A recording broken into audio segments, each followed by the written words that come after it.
Insurance plan. Make you die star 1100 for sharp insurance. If I want fight claim, I go just use the Simple Life mobile app. Check out, and before they break, I don't see a lot sharp. Not be able the sweet part be that safe. I dey enjoy better discounts from hotels, spas, and other jollification places where get their reward program. I play my pista. I've been a fear of trusting people that they command my body. Waiting you they wait for. Make you visit www.healthinsurancegroup.com. That is HEIROS. Or make you die 1100 ash to get fast insurance today.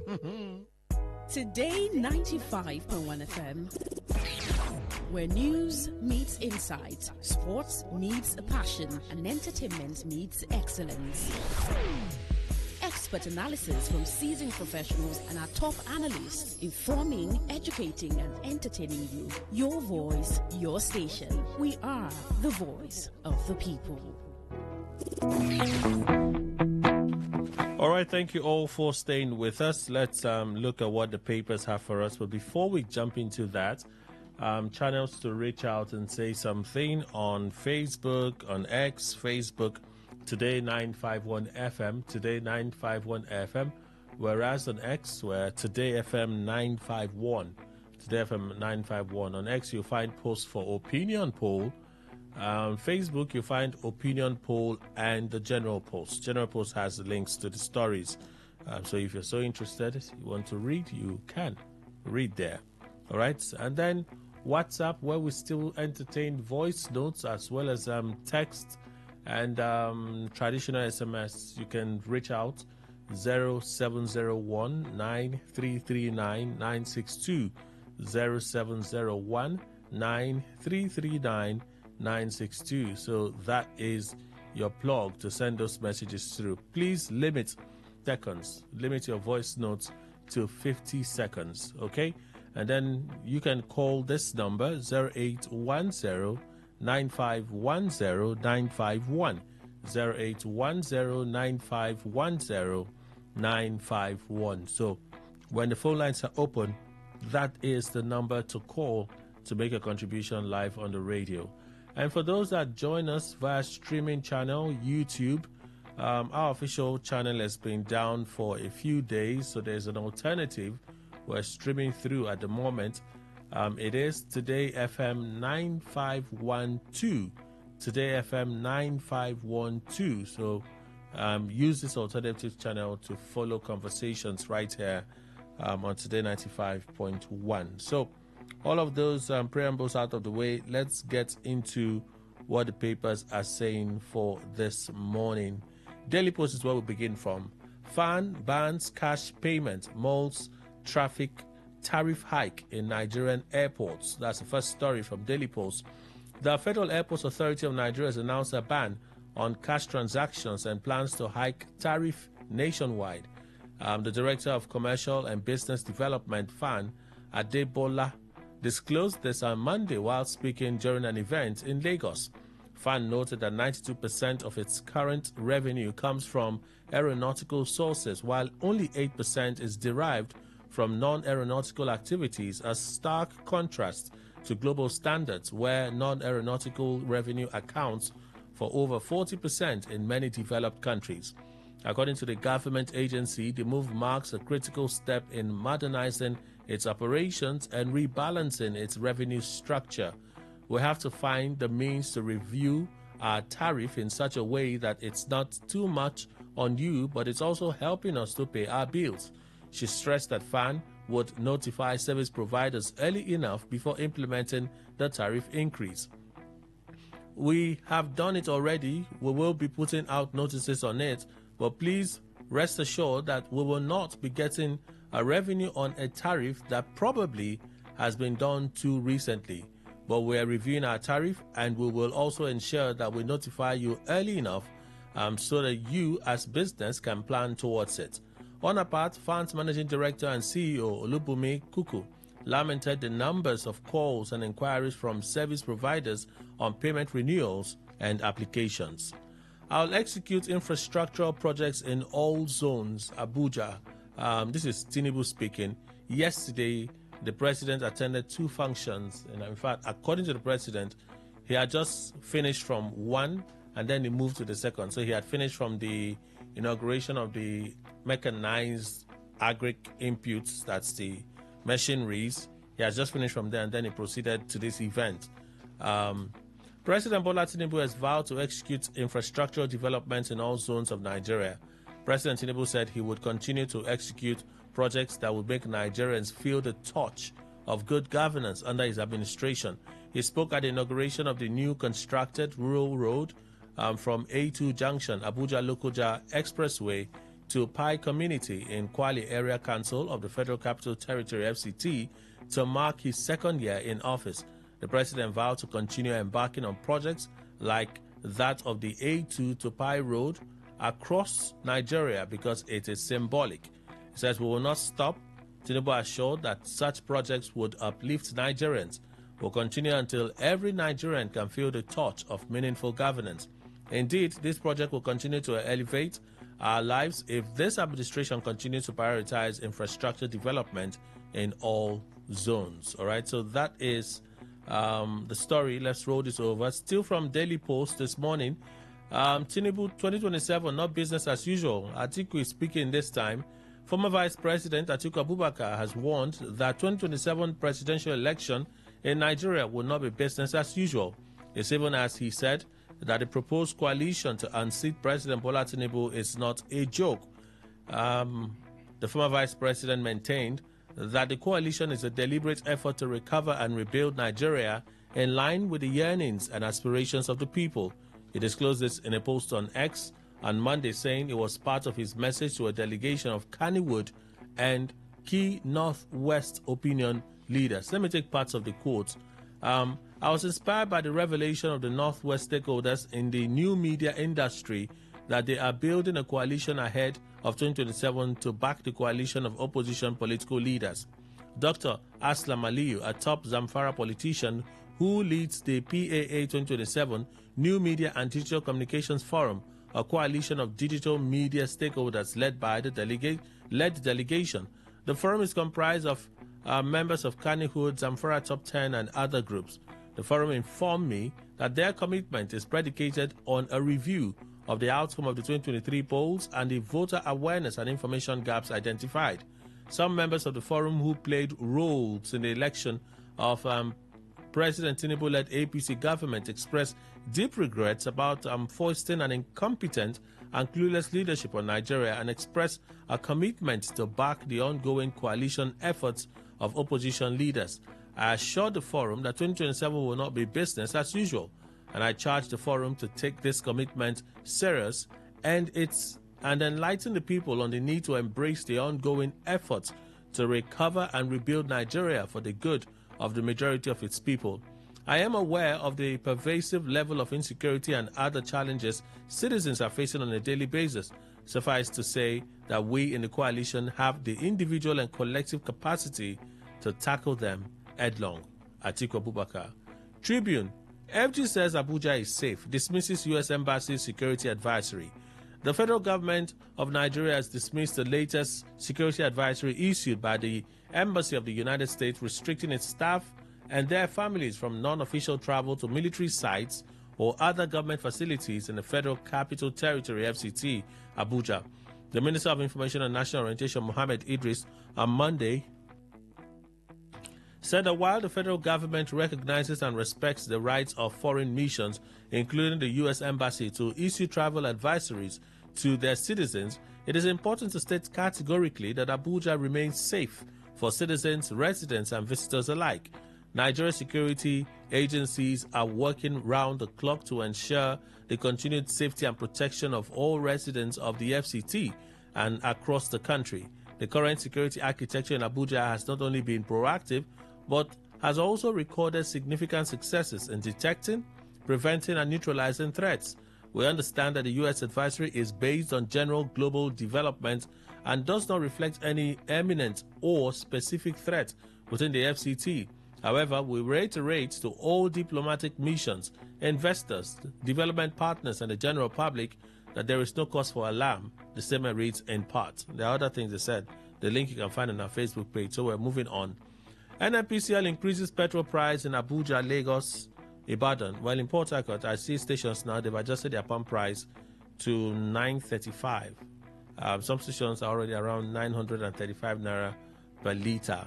That's what they are selling. But I'm also seeing reports this morning that crude oil price has taken a dive again by almost 11%, 10 to 11%, which means that global price has fallen. The local price there at the pumps, they're supposed to adjust as quickly as possible, reflecting the latest reality. Abby?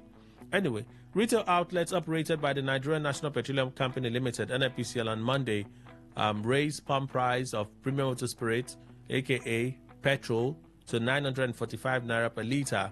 That's in Abuja. The price hike was also implemented at NNPCL stations in Lagos, where petrol now sells for 950 naira per litre.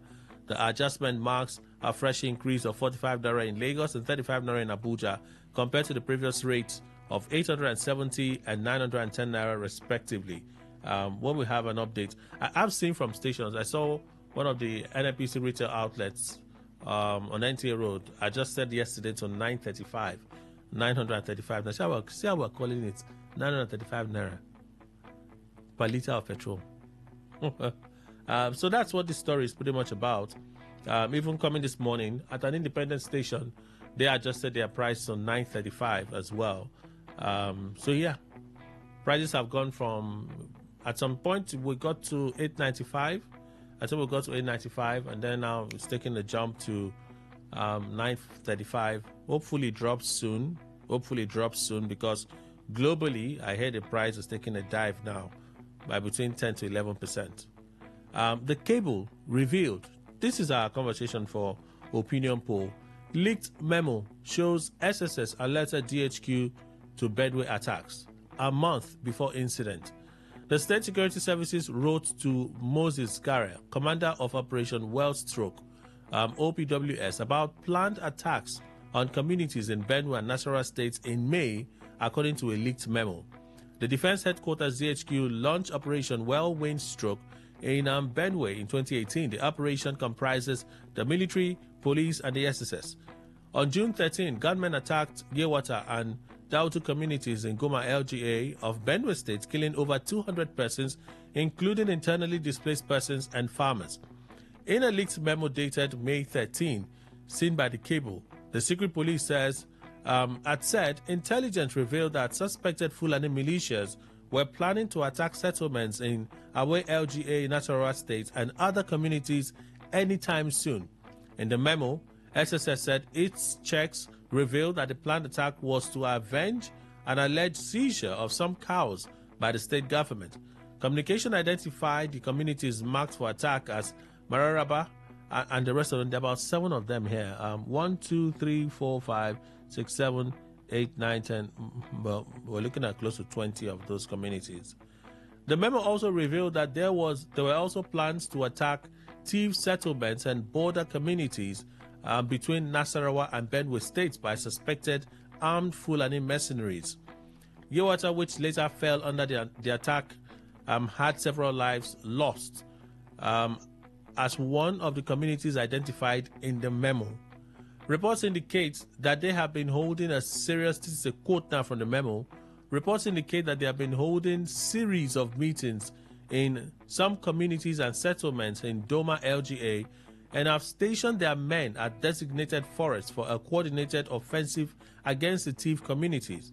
The militias are currently hibernating at Tamako and Igbabo Forest, located between Imoka, Nkoma, and Doka villages in Doma LGA, and Ikom Forest, located few kilometers away from Gewata and some other communities, and a railroad project in Kena LGA.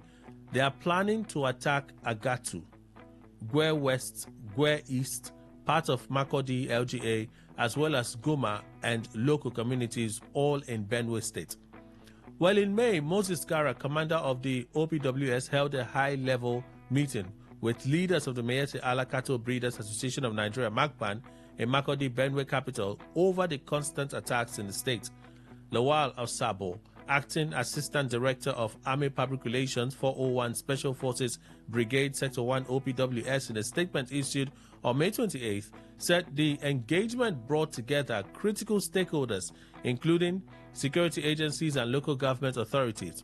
Osabo said the meeting addressed persistent security threats such as farmer-herder conflicts, retaliatory attacks, kidnappings, and cattle rustling in Benue State. He added that the concerns raised during the engagement would be tabled before the state government and relevant security agencies. Well, the cable reached out to Edward Buba, Director of Defense Media Operations, for his comments on the memo, but he did not pick up his calls or respond to messages sent. Onyechi Anele, Director of Army Public Relations, asked the cable to speak to the commander when she was contacted. The cable was unable to contact the SSS as the agency has no known designated spokesperson and was yet to get in contact with Gara at the time of the filing of this report. So that's what the SSS is saying from this leaked memo, that they had actionable intelligence and they passed same to the DHQ, yet we heard that almost 300 persons died in the attacks again that really could have been averted. Well, that's from the cable. Still from the cable, another shocking story. Some people will say, Kelly, we're no longer surprised when it comes to this political party.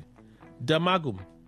Ologunagba not authorized to speak on INEC approval for PDP NEC meeting.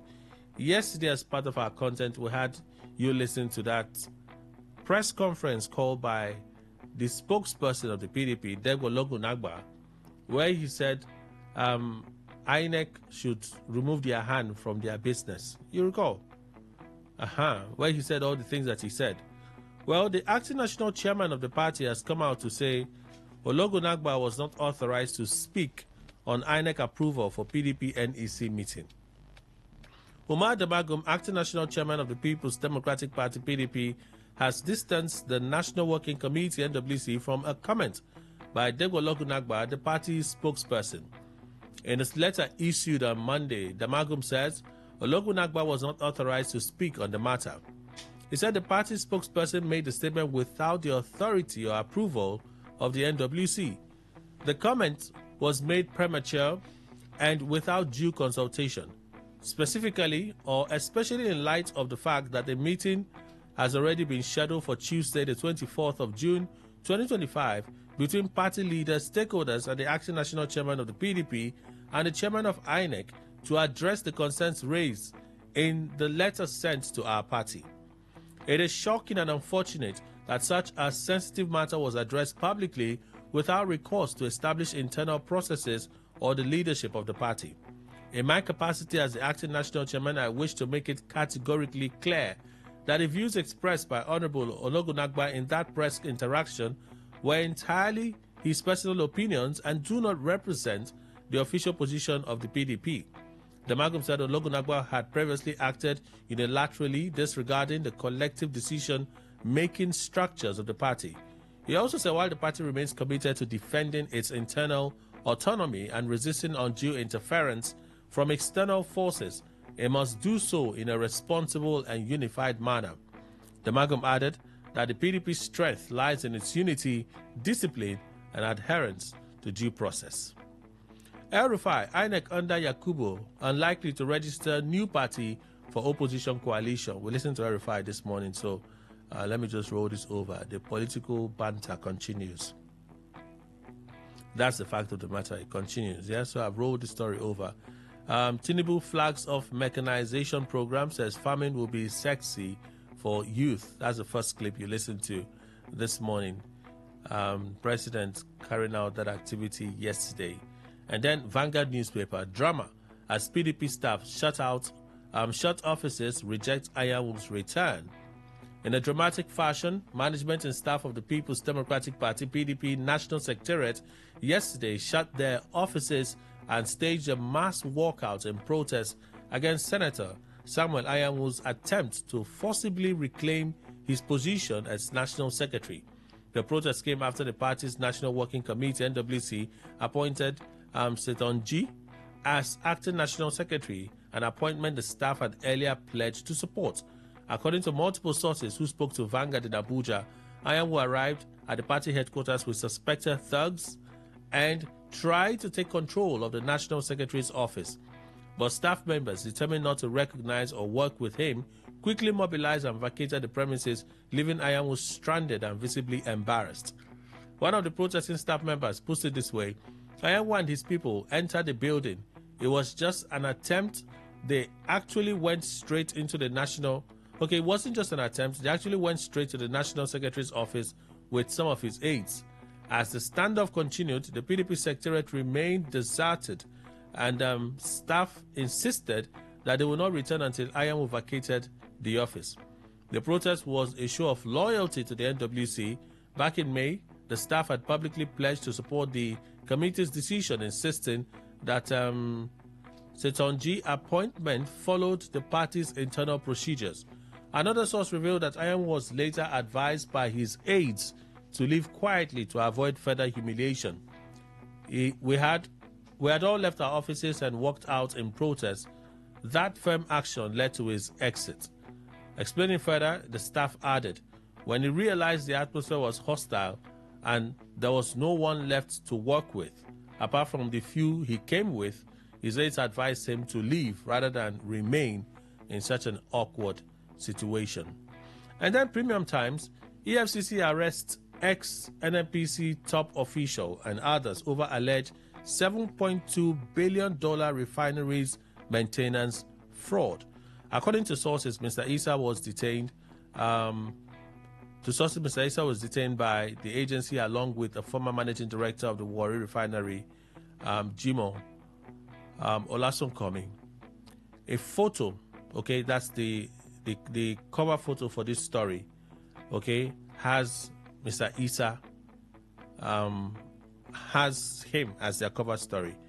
Issa was former chief financial officer of the Nigerian National Petroleum Company Limited, NNPCL, Umar Ajia Issa.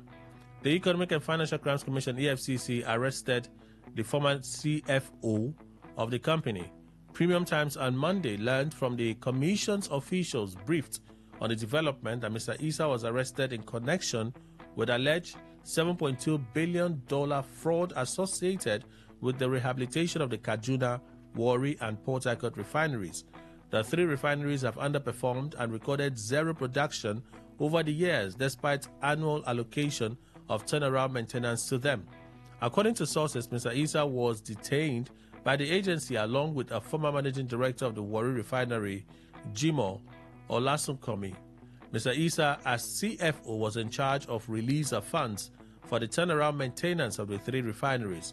Sources say the three key officials and others involved in other NNPCL projects are being investigated for alleged abuse of office, corruption, diversion of funds, and kickbacks from contractors. Other officials also facing probe are Tunde Bakare, Managing Director, Warri Refinery, Ahmed Adamu Diko, former Managing Director, Port Harcourt Refinery, and Ibrahim Monday Onoja, former Managing Director, Port Harcourt Refinery. EFCC spokesperson Dele Oyinwale could not be reached for his comments. And then lastly, what did America say to their citizens? From the Punch newspaper, U.S. warns citizens to avoid military government facilities. That's the advice. The United States mission in Nigeria has issued a security alert advising American citizens to avoid non-essential travel to military and government facilities in Abuja due to increased global security concerns. The alert released by the U.S. Embassy on Monday stated that all embassy personnel and their families are currently prohibited from visiting military sites or other government venues in the Nigerian capital unless they are for official purposes. This advisory came in the wake of the unspecified global developments that have prompted heightened security measures and a re-evaluation of movement around sensitive locations. Yeah, so those are the stories we have for review this morning.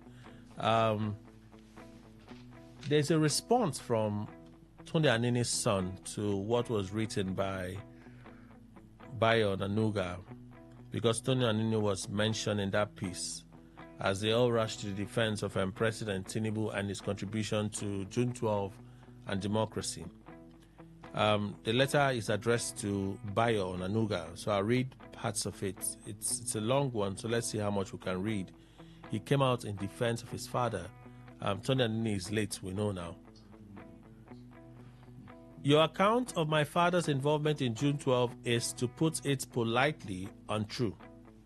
It is disappointing that you chose to use uncouth language to describe Chief Tony Anini, and in an official communication from the presidency, no less, I will rise above the emotional baiting that this conversation has clearly sparked, and will speak only to the truth. I will also assume that your mischaracterization of historical events stems from ignorance, not malice.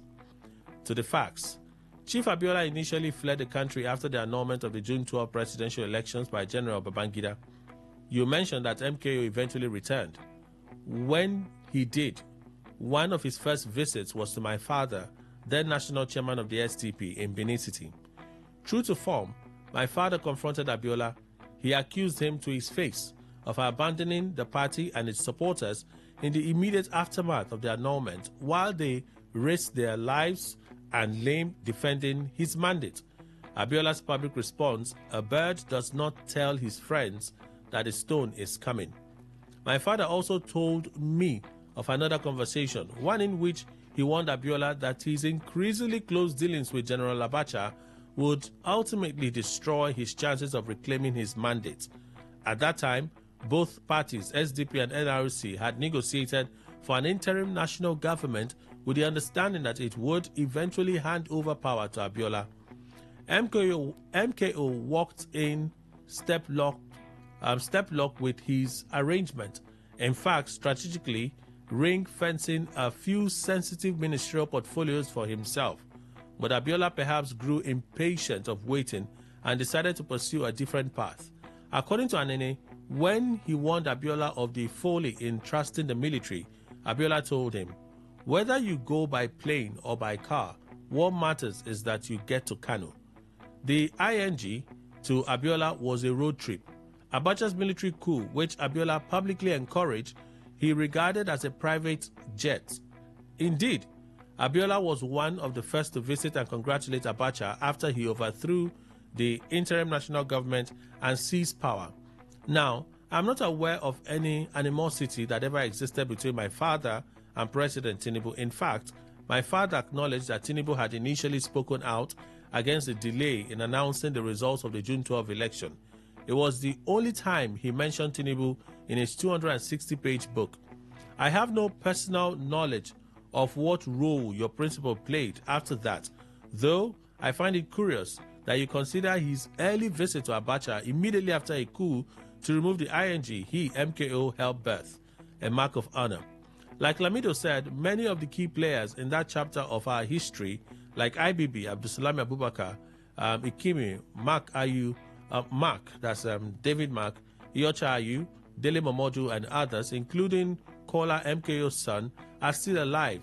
We are also fortunate that my father wrote his own version of events before he passed. It is, however, unfortunate that I have had to defend my father's name against a lie, and doubly unfortunate that that lie was issued in the name of the President of the Federal Republic of Nigeria. I had hoped that this level of toxicity left with the former occupant of your office. I am happy to send you a copy of my father's memoir, My Life and Nigerian Politics, to help you avoid this sort of historical misadventure in future. I'm just surprised and slightly disappointed that so much energy is going into the retelling of a tale that is more than 30 years old. Of what relevance to the average Nigerian is any of this today? I truly wish you had used your pen today to issue condolences to the victims of the suicide bombings in Kano and Borno State, rather than rewriting history and smearing the dead. Love and light, Ose Anini. That's his response to what was written by Bayo Onanuga.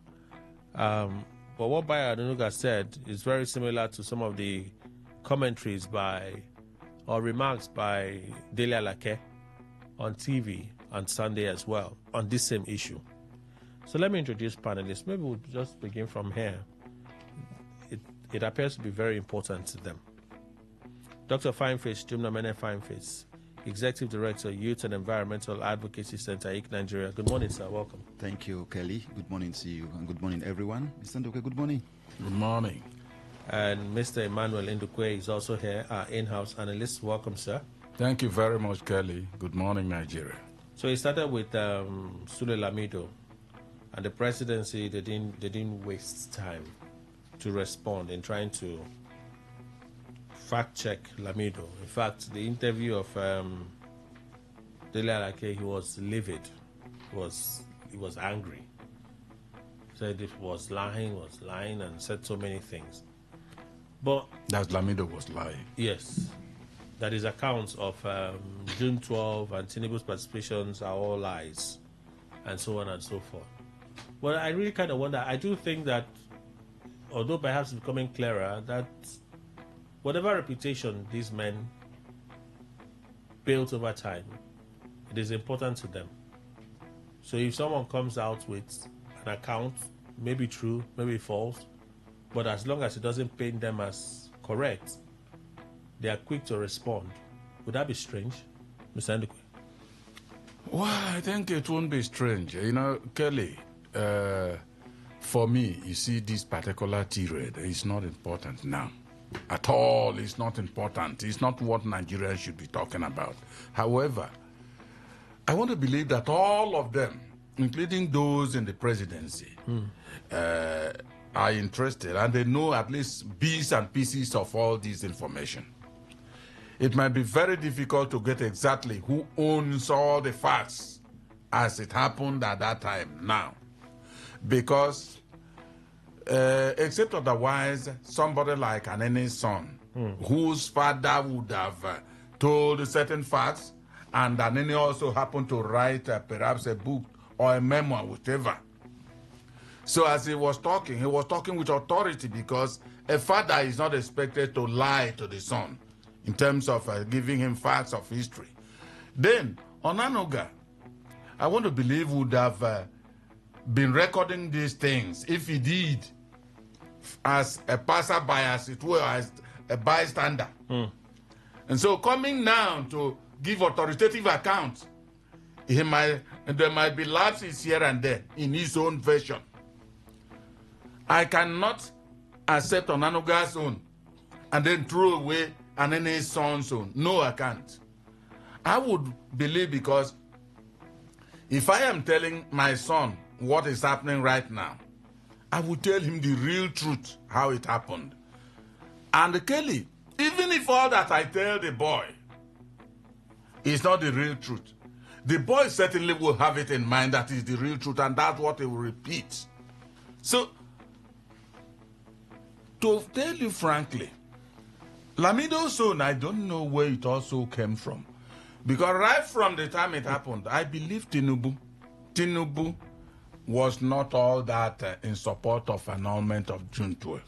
My own belief, because of the comments. You know, I was not there with them, but at least I was hearing some comments. I think Tinubu came out sometime before even the annulment and all that, and said that, why is the result being delayed? There's a way he put it which I can't be exact, but all that he said was just pointing at the delay in the release of the result, that June 12th result.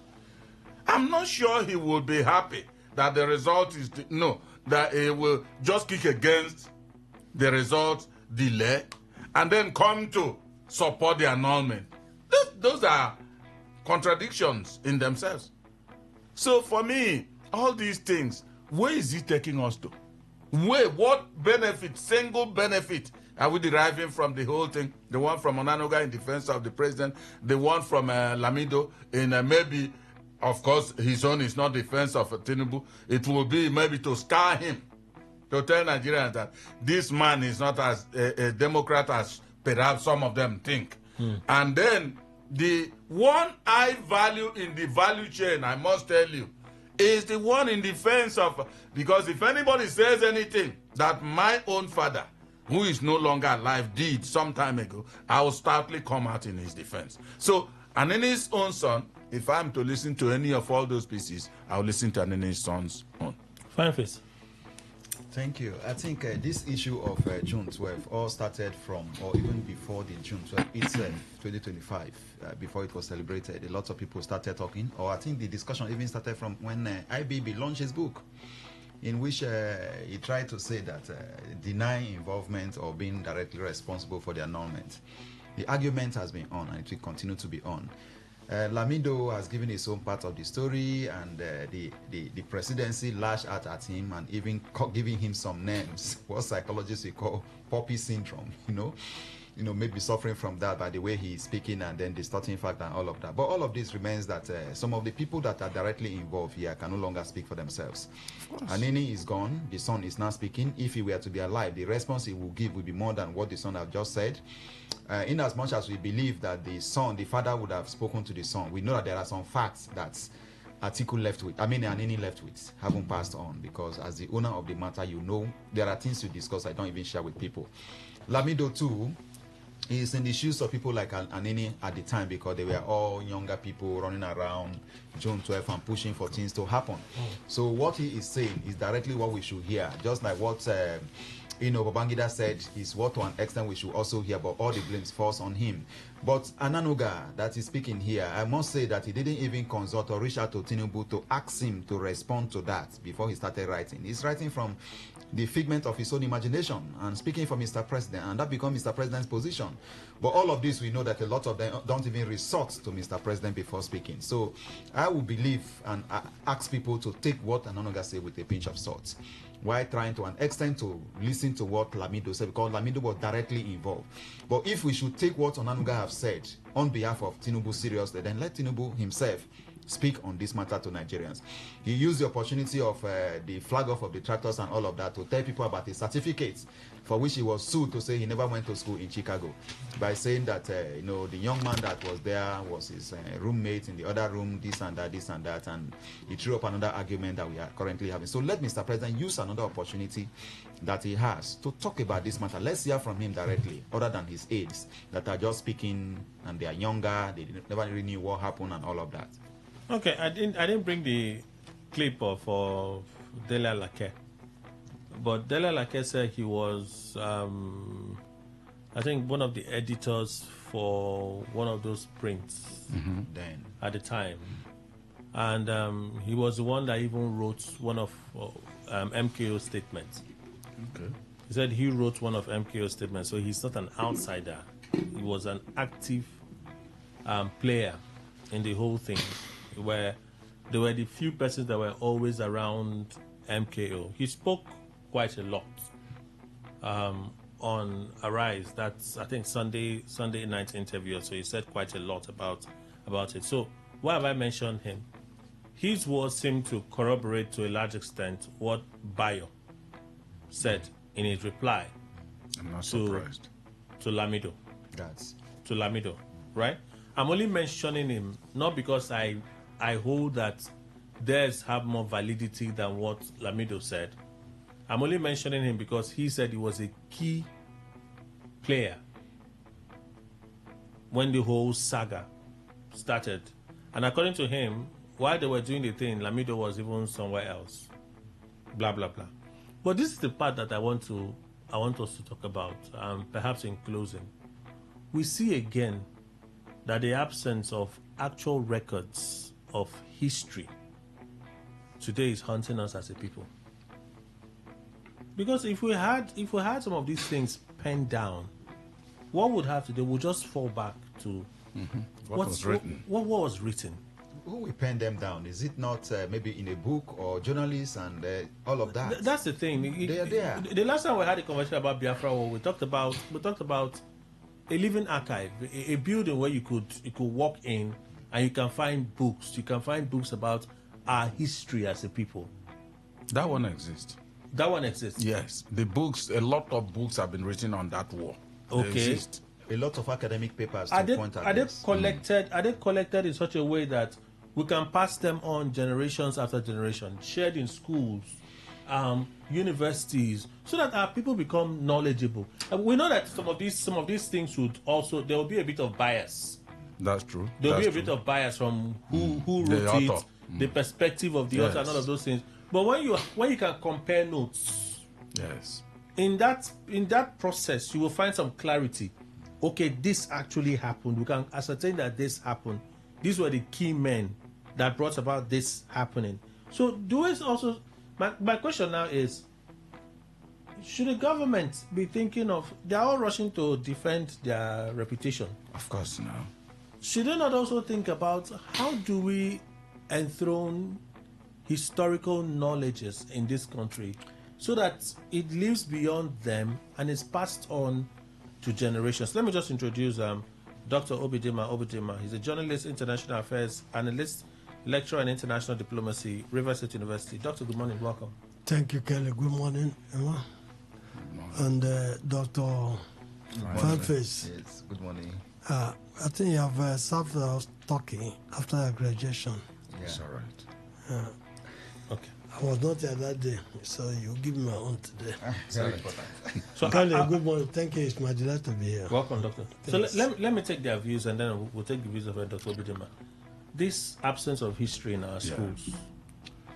Well, it's I think for me, it's a erroneous phenomenon. It's not something that is beneficial at all. But unfortunately, government, you see, Nigeria, Kelly, this country is focusing, the authorities of this country is not thinking about what will bring long-time benefit to the people. Now, you see in developed nations where people will be thinking about keeping history. So that from there you will know exactly how things started, and the one that made the modification and all that. This is the 21st century. It shouldn't be in that same way. Yes, it's true it was in that form, but here in Nigeria you won't even have, like you are talking about, and I mentioned there are books about Biafran War. You see, as for papers in terms of maybe individual papers of origin for those history, I don't know whether they exist or not. Maybe everybody was just writing from his own imagination. I don't know. So I am saying, but in a country that knows where it's going to, officially, not individually, there would have been some documentations that people could focus on. And once you as A is saying, B will be saying, basing it on that authority, because everybody cannot be an eyewitness to whatever event that took place. But in this country, like I've said, all that politicians are after is to make money for themselves, perhaps their cronies. Dr. Fanface. Yeah, I think you are not far from the truth saying that we are supposed to have history in our schools. The last time I checked, I think they banned history in schools. Some time ago. Yeah, I don't know why they have restored that currently. We heard it should have been restored, but Now, that period of disbandment and the time of restoration, there is a great gap, not only in knowledge, but in the development of textbooks on history. So that gap is there. What is helping us a little to put some things on the table is social media and the advent of the internet and newspapers that are now also published online. You know, radio stations also not only broadcasting to the air, but also having their content online. Some of these things are helping for people to can research and find some information. And also some magazines that are online, some sites that publish some papers from academic institutions and what have you. Some of those places are where you can get this. So that vacuum in school is very key. And younger people in secondary school may not be able to go to the extent of researching to really know this from some of these sources, because they are still having limitations in many ways, smartphones, internet penetration and all of that. But the point here is that the Nigerian government to a very large extent tried to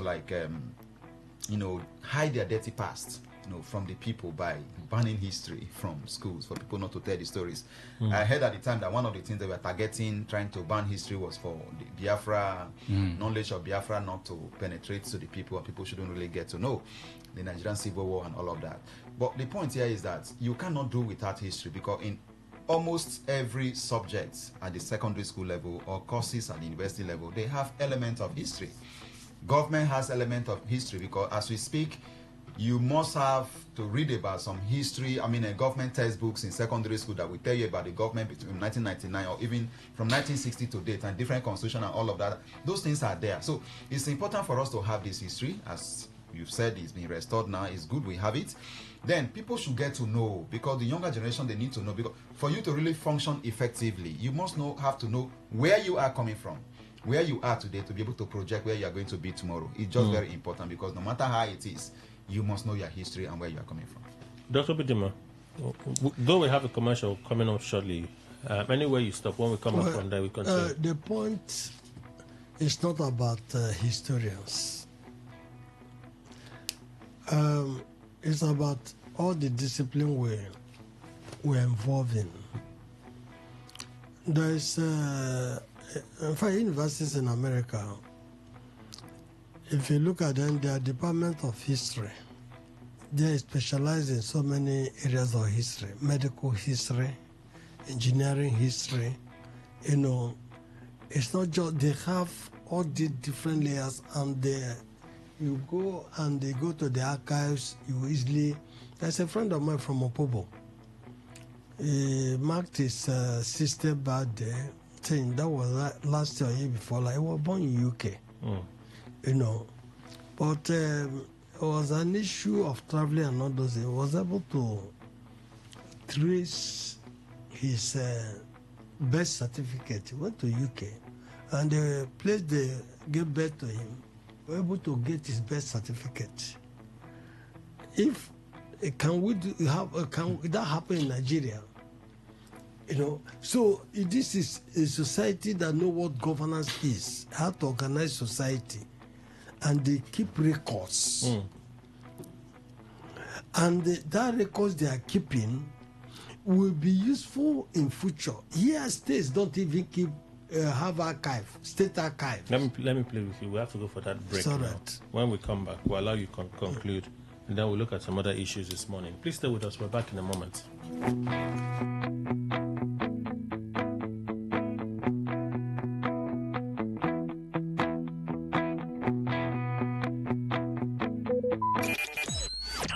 Talk radio. I listen to a lot of talk radio.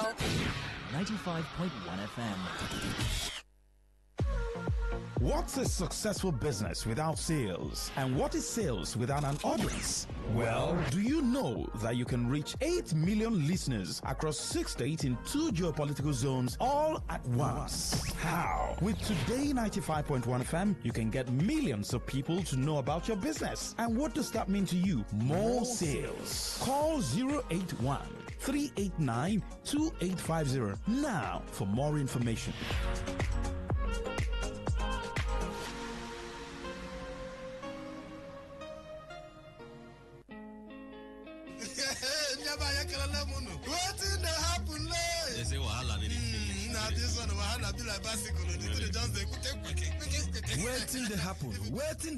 Waiting they happen. Now for Today 95.1 FM, 5 p.m. Monday to Friday, bomb quem. Now here you go here, waiting they happen for Niger and Obodo the world. Now that time where we they bring you Ogbonga to them, we'll go shock you. You go wonder send a person. Talk radio. I listen to a lot of talk radio. 95.1 FM. All right, thank you all for staying with us. We have Mr. Steve from Vantage Markets joining us this morning. Welcome, sir. Good morning. Good morning, Port Harcourt. You used to be Steve, the sole administrator. I'm still low until they started beating some sole administrators. Yeah, afraid. I don't know what. There's nothing impossible in River State. You have been one there. No, it's a peaceful state. All right. That's why you have brought. That's why you have brought Smart Traders Summit to River State. Yes. Isn't to come. Is the major thing. The major thing in everything is money. If there is money, all these things they are fighting is money sharing. If everybody is getting their own share of money, all these things won't they. That's why we brought this idea of Smart Trader Summit, so that everybody on their own can just peacefully make money. Okay. And there will be no wars. Tell us what you do at Vantage Markets. Vantage Markets is a brokerage firm. All we do is to take advantage of anything happening in the world in terms of international exchange to make money. And our major focus, why we brought this Smart Trader Summit, is to focus on the growing tensions between in the Middle East, to leverage it to make money. That is our major aim this week. That is why we are on air, to make sure that everybody understands what is going on between Israel and Iran and how they can benefit from it. Okay.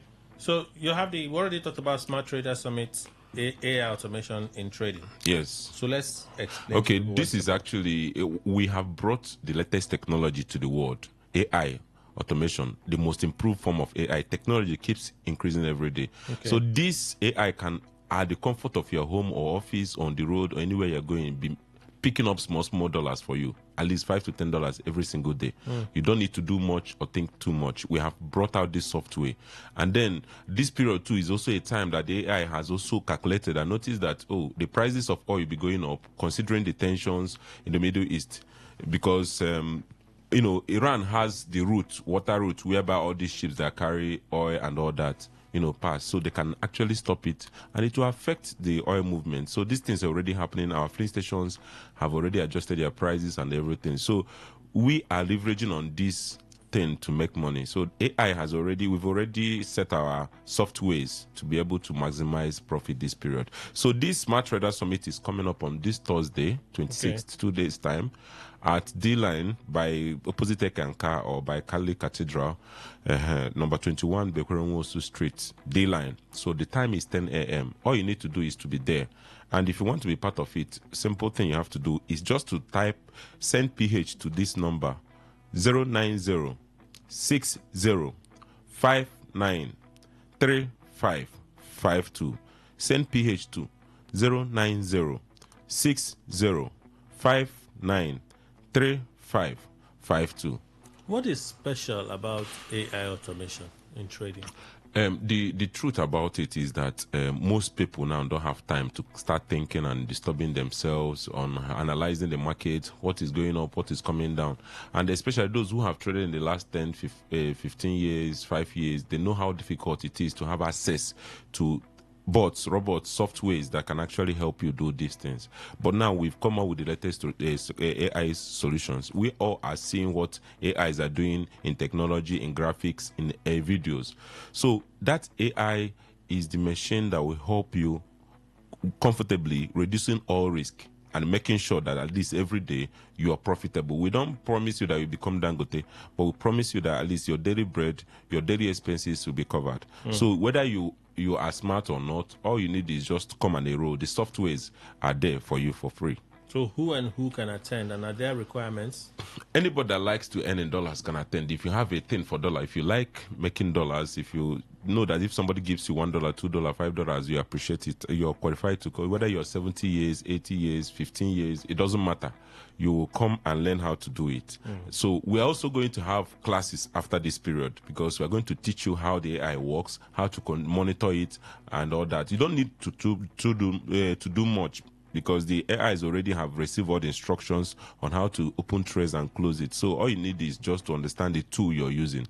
So, and it's very simple. The Smart Trader Summit is on this Thursday, and it's 10 a.m. First 50 people will have these softwares for free. And all you need to do is simple.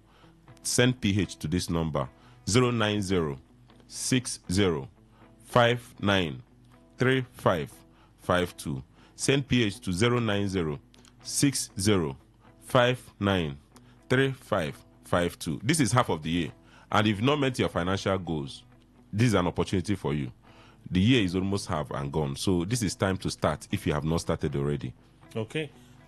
You started by saying the wars in the Middle East. Yes. Is perhaps the reason why this is happening now. Yes. So does it mean that after now it will happen again? The truth is that as far as Trump is the president, there is always movement in the market. I traded with him his first tenure, and that was the most volatile time in the history of international market and exchange. And the same thing is happening now. The man is a businessman. He knows how to move the market. For now, the one we want to leverage on is the movement of oil in the global market. Though there is a ceasefire. I just heard there is a ceasefire, but nobody will comply, because you will still be seeing some missiles. So the tension is expected to still last for as long as possible. It is not our intention, but the truth is that whether good or bad, you have to make money from this information. And we have designed the AI robot, so you don't need to too much. You don't even need to come around. All you need is just send PH to this number or flash it if you don't have the airtime to send the message. And then we get to you, know how we can actually organize your own, even at the comfort of your home, to be able to take advantage of this period. So all you need to do is send PH to 090 60 59 3552 090 60 59 3552. So those that you're inviting, what should they look forward to? One, first of all, you have to come with your ID card, NIN. At least, even if you don't have NIN, come with somebody that have, because we have to make sure that you're qualified, you're a Nigerian to participate. We need to know who we're dealing with. Then what you're expecting definitely is to either go back with the software if you come early, or you will have ideas on how these things are done. What we're giving you is knowledge. We're also going to give you some things. There are some things I cannot declare here. Some goodies we are going to give you if you come early, but we don't want to promise you too much. We want you to come and witness it yourself. Okay, so the venue, date, and time again. Date is 26th. That is on Thursday, and the place is number 21 Bekwerenwosu Street, former Ibuku Street, in D-Line, by that Catholic Cathedral, opposite Ekanka, by CFC Junction. And the time is 10 a.m. So if you want to be part of it, just text PH to this number, 090 60 59 3552.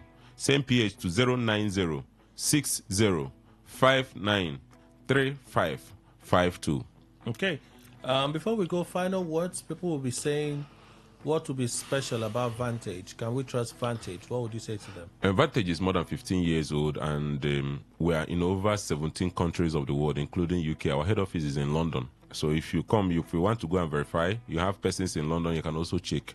It's one of the few brokers that can operate in London. If you are used to trading, you know that it's not every broker that is allowed to, trade in London. So we've been into this business for long, and we know the fears of people. And that's why we're here. We are in every part of Nigeria and the world beyond. So that confidence is there to help you to make money. I've been doing this for a couple of weeks in Port Harcourt, and we are not stopping. So if you come, you can interact with the other people we've trained that are also making the money we promised. So it's an open process, and all you need to be part of this is simple. Text PH to 090 60 59 3552. Send PH to 090 60 59 3552. Let me confirm the special goodies you said will be available for the one. first... The software, the major goodies we can give you is how to make money. So the softwares will be available for first 50 people. Okay. At least you can use these softwares at your own convenience and make money. Okay. That is number one. Then there are other things you can win, like landed properties and all that. But those ones are dependent on your performance. So we tell you the one that will benefit you more. The software is what we are going to give you out to you. Mr. Steve from Vantage Markets, thank you for making the time to be here, sir. Thank you, Kelly. All right, we'll pay some more bills, and then we go for the news at 9. Return, pay some more bills, and our conversation would follow. Stay with us.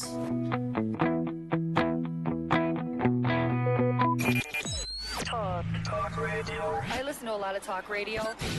95.1 FM. My name na Joe, and I get pistantrophobia. Pista for short. This one me say, I dey fear to trust anybody. Like trust issue. For person like me, it dey hard me to pick insurance partner. Now so my chiquito tell me say, Oga, stop this your fear and move to Health Insurance. Hey, now so I tell you style to go test am. Hey, what? It is sweet my body reach ground oh. Now then, I don't deal with since then oh. To buy your insurance plan, make you die *1100# for sharp insurance. If I want fight claim, I go just use the simple life mobile app, check out, and before day break, I don't see a lot sharp. Not be able the sweet part be that safe oh. I dey enjoy better discounts from hotels, spas, and other jollification places where you get their reward program. Play, my pista. I've been a fear of trusting people till they come on my body. Waiting you they wait for. Make you visit www.healthinsurancegroup.com. That is HEIROL. Or make you die 1100# to get fast insurance today. Talk radio. I listen to a lot of talk radio. 95.1 FM. Whether it's happening in Port Harcourt, South, Nigeria, or around the world, we've got you covered. On air, online, delivering balanced news and unbiased analysis. Today, 95.1 FM. Today, 95.1 FM, Port Harcourt. News update.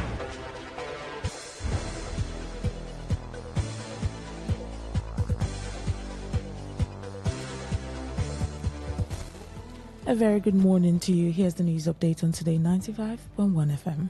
I'm Rona Agbara. The wife of the president, Oluremi Tinubu, has appealed to the National Assembly to provide direct annual funding to the office of the First Lady to enable it execute impactful social projects.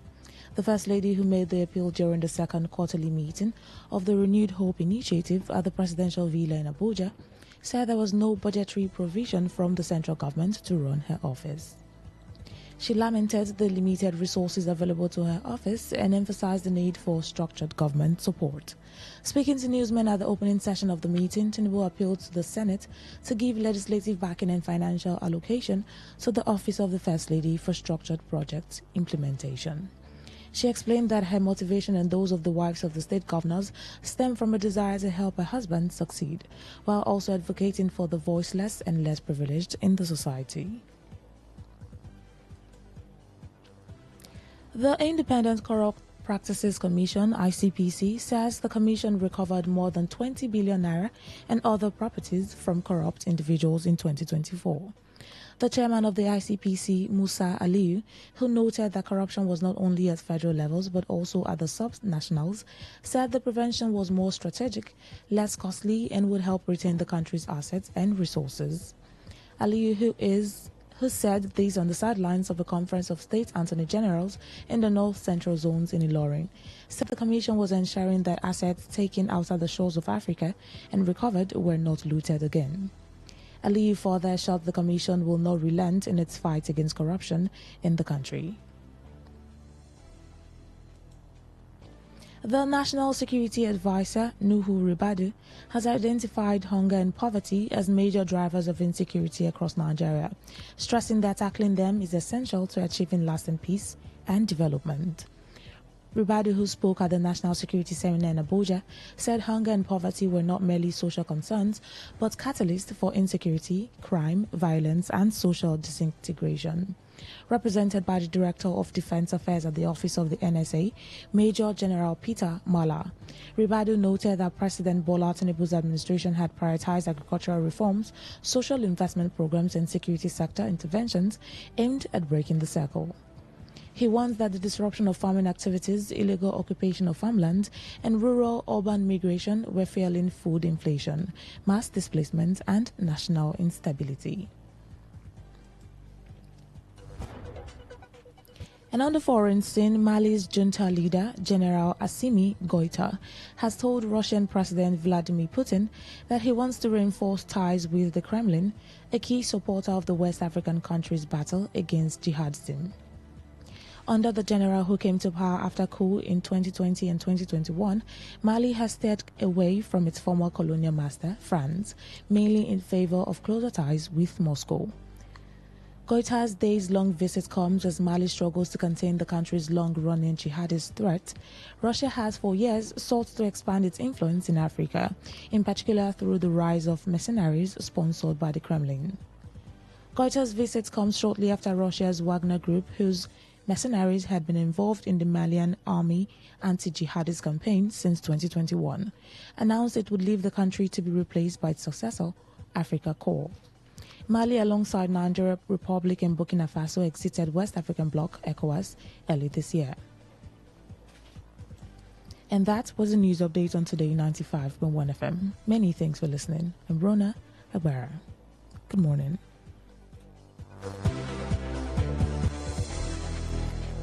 Today's news, today's entertainment, today's sports, today's issues. Today on Today 95.1 FM, Port Harcourt.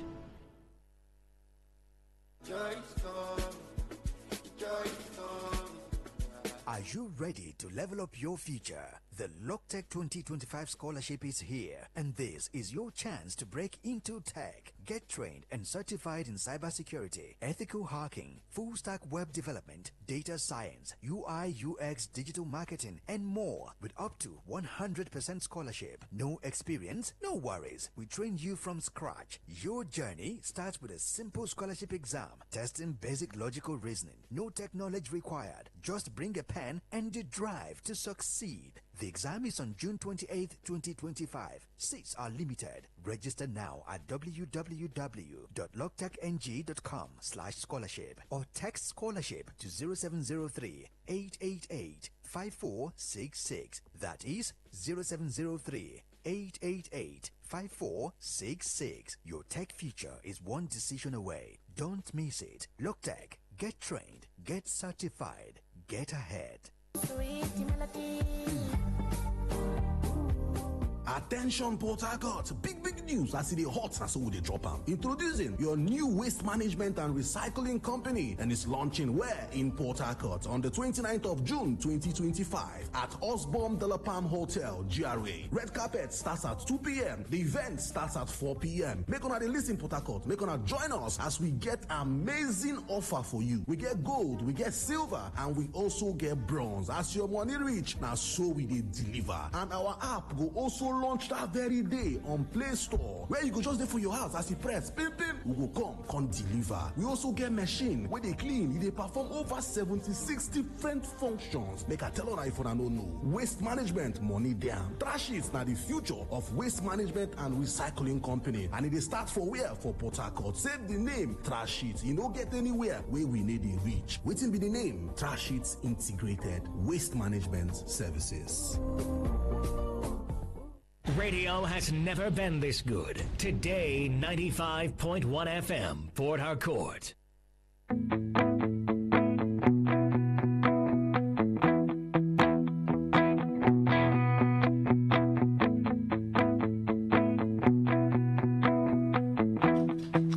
Thank you for staying with us. I have a lady and a man in the studio. I don't call them gentlemen when they're in the studio because they come to do something aggressive. So it can't be gentle and be aggressive. So we have guests from LockTech. Yeah. In the studio this morning. Welcome. Thank you very much. Thank you very much. Please tell us your names and what has brought you to the studio again. Okay, my name is Israel Michael. Okay.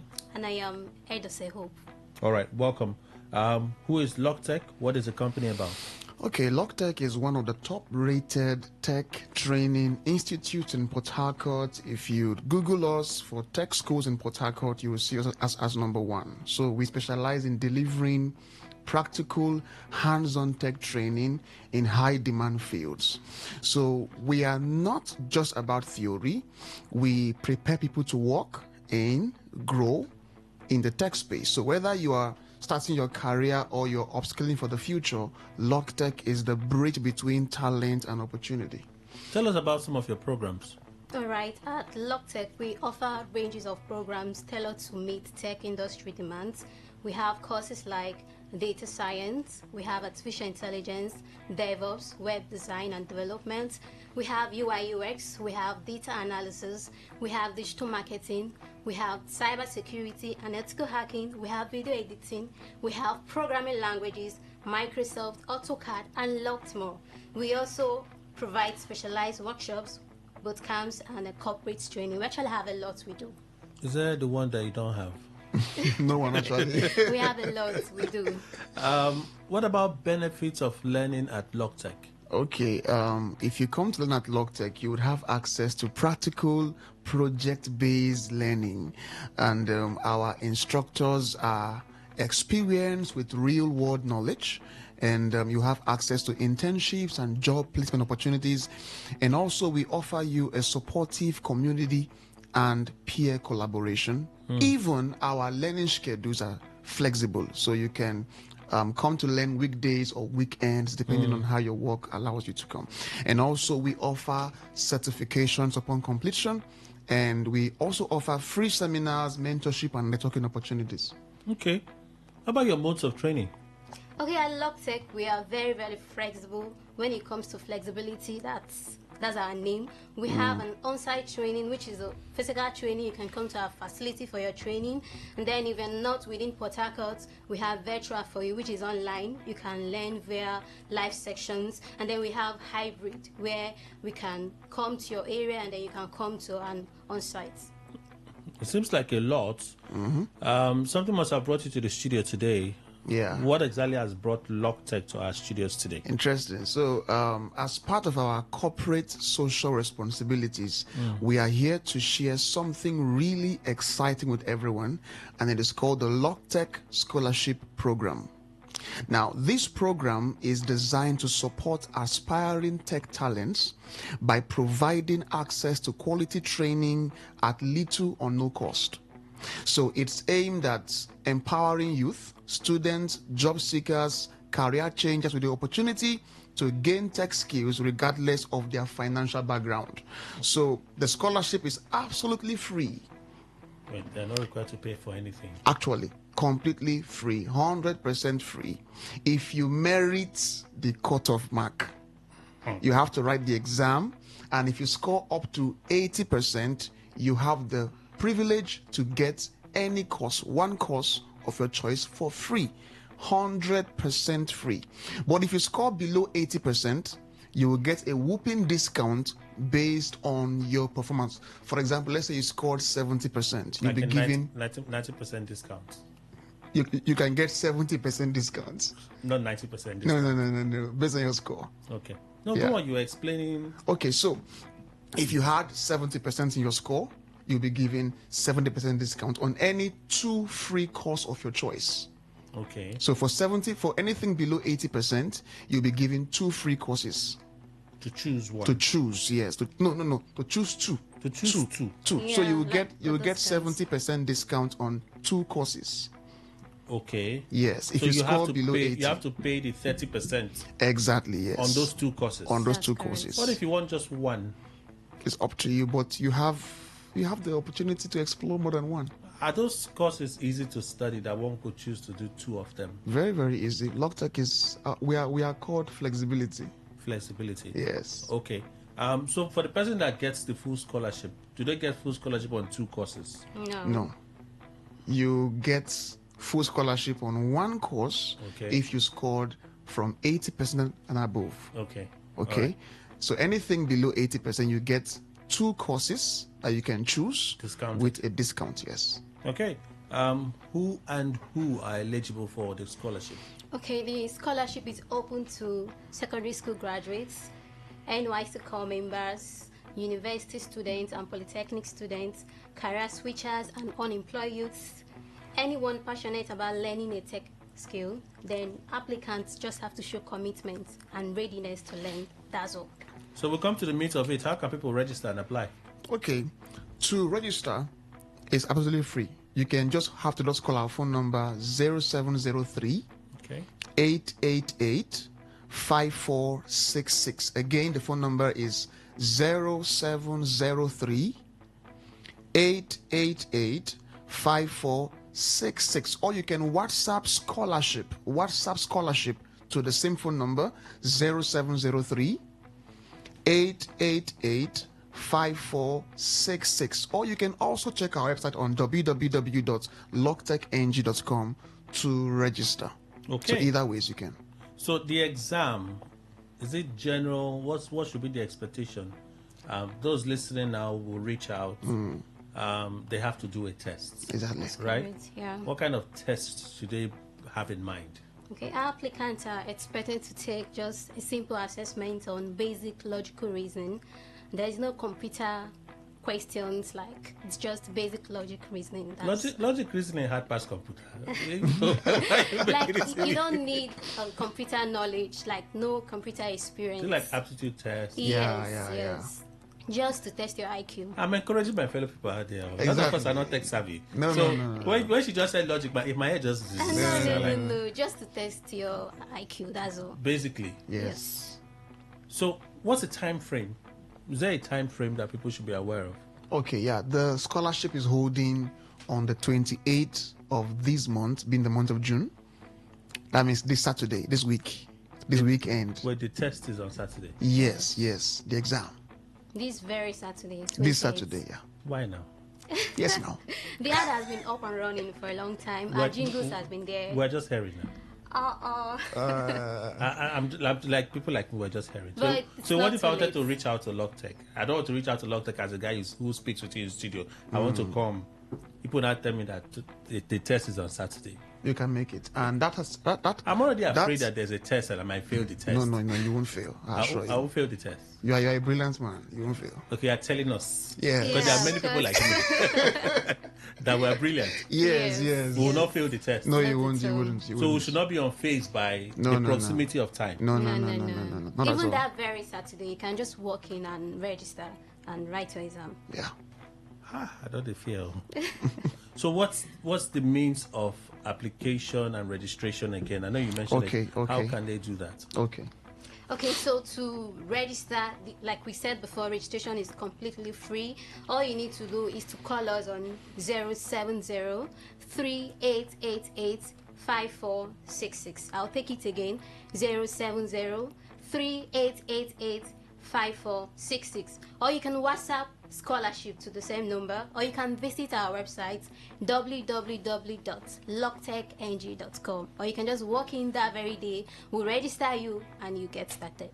Okay, so speaking of walking in, tell us your location, physical location, address, facilities situated. Okay, we are located at number 4A Etim Opoyo Close, beside Total Filling Station, and also beside APC Secretariat, close to Market Junction, Rumumasi, Port Harcourt. So let me give you directions. So if you're coming from Rumola axis, you enter a vehicle as if you're going towards Artillery. Tell them to drop you at APC Secretariat. The Locktech banner is there. Okay. Or you can still call us 0703 888 5466 for more direction. We are just after Market Junction. Okay. So you can call our phone numbers if you're confused or whatever. So you're saying on that Saturday people can just show up? Yes. That's correct. Right? Yes. Is there a time frame? Yes, there is. We actually have different batches. So we have the first batch is from 8 a.m. to 11 a.m. Okay. Then the second one is 11 a.m. to 2 p.m. Okay. And then the last section is 2 p.m. to 4 p.m. So you can choose your convenient time. So 8 a.m. to 11 a.m.? Yeah. 11 a.m. to 2 p.m.? That's correct. 2 p.m. to 4 p.m. 4 p.m. on Saturday? Yes. The phone numbers again, please. Okay. 0703 888 5466. Again, 0703 888 5466. All right. And your physical address? Okay. We are located at number 4A Etimoboyo Close, beside Total Fleet Station, and also beside APC Secretariat. Once you just get there, you'll see our banner there. Okay. So there's a close beside the billboards. You just walk in, or you can call our number. Well, thank you to the team from Locktech for sharing this very sweet information. I like things like this. So I like to be a tech guy, but I don't know how to be a tech guy. So when I hear these things, my body used to sweet me. Thank you for being here. Thank you very much. All right, we'll return to our conversation in a moment. Please stay with us.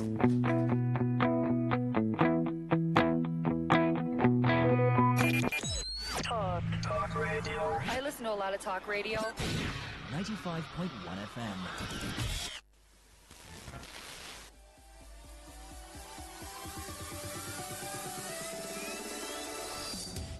After Oxygen, entertainment has to be the next best thing. Because every chapter is unexpected. At Today 95.1 FM, we know we entertain better, so we do it. Life is too short to overthink your overthinking. So join us at 11:30 a.m. every weekday. Let's give you a taste of sugar, spice, and everything nice. Entertainment Today. The ultimate entertainment extravaganza.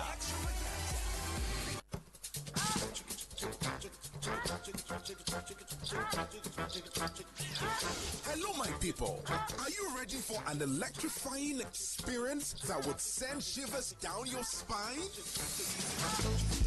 Welcome to the thrill. Hold on tight as we dive into the hottest high life tracks that will make your pulse race and your feet move. It's not just a show. It's a musical and talk adventure that would leave you craving for more. Ladies and gentlemen, welcome to the thrill. 9 p.m. only on Today 95.1 FM. Live your truth. Express your love. Share your enthusiasm. Take actions towards your dreams. Talk your talk. And walk your walk. Because years ago, there's a statute of limitation on this stuff. Make today worth remembering as we discuss issues as it affects Nigeria moving forward. Talk that talk. Weekdays, 2 p.m. Exclusively on Today 95.1 FM Port Harcourt. Voice of the people. 95.1 FM. Voice of the people. And we're back.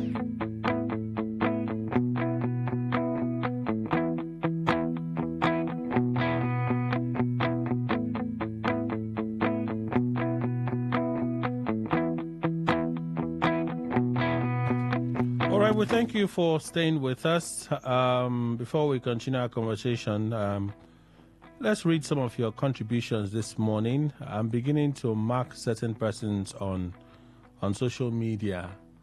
Once I see their face, I suspect that their messages are going to be very vile, so I be on the guard for them. Good morning, Kelly and the panelists. I listened to Erifai with his concern about the coalition and building a formidable team to unseat the incumbent. They're all brilliant thoughts. My reservation is, will they not be more worse than what we have today? All right. Michael Sunday, he sent that message. Thank you, sir. Let's see, another one. My understanding of El Rufai's rant is a clear indication of his anger of losing his home state to Uba Sani. He never believed that the governor could turn against him and destroy his political dynasty. Kelly, as it stands today, El Rufai can't win election in Kaduna State. The leaders of this coalition have all lost electoral value, and they know about it, no matter how much they spend in media houses. Dr. Indidi Oparanta send that message. Thank you, Doctor. Another one this morning. I support the coalition. This is because President Tinubu has continuously refused to do things to make the lives of poor Nigerians enjoyable. Therefore, he must be sent back to Lagos come 2027. Brightner from Woji sent that. Wanate Clinton West. Good morning. New political party, All Democracy Alliance. Something is missing there. It's a welcome development and a step in the right direction because for me, the caliber of personality forming the coalition, the likes of Atiku, Amechi, and El Rufai, I think ADA is a party that can wrestle power with the ruling party APC in 2027. Wanate Clinton West, that's your position. Kelly, greetings. Leaked memo shows SSS alerted GHQ a month before incident. Until we remove the spirit of I don't care in our blood, better for us. I wonder how such information will be given to the defense headquarters and it was ignored. Imagine these armed headsmen attacked another Benue community 48 hours after Tinubu's visit. What does this mean, Kelly? I doubt if there's any solution in sight to these killings in the country. Thank God, Ability Atwebu. Let's return to our conversation and I'll go back to Dr. Obidima, who was speaking of a seeming lack of interest from the political class. It's not the absence of historians. Please, Doctor. It's actually why the challenge also is from even historians, but more importantly, there is also institutional problems. We are in a country where knowledge industry is undermined. We are not supporting it. We are not promoting it. It is just on pediatric kind of a process. Even those who are historians in the university today also lack the needed funding to document some of these things. Most people who don't know that that those in the university or tertiary institution or research centers are struggling in this country will not know. But look at Uganda. Do you know that lecturers in Uganda are far paid, higher than lecturers in Nigeria? I begin to wonder why. So there are many areas of let me say in our disciplines that can be developed, but the resources are not there. The people that we even be faculty officers or whatever, faculty personnel, resource persons also are there, but they cannot be hired because of what? We are looking at the kind of resources that will be going out of government posts for such things. And it is not fair. So, for this issue that you people were discussing before I came in here, yes, where there is a kind of record that is taken, we will not be hearing this kind of push. This person said, I played this role. The person said, I played the other role. People will just know easily the role every person played. Because some people are claiming what they did not do even in that June 12 something. You think Tinubu played the role he played? Tinubu did not play the role he played.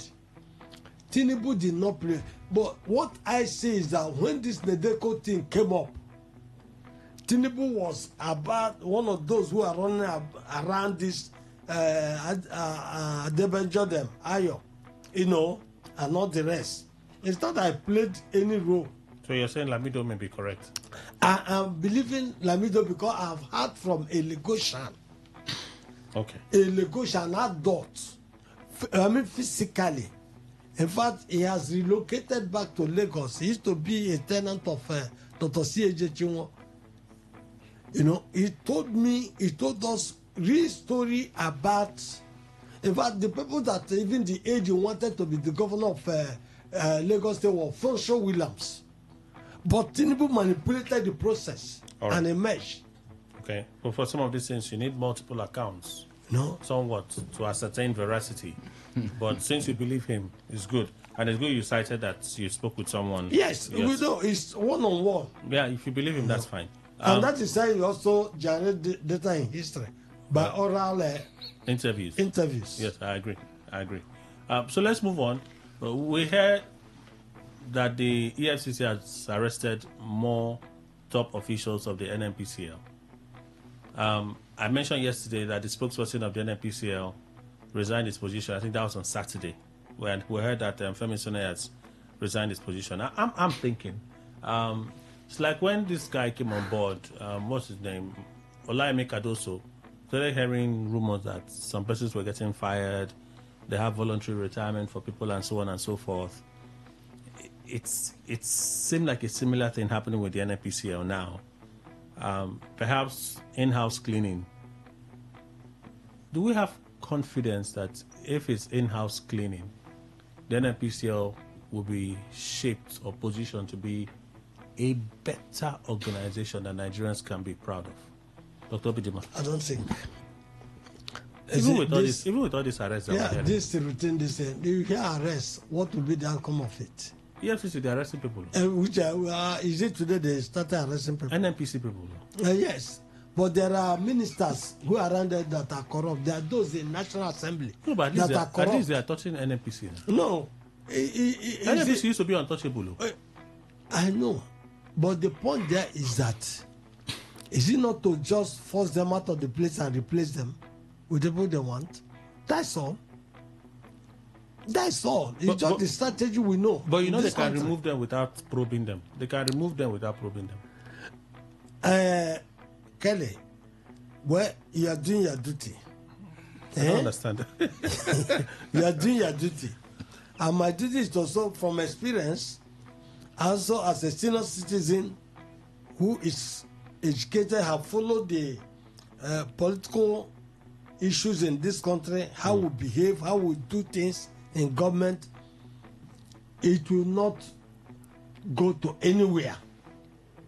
It's just for them to be taken off, and the people who are there now will just put the people they want to put in, because they know too well that that place continue to remain the cesspool of corruption, and to get a part of it, it need to be involved one way or the other. And is it not curious? Does it not bother us why the finance of River State is not looked into by EFCC? Must they require a petition from anybody? Why is it that a Fabio's matter that was in EFCC had not continued up to now? No, but it's still on now. It has not been dropped. Who says it's not dropped? Are we hearing it? It has not been dropped. Is it going to court? No, but it has not been dropped now. No, the EFCC that started should conclude it. And they said this thing take time now. Maybe they're still investigating. Yes. This thing take time. It takes time, but the opponent does not take time. No, but the fact of the matter remains that the matter has not been dropped. It's all right. We are just believing that another government will come.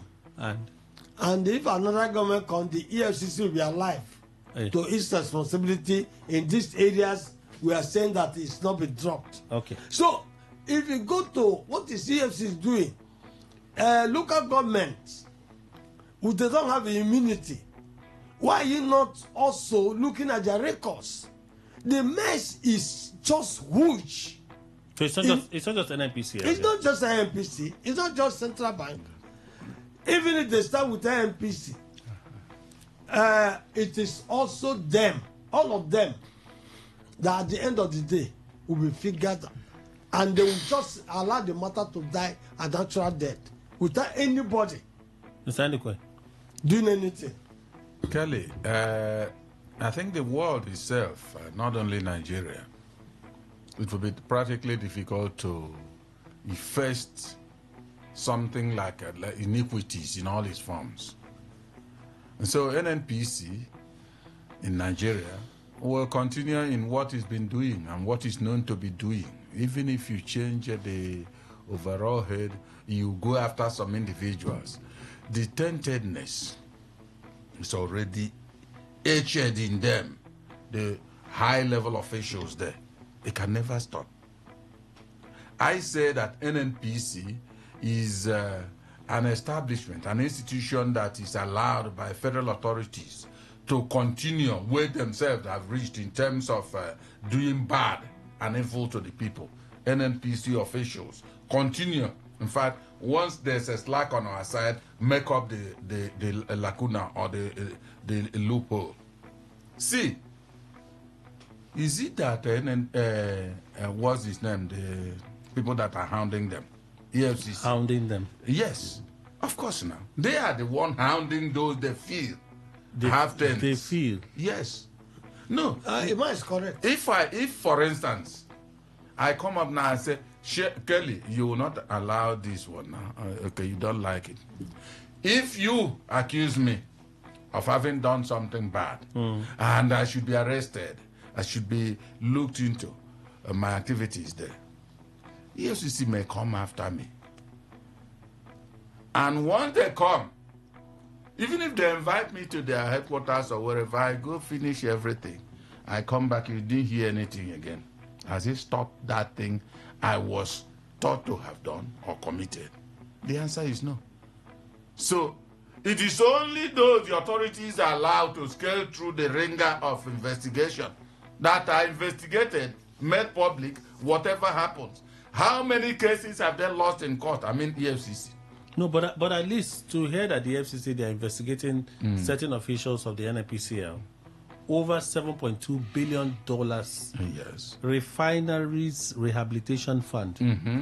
We should because refineries are not working now. No, see, shouldn't we by this time be protesting in support of EFCC and the federal government to say, get these people. We want to know the end of this matter. I'm not assume that it would just go down the wire like other ones. Let's say you go on a public protest. You finish and water will dry in your system. You use your money, the money you are looking for, buy and drink. Yes, now, because it's a civic responsibility. Thank you very much indeed, civic responsibility. I don't know what you are still doing here. Why you don't know it exists? You can't go at the protest. See, you remember when, what's his name of this guy that headed them was removed?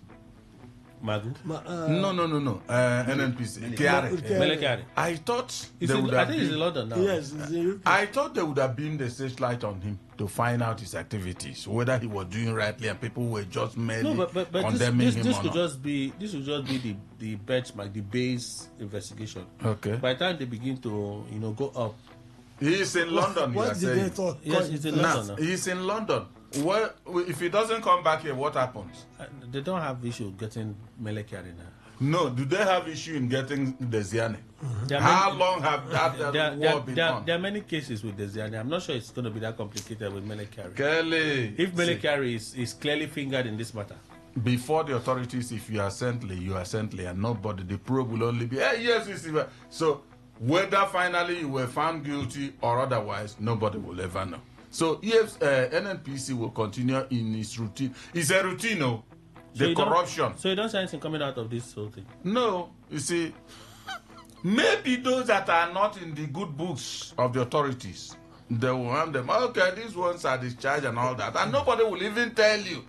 That's the problem. You won't even know whether any of them was actually maybe prosecuted and continuously like that. Nothing, you won't know. So you can see the cloud will always hover over them and they will continue in their normal routine. It's unfair, sir. Fine face, doctor. Yeah, Kelly, I think this matter, I don't know what to do or what to say because, even you don't have confidence. How do I have confidence when what you are talking about is how many trillion? $7.2 billion. And the Senate Committee on Public Accounts said NNPC didn't remit 210 trillion. Yes. The same NNPC. You know the Senate, they always talk now. They always find something. But their probe doesn't even do anything. Maybe this one will do because it involves 210 trillion. In addition to the ongoing one. I feel for you, Sean. So Lamido Sanusi had said that the NNPCL is like a country within Nigeria as a country. So a lot of things are happening there. And I think it's high time that they really go into the further dismantling of the NNPCL. Breaking it down further so that we can really have control over what is happening there. And the worst part of it is that where the resources they are frittling away is coming from are not enjoying as much as they are. How many rivers or how many Niger Delta people are really in charge of the NNPCL? And the whole resources they are just, embezzling everything and siphoning everything. And there is no how you investigate the NNPCL without Mele Kyari answering questions. It's just that there is no how you even investigate subsidy scam in Nigeria without calling former President Buhari to answer questions, or even former President Goodluck Jonathan. They need to have something to say. If we are in a good climb that we really want to investigate something and bring out report, not like the report of the forensic audit of the NDDC that we didn't see after all the noise and everything. If we really want to make things to work, we have this one president to answer questions. We should have former CBN governors to answer questions. We should have former finance ministers to answer questions. These are key people that are privy to information that can give us what we want. So your point is this one is just... It's just like one of those activities that they will just do ginger, they do plea bargaining, they release some part and the matter dies. Simple. Remember the over 700 and something housing units of the CBN governor, a court in Lagos have upturned it that it still belongs to him. They should go back to try. No. That's not correct. Unless we miss the information, no, sir. They brought... Are you talking of the Court of Appeal?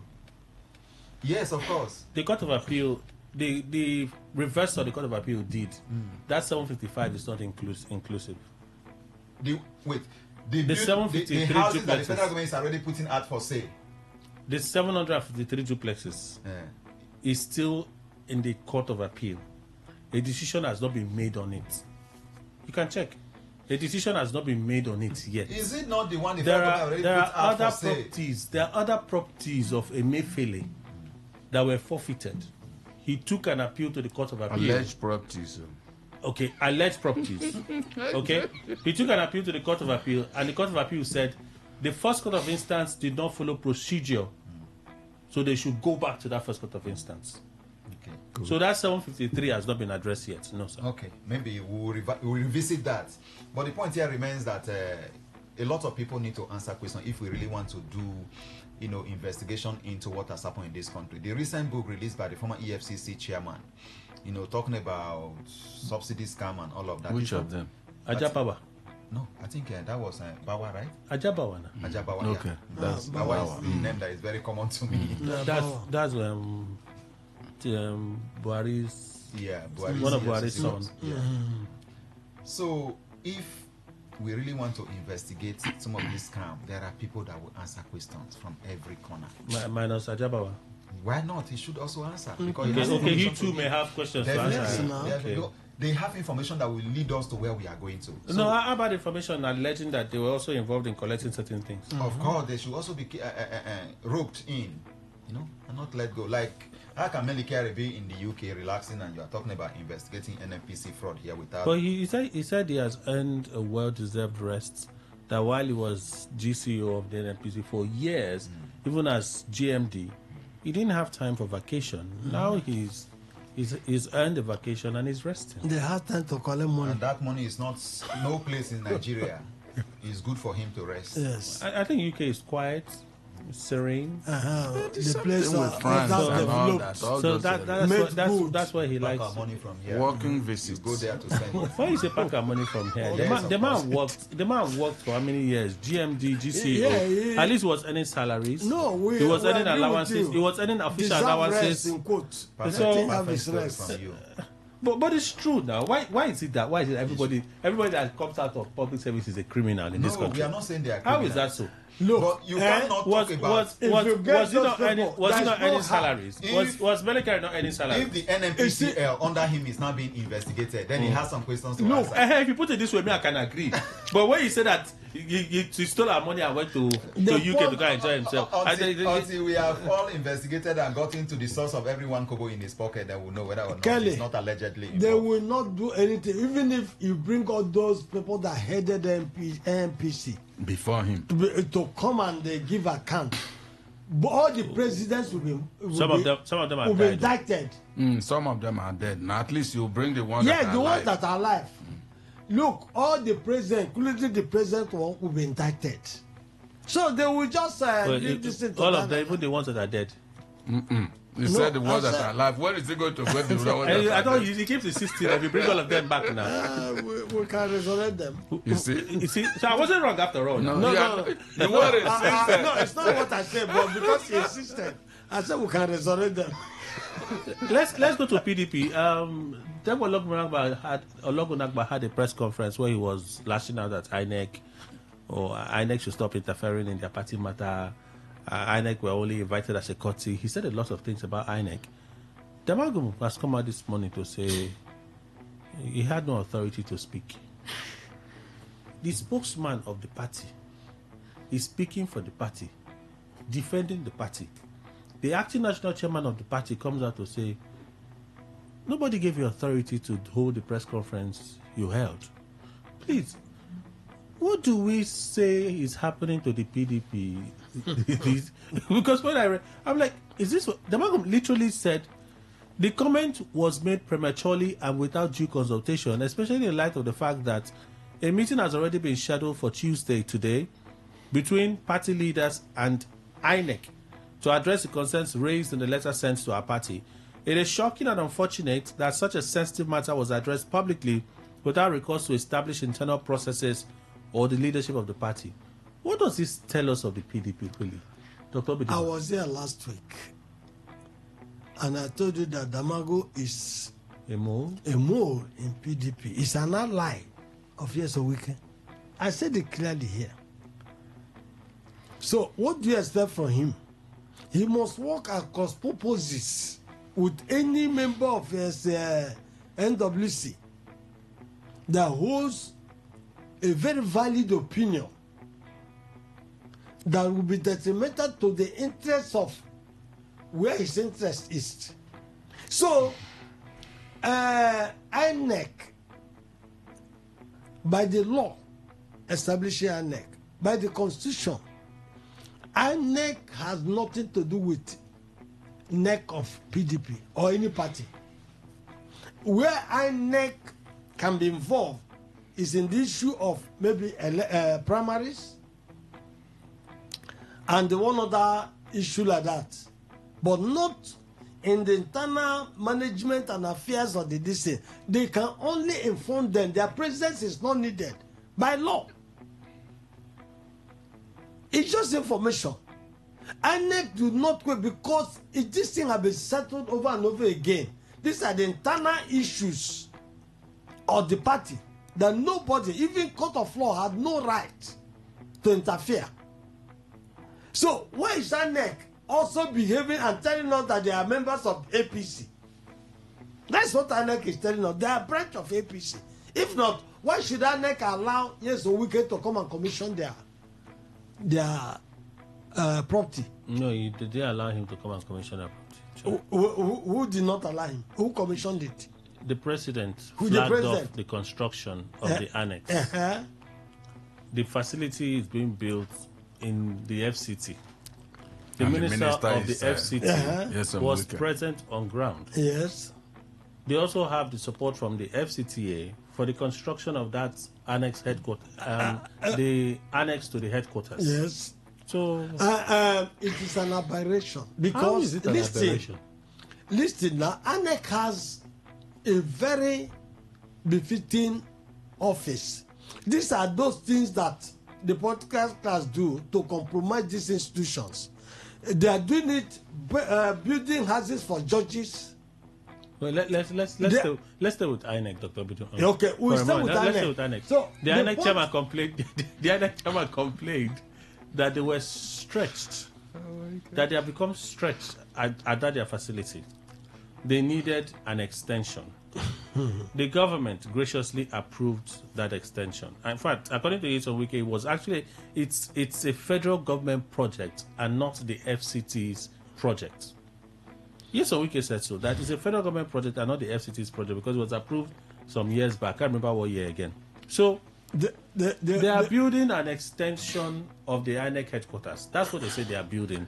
Not a new headquarters for INEC. Has how is that a problem? Line, what they call whether first line charge or whatever from our district. For withdrawal.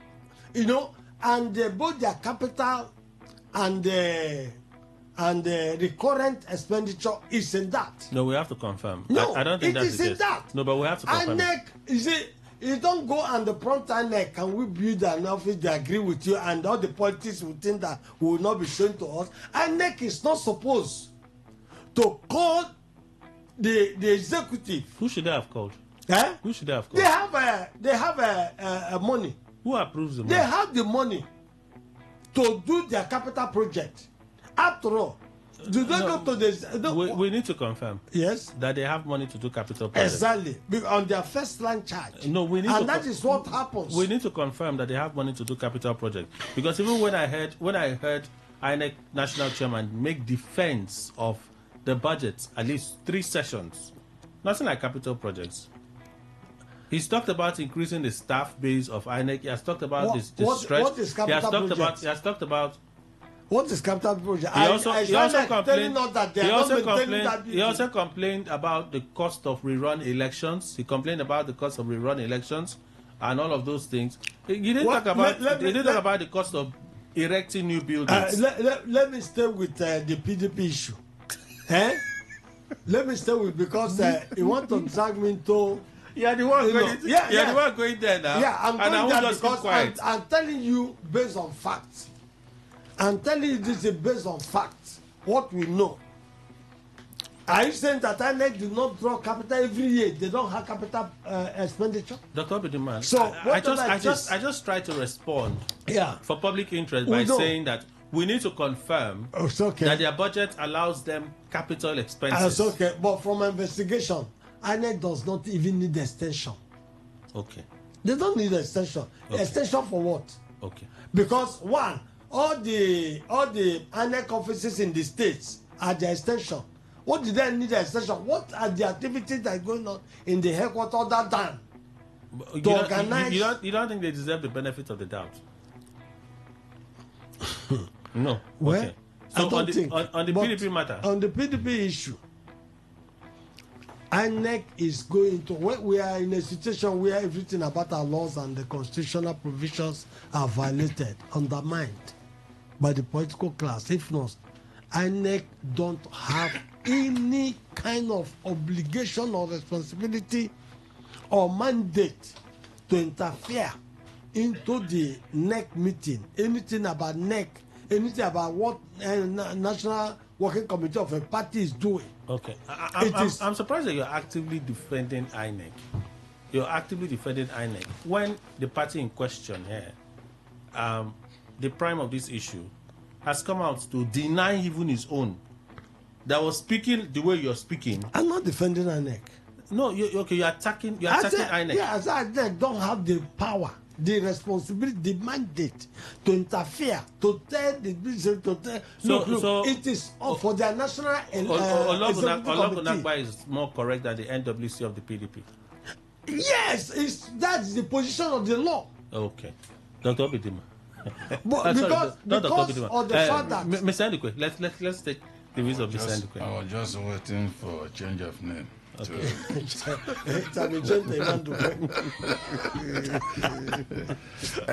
See, Kelly, no matter how bad one's enemy may be in behavior, if he says the truth, commend him. Damago is right for me. Are you a party man? No, I'm not. How do you know that Just Damago is relax. right? Just relax. What I expect you to do is hear me out first. Now, I think Ologunagba had a press conference 2 days ago. Thank you very much. A press conference is an action that is premeditated, arranged for, and organized. Thank you very much. He's the spokesperson of that party. He can, on ad hoc basis, grab issues that are against or for PDP and speak. But he has to be very careful. There are salient issues he must liaise with the authorities of the PDP. Yes, but he could advertently pick on any issue and give answers, maybe on the surface, and then said, we are going to deal with this and that. The hierarchy. That is just simply what Damagum said. Whether he's a person that is steadfast in PDP or not, but that's what he said. When you organize a press conference, it has received the highest level of officialdom of that particular party.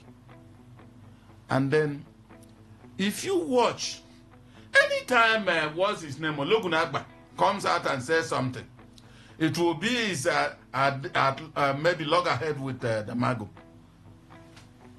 Because there are areas that you should speak. They've not removed you from being their spokesperson. But the area that needs communal wisdom, as it were, the hierarchy of that political party. Since he didn't consult them, he was speaking for himself on this. Since it was something he organized a press conference to tell the, as a matter of fact, anything that the press conference is organized for, the words of that press conference is assumed to be from all the stakeholders. I agree with Damago. I have questions. Go on.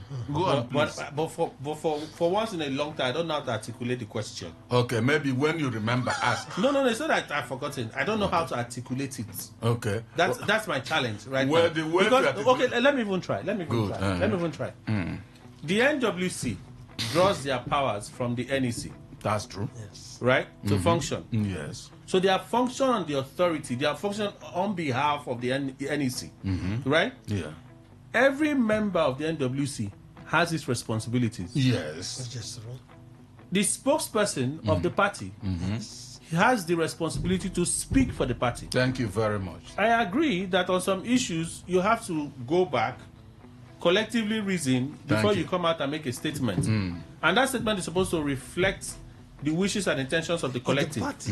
Right? Yes. But when some things are clear to you, and based on the authority you have in the position that you occupy, naturally you should be able to speak for the party. Let's say, for instance, the press had called him to say, what is this INEC is saying? Isn't there a statement to this? He has, there are ways to respond. They say, oh, we're not ready to speak on this, we'll respond shortly after consultation. Or maybe we don't know. Maybe he's had chat with the Magum and the rest of them, and it's okay, go ahead with your press conference. This is the position. For us, we haven't done anything wrong. He's aware of that, and he goes out to do the press conference.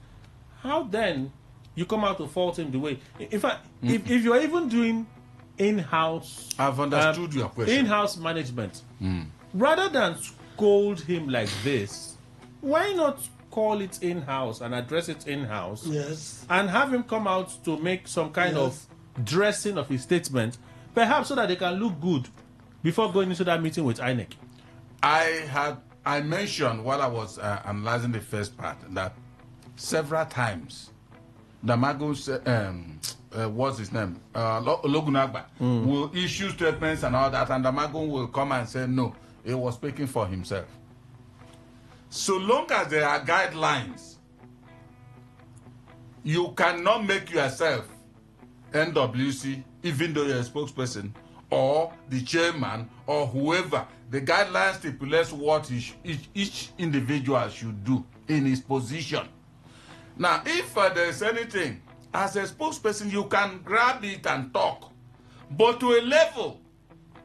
But coming to what I'm saying, what I read from, what I understand from the statement of the Magomo, I am not one of them.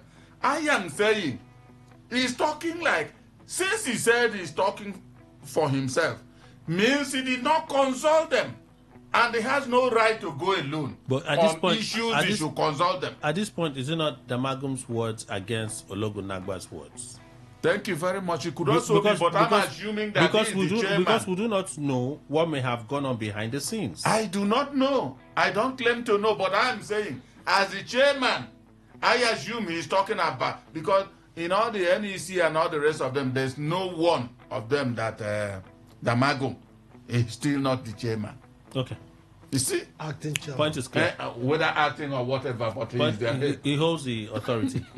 Dr. Fineface, the issue of Ologunagba scolding, the Magum scolding Ologunagba that spoke out of tone, his words do not reflect the position of the NWC. Of the PDP. Yes, of the PDP regarding INEC. INEC had come out a few days ago to say their NEC did not follow guidelines. So with that would clearly mean that everything that came out of that NEC is a nullity. Ologunagba came out just 2 days ago to say, no, we did everything right. Yes, it was signed by only the Magum, but there was no part in INEC guidelines or the Electoral Act that mandates us for that kind of meeting to have 2 signatories. You were only informed as courtesy, not because it was mandatory. The Magum comes out this morning to say, that thing you said is not with approval of the NWC.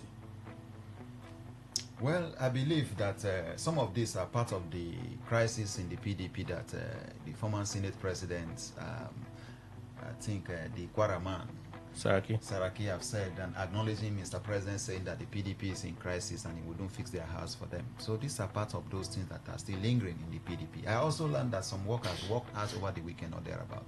No, yesterday on I am wanted to force his way into office. All of these are there, and I don't think that despite the intervention of Mr. President, and that is even I thought you agree with some of them when they say the Supreme Court has reinstated him, so he should go and take his position. I agree, but I'm saying you come, somebody says no. What happened?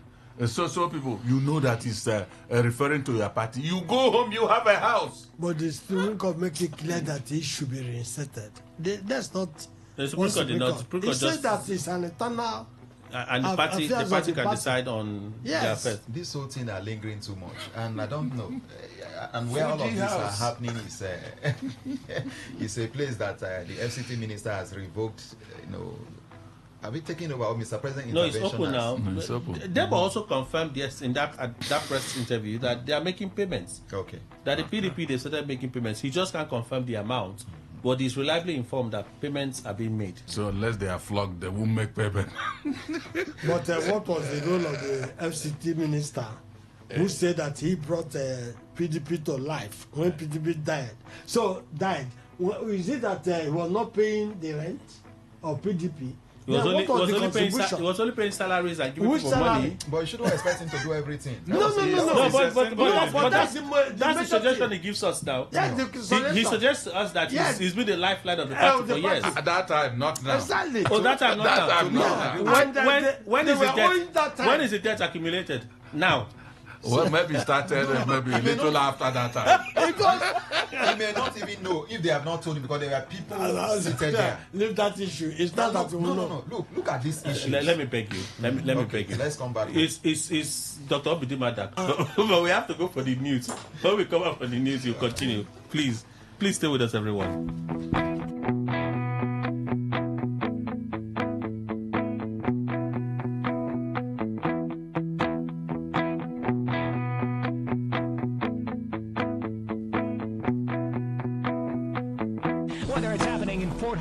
South South, Nigeria, or around the world, we've got you covered. On air, online, delivering balanced news and unbiased analysis. Today, 95.1 FM. Today, 95.1 FM. Port Harcourt. News update.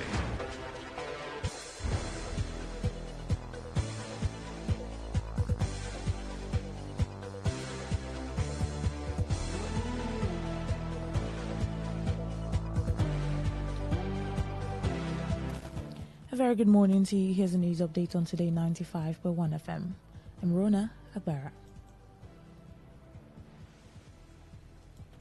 The federal government says there is no security threat within Abuja. The Nigerian government stated this in response to an advisory by the United States Mission in Nigeria, warning all Americans to stay away from all military and government facilities in Abuja. The federal government maintains that Abuja remains safe for citizens and visitors alike. This was contained in a statement by the Minister of Information, Mohammed Idris. The Orashi National Congress, ONC, has raised a distress call to the Nigerian police, urging immediate intervention to quell rising violence and restore order in Ahoda East local government area of Rivers State. President of the group, Emeni Ibe, said the peace and security of the area is under threat following heavy gunfire heard around the council secretariat last night. Ibe, in an eyewitness account, said residents fled in panic as they heard the gunshots, sparking fear and confusion across communities in an incident which may be linked to the attack on the Ahoda East Sole Administrator last week Friday. The ONC president, while calling on the youth in the area to lay down their arms and embrace peace, also appealed to the security agencies to urgently intervene and prevent further breakdown of law and order. The River State Police Command is yet to issue an official statement confirming the incident of last night.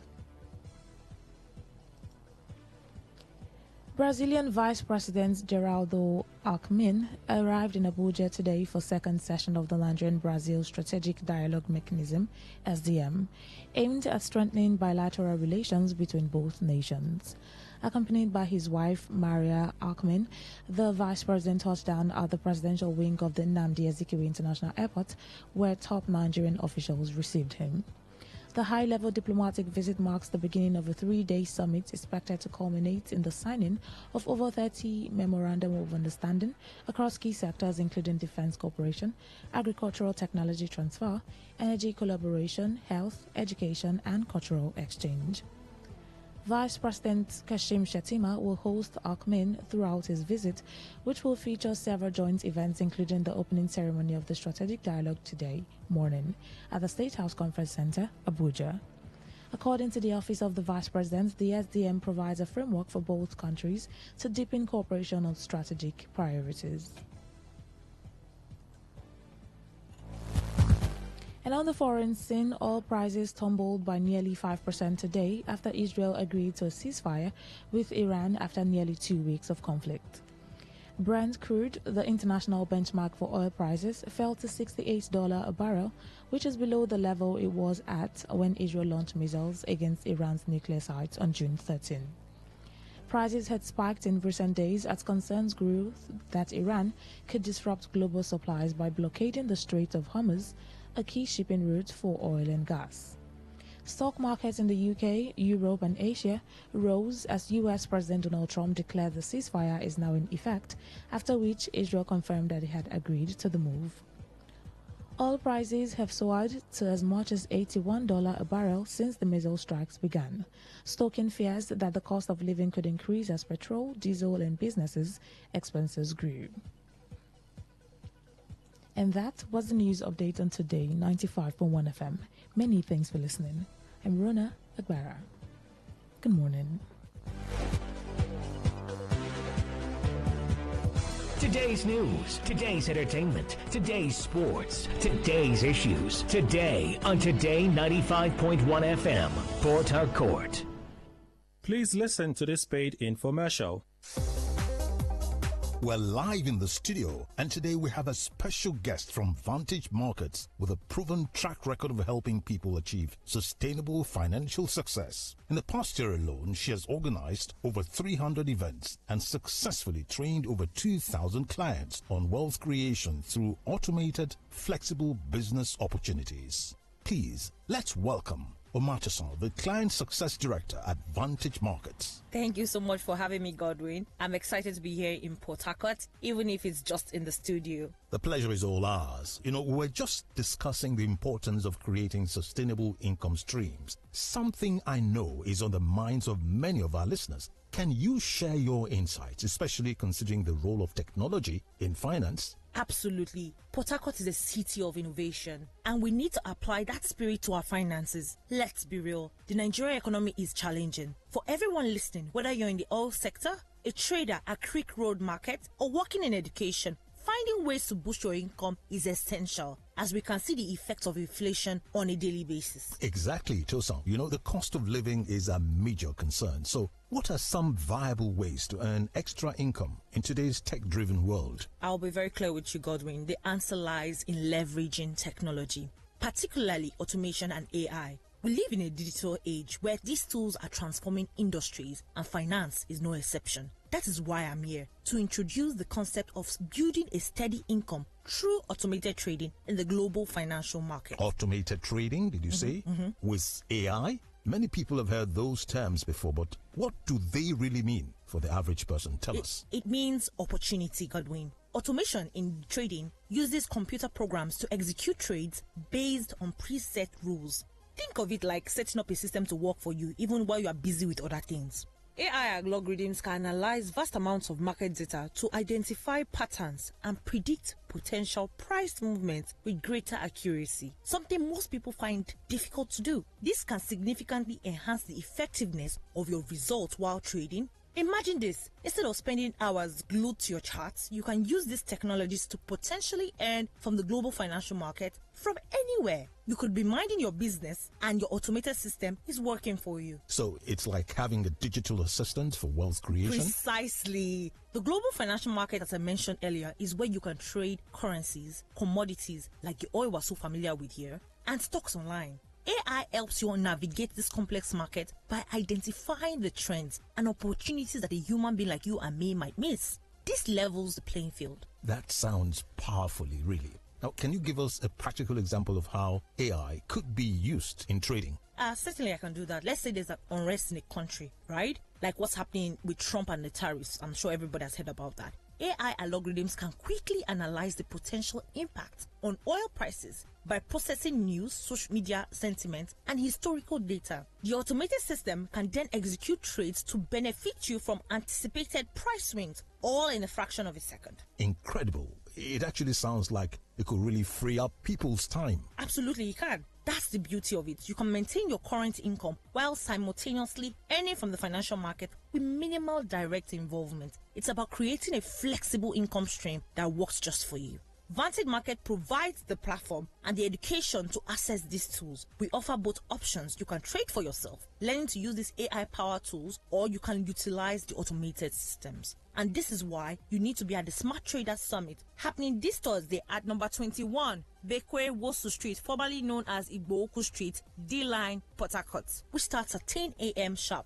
To register, send PH to 090 60 59 35 52. Send PH to 090 60 59 35 52. The number again is 090 60 59 3552. What about the risk? People are often wary of anything involving technology and money, especially with the rise of other platforms that promised such. That's a very valid concern, and that's why we preach risk management. It is very crucial. First, AI can actually help you manage risk by 1. Diversification. AI can help you analyze and suggest diversifying your investment across different assets to reduce risk. Stop loss orders. By using automated systems, AI can dynamically adjust your stop loss orders to ensure your capitals are being protected. The third one is back testing. AI allows you to test trading strategies on historical data to assess their potential risks and profitability before using them with your real money. And secondly, we're different from other platforms. We do not promise you a quick and easy path to wealth creation, as promising that is a lie. Nothing good comes easy. We can only help you make the path easier to understand and execute. We emphasize responsible trading and provide tools and knowledge to manage your risk effectively. This is fascinating, I must say. So, how do people in Port Harcourt get started with this? The best way is to attend our Smart Traders Summit this Thursday at number 21, Bekwe Wosu Street, formerly known as Igboku Street, D-Line, Port Harcourt, which starts at 10 a.m. sharp.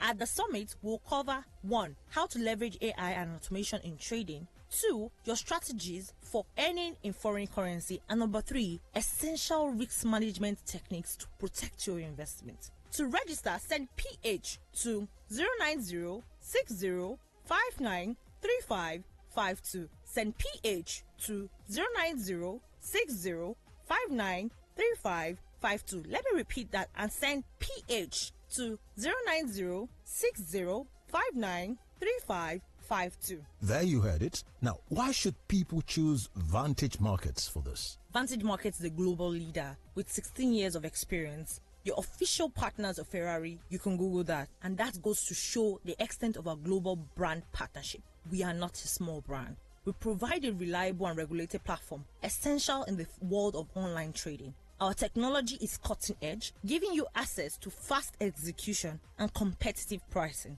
We are also committed to education, empowering our clients to make informed decisions. Now, is there a cost to attend the summit? The summit itself is free. We want to make this knowledge accessible. Of course, trading involves capital, but the summit is about learning and understanding the potential first. And what should attendees bring? A smartphone with internet access or a laptop and a valid ID card. We'll have a live trading demonstration to show you how these technologies work in practice. What are the benefits of attending the summit? Beyond the knowledge and the potential for financial growth, we have some exclusive bonuses for the first 50 attendees in Port Harcourt. Number 1, a chance to win a landed property and a Mercedes-Benz in our elite promotion. Number 2, access the Algo Accelerator at zero cost. Number 3, you have access to the 10x trading program, a chance to significantly increase your income. And of course, you have access to our suite of AI-powered trading tools and indicators. Those are fantastic incentives. I agree. Now, you want to remind our listeners how to register? Of course. The Smart Trader Summit is on June 26th at number 21, Bekwe Wosu Street, formerly known as Igboku Street, D-Line, Port Harcourt, and it starts at 10 a.m. To register, send PH to 090 60 59 35 52. Send PH to 090 60 59 35 52. The number again is 090 60 59 35 52. Omatason, you know many people are skeptical about online financial opportunities. How would you address their concerns, especially regarding automation and AI? Skepticism is natural, but it's important to separate misinformation from reality. Here's what I'll say. Education is key. The summit is about understanding how these technologies work, not just blindly trusting them. Regulation and transparency. Vantage Markets is regulated, and we provide clear information about how our systems operate. Control. You always have control. Automated systems are tools. You set the parameters, you set the tone, and you can intervene at any time. Risk management. As I mentioned, AI can be a powerful tool for managing your risk. We address the common concerns like lack of time. Automation resolves this. Unrealistic expectation. We emphasize sustainable growth and security. We prioritize secure platforms and educate on best practices. So the Smart Traders Summit this Thursday is the place to learn how to use these powerful tools responsibly. Any final thoughts? Definitely. Port Harcourt is a city of go-getters. Do not let fear or misinformation hold you back from exploring new opportunities. Attend the summit. Ask questions and empower yourself with knowledge. Send PH to 09060593552. Send PH to 09060593552. 09060593552.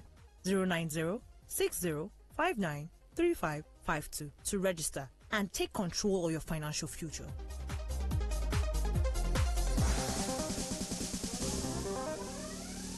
And that was a paid infomercial.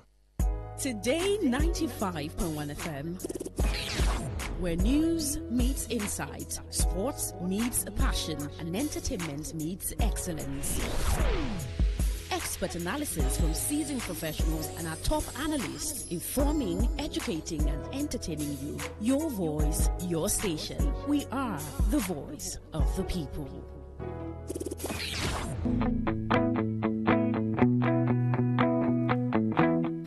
All right, thank you all for staying with us. Let's get on with our conversation. So let's conclude this PDP gist. Good thing that Dr. Obidima and Mr. Mawelin Dukwede are out of the studio, but Dr. Fineface is here, so nobody will interject as we conclude this PDP saga. The national chairman scolding the spokesperson for speaking out of line. Yeah, it's very similar to what I was saying about some presidential aide also speaking without consulting with their principal, who are the president. They speak their mind. And this is what you see, the national chairman coming forward to say that the presidential, the spokesperson, is not representing the party, But it's a terrible thing to think of. Very, very. And that is to say that the House is divided against itself. And for that reason, the center cannot hold. And it's a very big issue. You should rather be having a scolding from outside the system. But now you are getting it from the system. Is something that is very terrible. And I think it further points at the very serious crisis in the PDP that they are not together, and that is why you see the ADA coming forward now. They are trying to maybe replicate what's happened in 2014, ahead of 2015, talking about the APC today, whereby they all pull from different parties and put the APC together, registered it, and today they are in power. Maybe that is what is likely going to happen again, because these are people that are recycling from different political parties. But then you see how this PDP thing is going, and it's a very critical issue that they continue like this, because most Nigerians looked forward to the PDP to say that they were going to at least be the hope of many Nigerians who may want to change or have power taking over from the APC. But that is not happening. These are people who boasted that they will rule Nigeria for 60 years. Look at them, where are they today? How are the mighty falling? And I think they need to really be able to put themselves together, because if there is any alternative that will be stronger and be able to drive the process of unseating President Tinubu in 2027, if that is what they want, it is the PDP. But now we don't have it, because these parties that are coming on board now, except ahead of the election, we have at least 20 governors defecting to the ADA. If we don't have that happen, then it will be difficult for them to be able to wrestle power. But when you have the way the PDP, the APC came on board, then you see that they were, more articulated than this. But here, what is happening in the PDP now is really appalling, and it's really a shame, because one will expect them to really stand as a strong opposition party to challenge the sitting party, and then be able to give alternative governance to the people, and possibly be able to take over power if the Nigerian people say, come back, maybe during your time it was better. They have a lot of key performance indicators to use and convince Nigerians to support the PDP. They have a lot. looking at what they came into power in 1999, and then they lost power in 2015. If they go back, sit down and look at how the economy was between 1999 and 2015, they can be able to convince some gullible Nigerians to believe that if they return to power, that things may be able to stabilize better as it was during their time than what they now have, even if we know that it will not be so. But here they are now, just jumping and scattering and quarreling and all of this. This is just very unfortunate. Well, I hope you remember that Jonathan had up to 20 or 22 governors. Then he didn't still win. He didn't win. Because so the system never wanted him. It's not the number of governors. Yeah, that endorse you. Yes. Or even move. Yes. If the system say you are the next, you become the next person. I'd like to ask a final question so we can get to opinion poll. The action of Damagum now, has it clearly validated the position of INEC? Even though you won't agree, Dr. Obidima may not agree with INEC position. But if the national chairman has spoken the way he has spoken, has it validated the position of INEC? No, it did or not. he's just leveling the ground for them to get into a meeting with INEC? Yeah, it did not. I love what the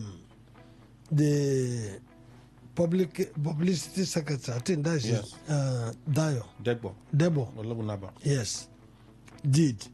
We call that preemptive diplomacy. You know, there's a meeting that is coming. The best is to smoke out the fire first, because that meeting could be compromised. Is to tell the world that INEC don't have the power, don't have the constitutional mandate to interfere. In fact, to make the position of the law known to the public, so that they don't go to that meeting without the public knowing, and INEC will just cleverly shut them down and they take it in. And that is what Damagu maybe plan to achieve. And this person preempted him. So INEC, what INEC should do now is to stay clear from the INEC meeting. They've been formed. And it's a matter of courtesy. So it is going to be your word plus Ologunagba against Damagum. Yes. And INEC. Yes. For you, what Ologunagba has done is It's to right. put the heat on INEC. Yes. And I'm asking, Damagum's action by countering what Ologunagba has done, what does it do for the party when you take it in view of INEC's initial statement and the meeting they're supposed to have today? Yes. The meeting, the INEC meeting with the party. They're supposed to have a meeting. Exactly. This is what I'm saying. You know, I've already mentioned it that Dabo engaged in preemptive diplomacy by a kind of nipping it in the bud. Don't you think that Dabo is also in a position to have received intelligence that meeting could be compromised? No, I'm asking a question. So- You've answered this already now. At this point, Yes. Damagum has said what he has said. Yes, Damagu, yes. Right? How do you see INEC receiving it? Do you think that INEC will still be cautious or INEC? INEC ought to be cautious. Because what are they going to discuss again? What are they going to discuss? Yes. Okay. So I'm asking. Having let this thing out of the bag, what are they going to discuss again? I'm asking, as Damagum, by his action, validated the initial statement of INEC against what Ologunagba just said. Yeah. Has he? No, I think the position of INEC was... Your NEC meeting, because you did not, it was signed by only Damagum.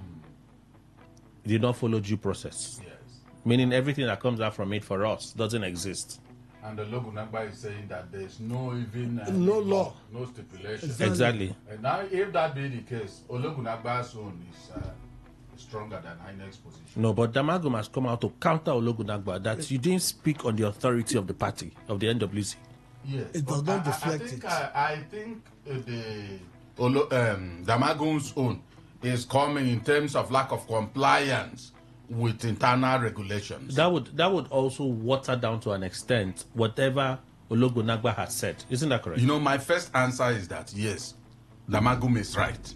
Okay. Because see, you start, they say charity begins at home, even though it shouldn't end there. Now, you want to do something, follow completely with the guidelines. Now, if there are certain issues you should comment on them. The ones you won't, until you do consultations, do it the same way. So I agree with Damagum. Now, but we are saying in terms of validity, the INEC position is that it was signed by one person who is Damagum. Now, Ologunagba is challenging that position of INEC. And I am also asking INEC, maybe in line with Ologunagba, to say if there's any law they have that two persons must sign, let them bring it out. Let them bring it out. If they don't, then Ologunagba is correct.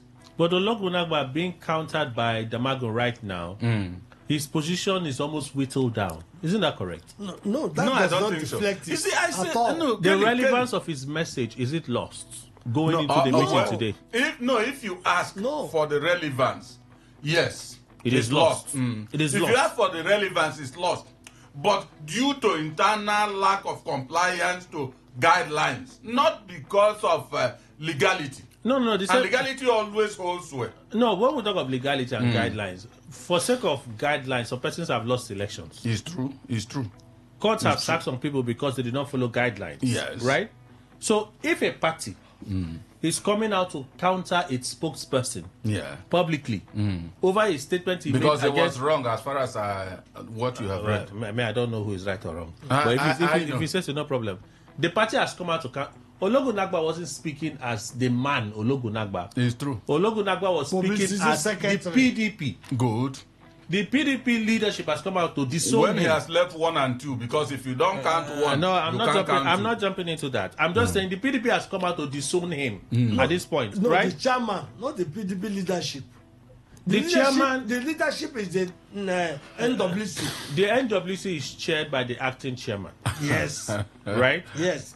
So that is the leadership of the party. The chairman. Is he not also the chairman? The neck of the party, the neck has given authority by delegation to the NEC, to NWC, to act on their behalf. Yes. Right? So where is superintendent? When Damagum speaks, Damagum is speaking for the leadership of the PDP. It's true.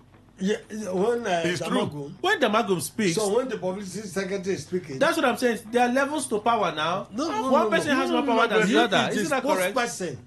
He's the one authorized to speak on behalf of the Is the spokesperson having more authority than the acting national chairman of the party? The national acting chairman of the party, even when trying to release some statement, must release through the spokesperson of the party. I think the spokesperson has more power than an acting national chairman of the party. He has power. Wait, let's look at it from this way.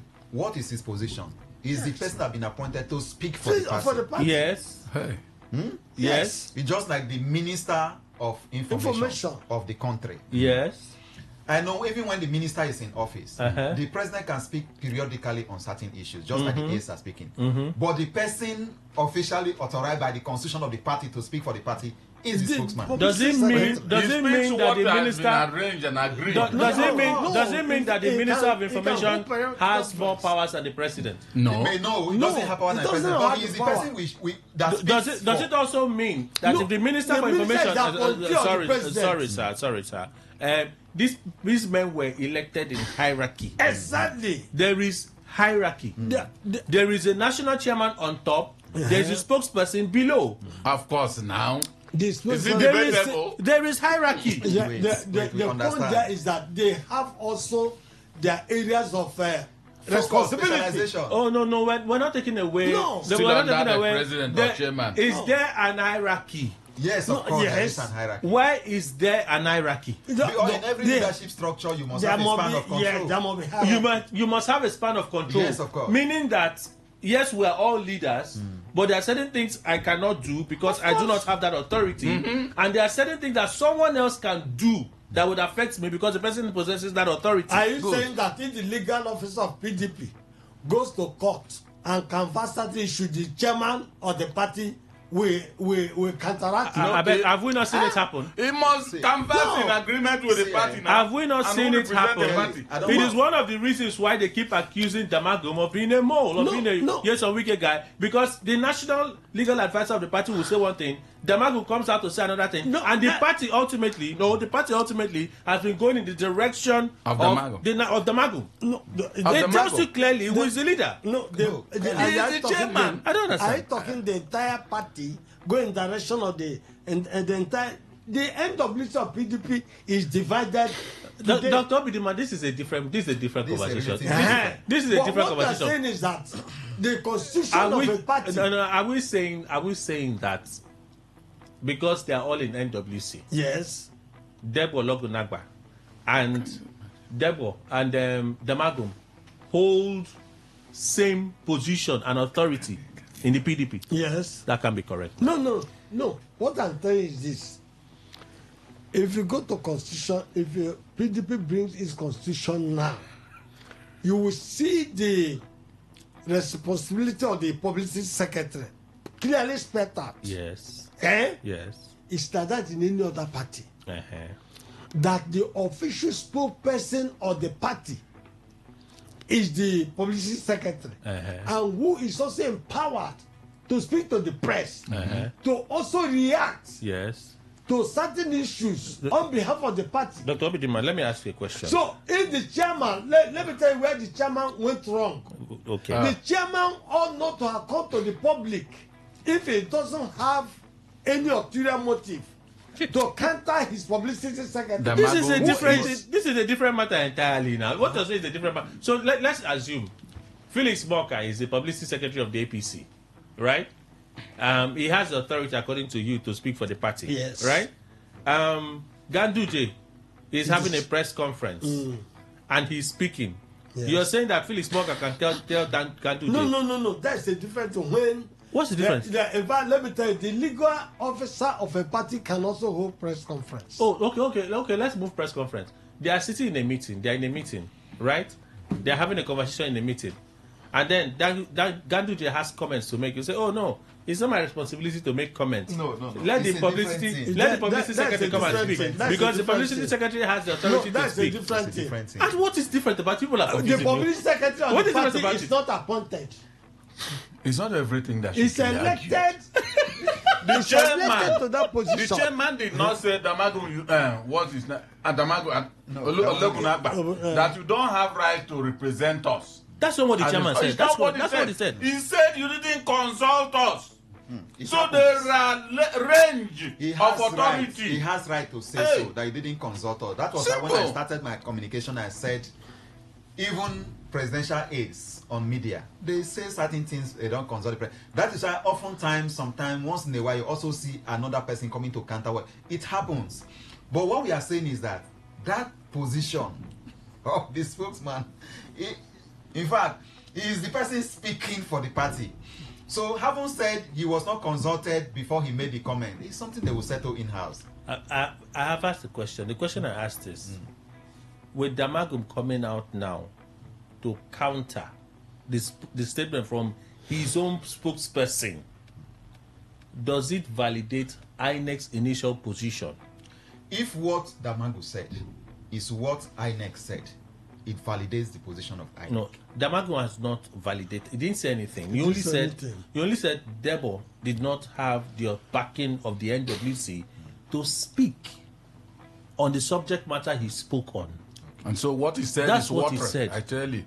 So that's what I'm asking. On the basis of that, INEC made a statement. Nobody has countered INEC's statement except Debo. If no one had countered Debo, you would have been the PDP's official position against INEC's statement. The national chairman of the party has come out to say that statement, that press conference you had no authority from the NWC. Good. If he has said so, then whatever Debo said is null and void on the matter. Meaning it has validated the INEC position. Correct. That is it. And now are we now also assuming that Damagu coming to say that it's not the official position of the that every member of the NWC agrees with him? With Damagu, well, for what he said, the person that holds the chairman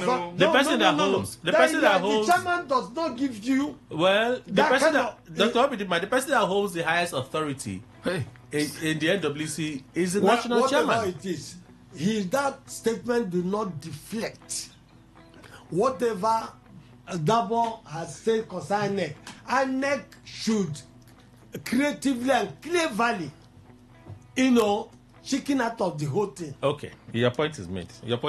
We understand you will not agree, but your point is made. So there's no issue there. There's something that you go for hardball. Let's move on. Let's move on to The Cable gave us this report of a leaked memo showing that SSS had alerted defense headquarters on the Benway attacks.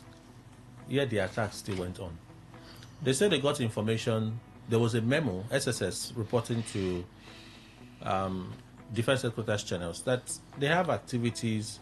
They see that certain Fulani militias were gathering in certain locations and they were planning to attack a number of communities. This intel was passed since May to the defense headquarters, since May. In particular, May 13. In a leaked memo dated May 13 seen by the Cable, the secret police said intelligence revealed that suspected Fulani militias were planning to attack settlements in Nasarawa and Benue State. But nothing happened. They passed the information on, and the attack still went on. And went on in June. Yes, and people died. The defense people, nobody has spoken on this issue yet. Nobody has spoken yet. The SSS too, they haven't spoken. But Cable is citing a memo that they've seen. Okay, that memo was passed to the army, the military. Defense headquarters, military. Defense headquarters. In May. Okay, the best thing, I don't need to say much about this because I think Jonathan was the one who even started it, that even Boko Haram is his members and his government. Okay. You know, the idea. They're in the military, they're in the police, they're in the political class, they're in Senate, they're in the presidency.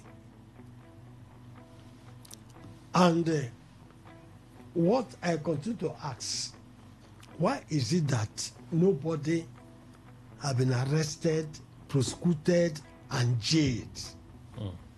All this why? The point is that both the political class, both the military, they are all security agents, they are working in cahoots in all these things to freight our resources through this so-called terrorism and banditry, whatever they call it. Because if it stops, it is like drying their milk. So, in a same line, for this big moment to come out, the chief of defense staff should resign. The chief of army staff should resign. They should resign? Why? Yes. They should resign immediately, and they should also be made to answer certain questions. Because if intelligence was brought before you, it didn't act on it. What is their motive? What is their motive? I know some people were slaughtered anyhow. So, can they continue to remain? What kind of confidence should we repose in them? That this thing will not continue under their watch.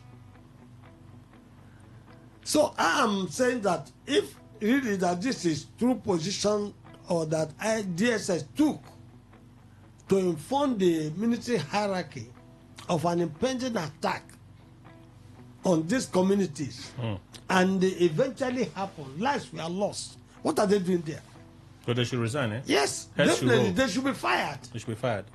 Dr. Fineface. Yeah, it's surprising. I never knew there was even intelligence shared before that incident. And it kind of brings us to the point that we keep saying that Nigerian security system bases more of its action on reactive policing or security other than proactive. Because one will expect that information from DSS is very, very key, very, very fundamental. In fact, when we say DSS, Department of State Services or Security Services, a lot of people, they are the secret police of government. In fact, they are the spies of government. They are those who gather intelligence. And they are present in the 774 local government areas of the country, gathering intelligence at the local government level, sharing it with their state director, who filters information, and then share with the national office. And then every morning, from what we are made to know, one of the memos that Mr. President reads before he steps out of the presidential villa every day is DSS memo. DSS brief is what he reads first to know what is happening across the country. So there is also the tendency that this intelligence that was shared with the Chief of Defense Staff or Army Staff also got to Mr. President unstable. That money, it got to him. Definitely, I'm relatively sure it got to him because I know that he reads the DSS memo every morning before he leaves to take to any function. So why wasn't any action taken? Proactive action by way of mobilizing to ensure that they provide security for those places, raise alarm, and then thwarting their effort. I am surprised that in a whole state, you could have that system of these people planning whether from within the state or outside the state, and then being able to successfully carry out the attack. And then you see them now beginning to troop to Benue State to lodge in the best hotels in Makurdi and then enjoy themselves that they are trying to provide security for the people after over 200 have been killed. What happens if they have taken action on the memo from the DSS? Even as I am here, I have a network of youth volunteers across, the states in the Niger Delta. When they share information, I quickly verify it. Those are required to share to the media, I share to the media. Those are required to share to security, I share to security. To see what we can do to help the system to work well. Look at what is happening today, how many people have been killed in Benue State. And look at where we are. When DSS, memo from DSS, that is why what Obidima said is something that we can go. If it needs to be compared to resign, if you have to be in other climes, just one person that died, you have to resign. But in Nigeria, people don't resign. As we speak, no, people resign now. Very few. Okay, very few resign in Nigeria. Who resign? Femi Sonaya resign now. Very few resign in Nigeria. The former NIA chief resigned now. Of course, Ajurun Ganale, our brother, also. Ajurun resigned, What circumstance? I don't know circumstance. You said at least he that said it. Well, he didn't qualify. Clarified it. No, he clarified it. By saying answered based on. Even if they don't resign, they can be fired. A few people resign, but it's not worth it. Look at today. I think the chief of army staff was the person that the memo was shared to as well, right? No, defense headquarters. Defense headquarters. They got it. As we speak, I think the defense chief also, DS or what they call it, chief of defense staff, Christopher Musa, is in Benue State. He's in Benue State. Who told you?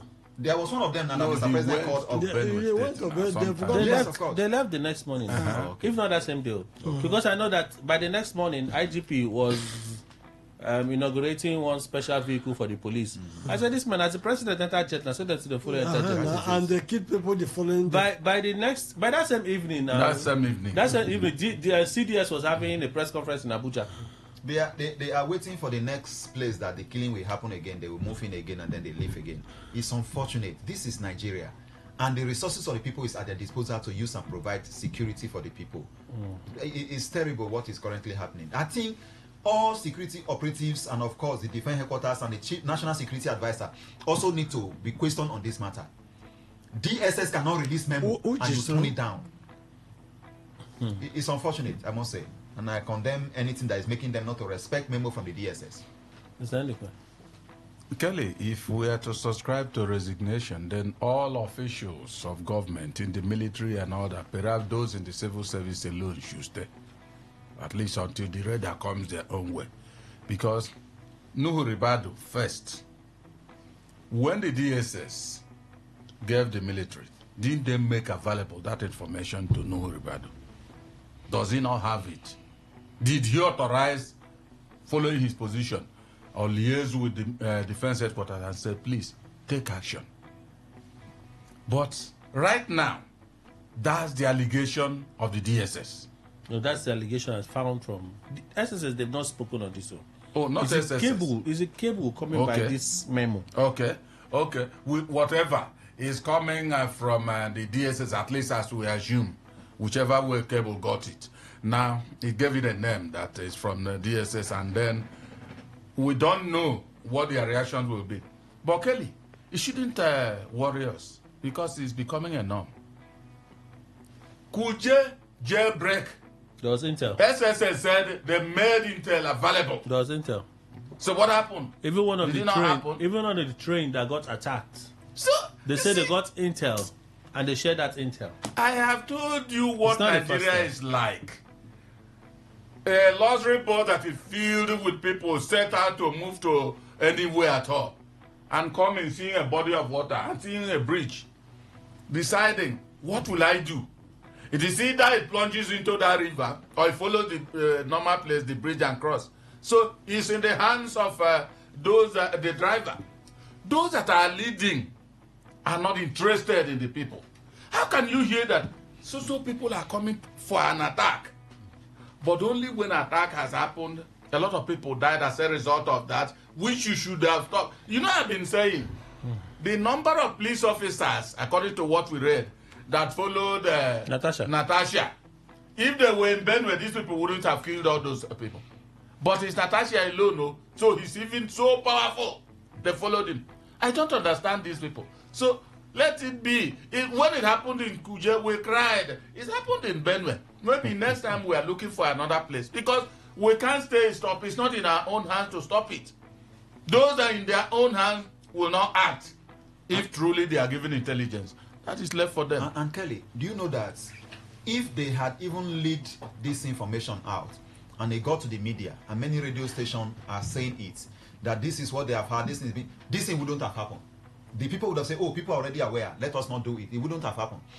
This thing now calls our attention to what the U.S. Embassy in Nigeria have said. They are sitting in and government is countering it. Is there anyone that won't counter? What's the U.S. Embassy saying? Yes, of course, you read it here about they should be giving them security information. They should be careful from government information, this and that. You read in the news. Military places also. Military places. But they said that's not because there's unique insecurity in the FCT. It's because of global tension. Definitely. Global tension caused by America.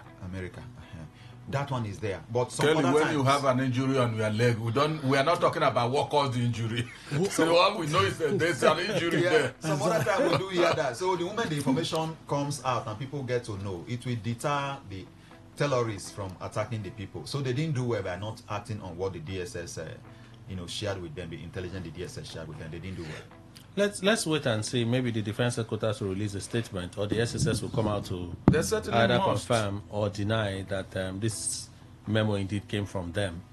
But for now, let's take some of your reactions before we go.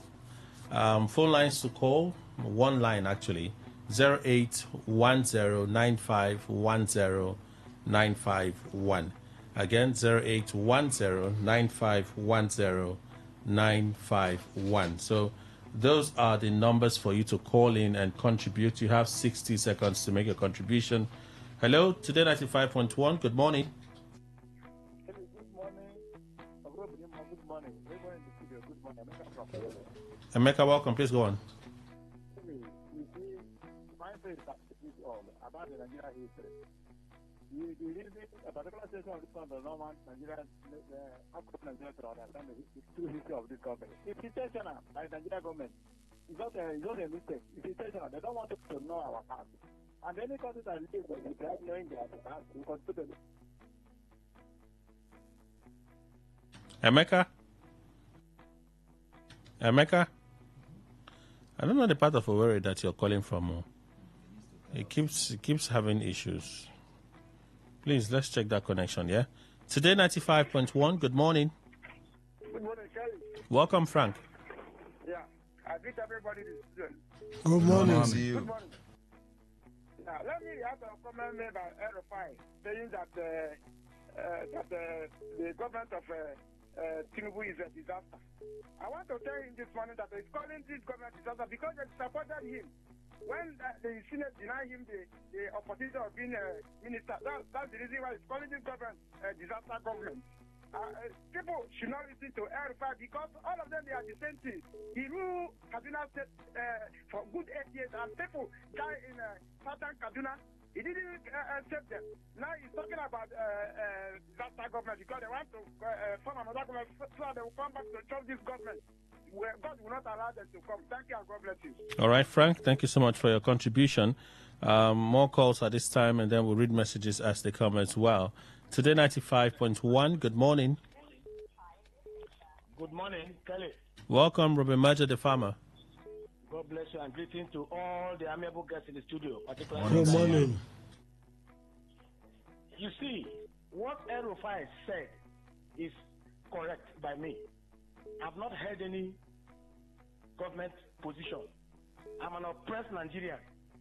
And what President Bola Ahmed Tinubu-led government is doing is glaring, very glaring. A government that is refusing to adhere to rule of law that is so much preached. Setting aside Nigerian constitution, doing things outside the Nigerian constitution. The children are on strike in Abuja. They were busy going to dance in renovation of International Conference Center. That was not built by this government. Constructing roads in Abuja, and you tell me such a government should continue that have no respect for the people? Good morning. Robert Mada, the farmer, remain my name. God bless Today FM. Thank you, sir. Thank you so much for calling and making that contribution. Good morning, Kelly. I'm my respected man in the studio.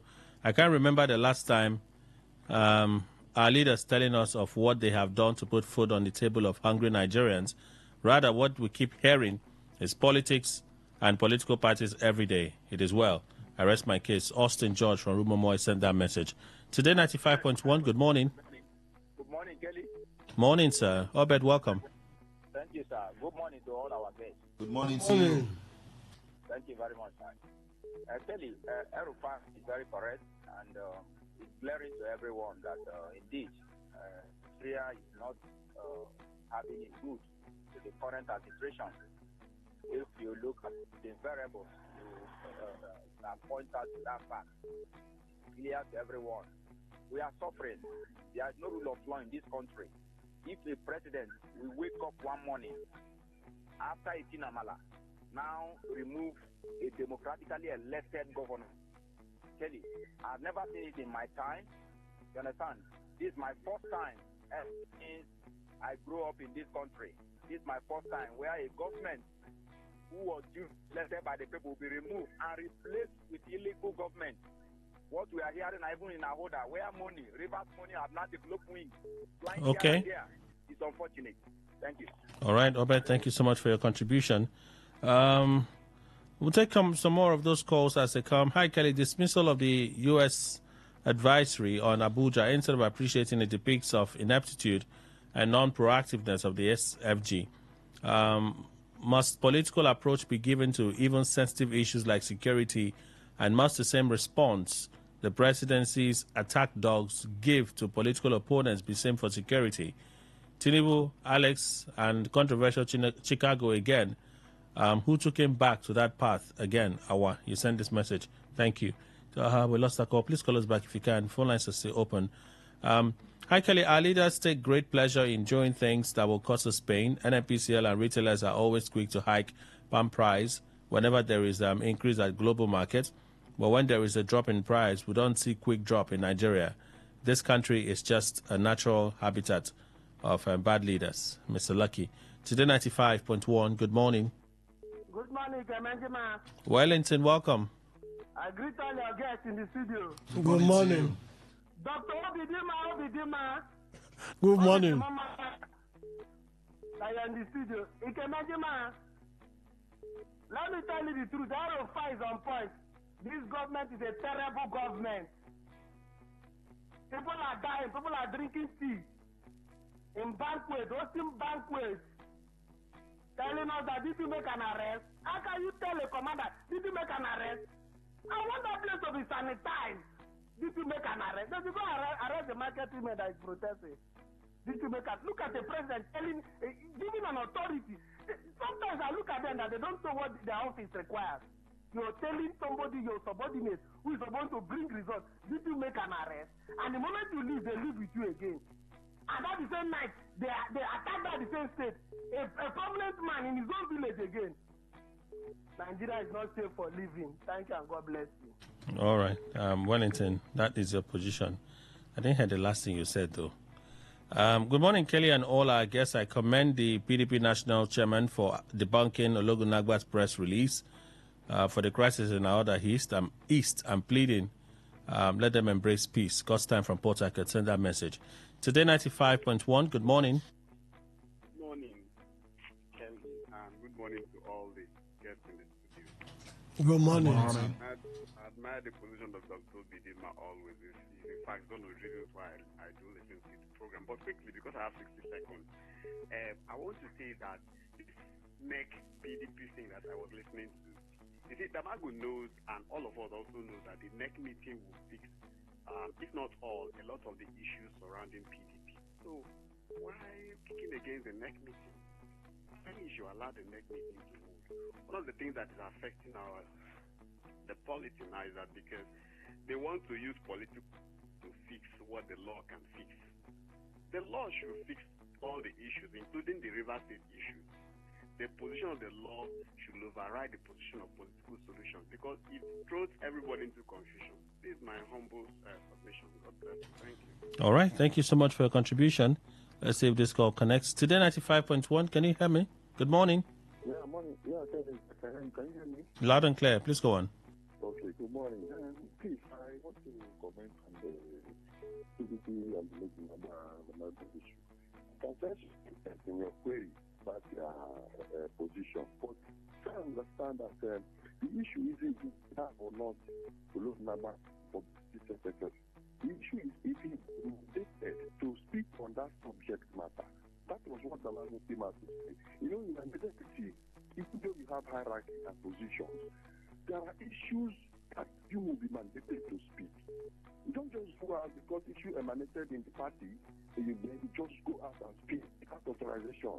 That's what Manango is talking about. Not whether or not the issue he spoke about was right or wrong, but that he wasn't mandated to go and speak, that he is aggravating it.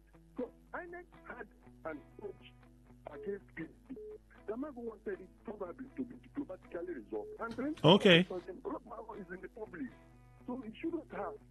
I don't know if I could quickly talk about this DHQ's issue. Have you not passed 60 seconds? You don't pass 60 seconds now. You still want to talk more again. I think that's Douglas from GRA. Today 95.1. Good morning. Good morning. I greet everyone here in the studio. Good morning to you. Good morning. Yes. My name is INJ, calling from Okrika. What I want to say is concerning the refinery, oil production, this and that, petroleum. Nobody is mentioning the reason why Nigerians are suffering in this manner. Since 1967, no, I mean 1966, I should say, when General Aguiyi-Ironsi took over power. Then he did not leave a resource control issue. He changed it to a unitary system of government. And that is the reason and the beginning of Nigerian suffering, where, as the borough declared the Niger Delta, nobody is seeking and nobody wants to change that narrative to make sure that the resource control, if not, if federal government has her own, whichever way she manages it is her own, then the other people who have their own will manage their own to develop their areas. And Okay, we have tried. It's out of our scope for today, but I just allowed you because it's important for you to say what you want to say. But still, we've tried. Today 95.1. Good morning. Good morning. Morning, sir. This is Chris Onyenwine. I greet your honorable guest. Good morning to you. Kelly, take it down. I want to tell you about the memo about these herdsmen and the killings in Benue State. Kelly, do you know that the same approach Benue State governor used against the protesters is the same approach my governor, Peter Mba, used against the protesters of a harmful killing? When the herdsmen killing a harmful, when the protest is going on, there was tear gas. Same tear gas, the tear gas that the Benue State, the same method. Understand me? If you want this government, I don't know, maybe this is an agenda. Understand? Imagine our president reach to Benue, where the thing happen, Gongo, president failed to reach there. So, we are now like a sheep without shepherd. Okay. The same thing that is happening there is the same thing onto this state of emergency in River State. Okay, Chris. They know what they are doing. It's all right. Thank you. Let's take a final call, and then we'll just read some more messages before we close. So this will be our final call. Today, 95.1. Good morning. Good morning, Sir Kelly. Hi, Madam Dota from Gokana. Welcome. Yes, I greet my brother there. Good morning to you, Dota. I want to quickly look at the PDP staff that are running away from office. I want to suggest to them to be in the office and work with whoever comes to work with them. They should not decide for us that are members here who is going to do what. And for the record, the chairman of the party is the boss to the publicity secretary. He dare not go to do anything or say anything without discussing first with the chairman of the party. Thank you, Kelly, and have a nice day.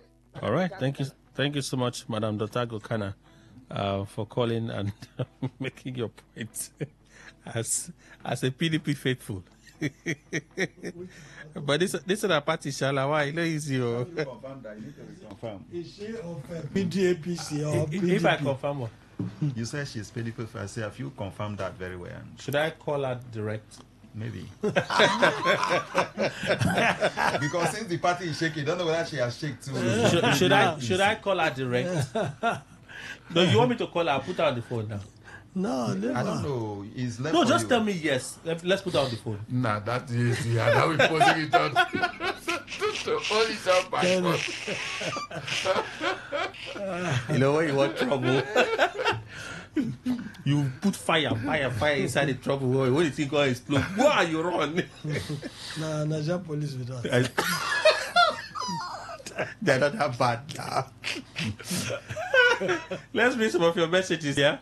Kelly, greetings. Leaked memo shows SSS alerted DHQ on Benue attack a month before the incident. Until we remove the spirit of I don't care in our blood.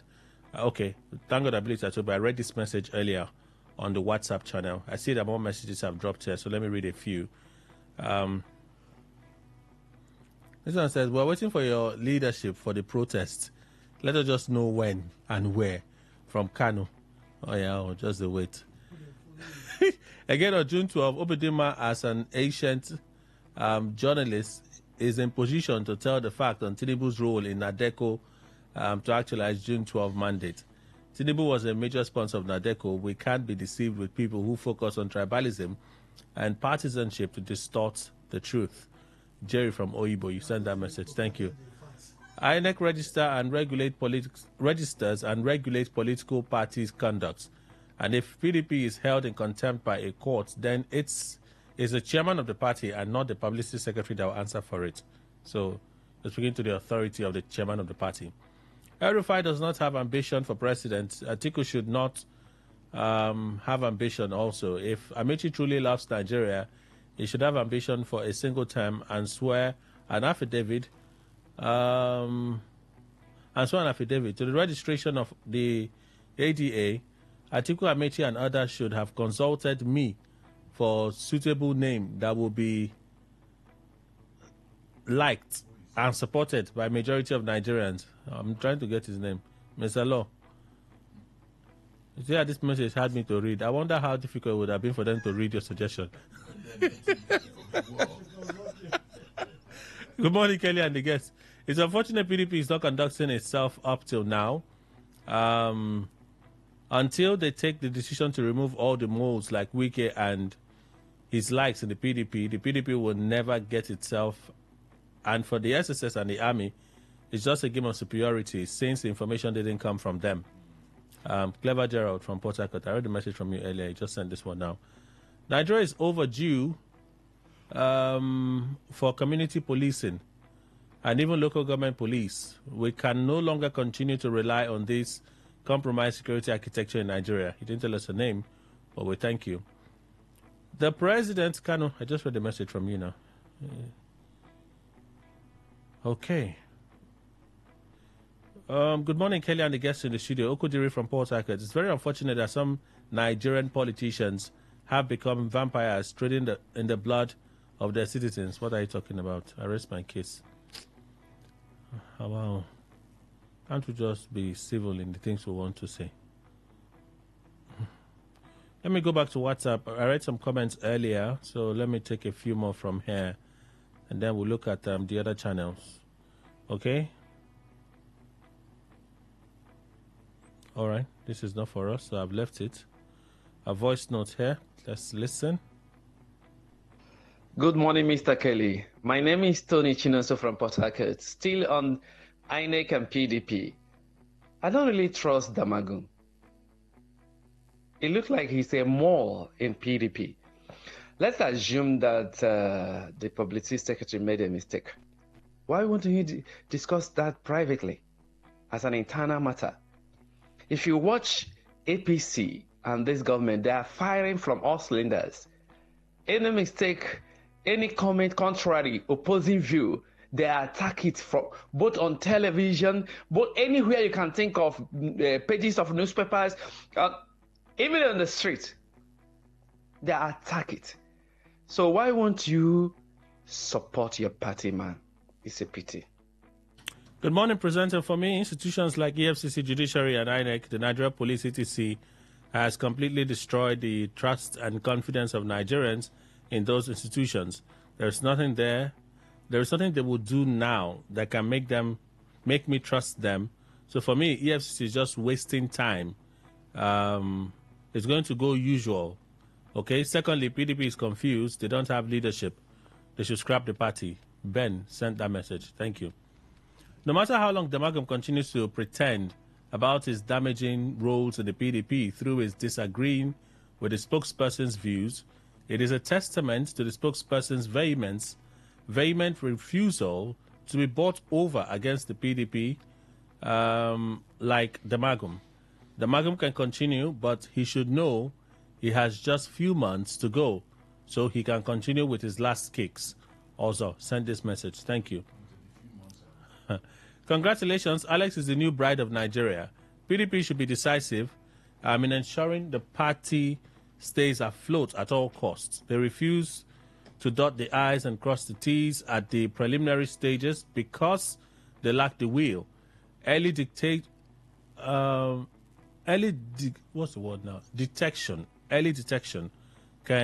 of cancer gives you over 70% probability of staying alive. I doubt if PDP can bounce back because they have wikematic virus. Okay, there's a wikematic virus. Abayo Kinsley from Rumokuta. I'm just hurrying now. Please, the spokesperson had no right to speak on what he was not authorized to speak. Secondly, it's wrong for only the chairman to sign any document without the signature of the secretary. James. All right, thank you. PDP fiasco is simply an in-house fallout that escalated beyond containment into public space.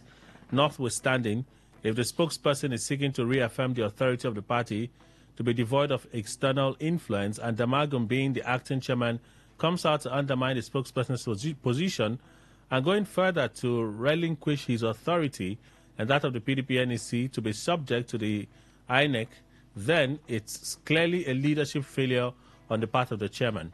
It is also possible that Ologunagba exercised the due process mechanisms in-house, but ignored.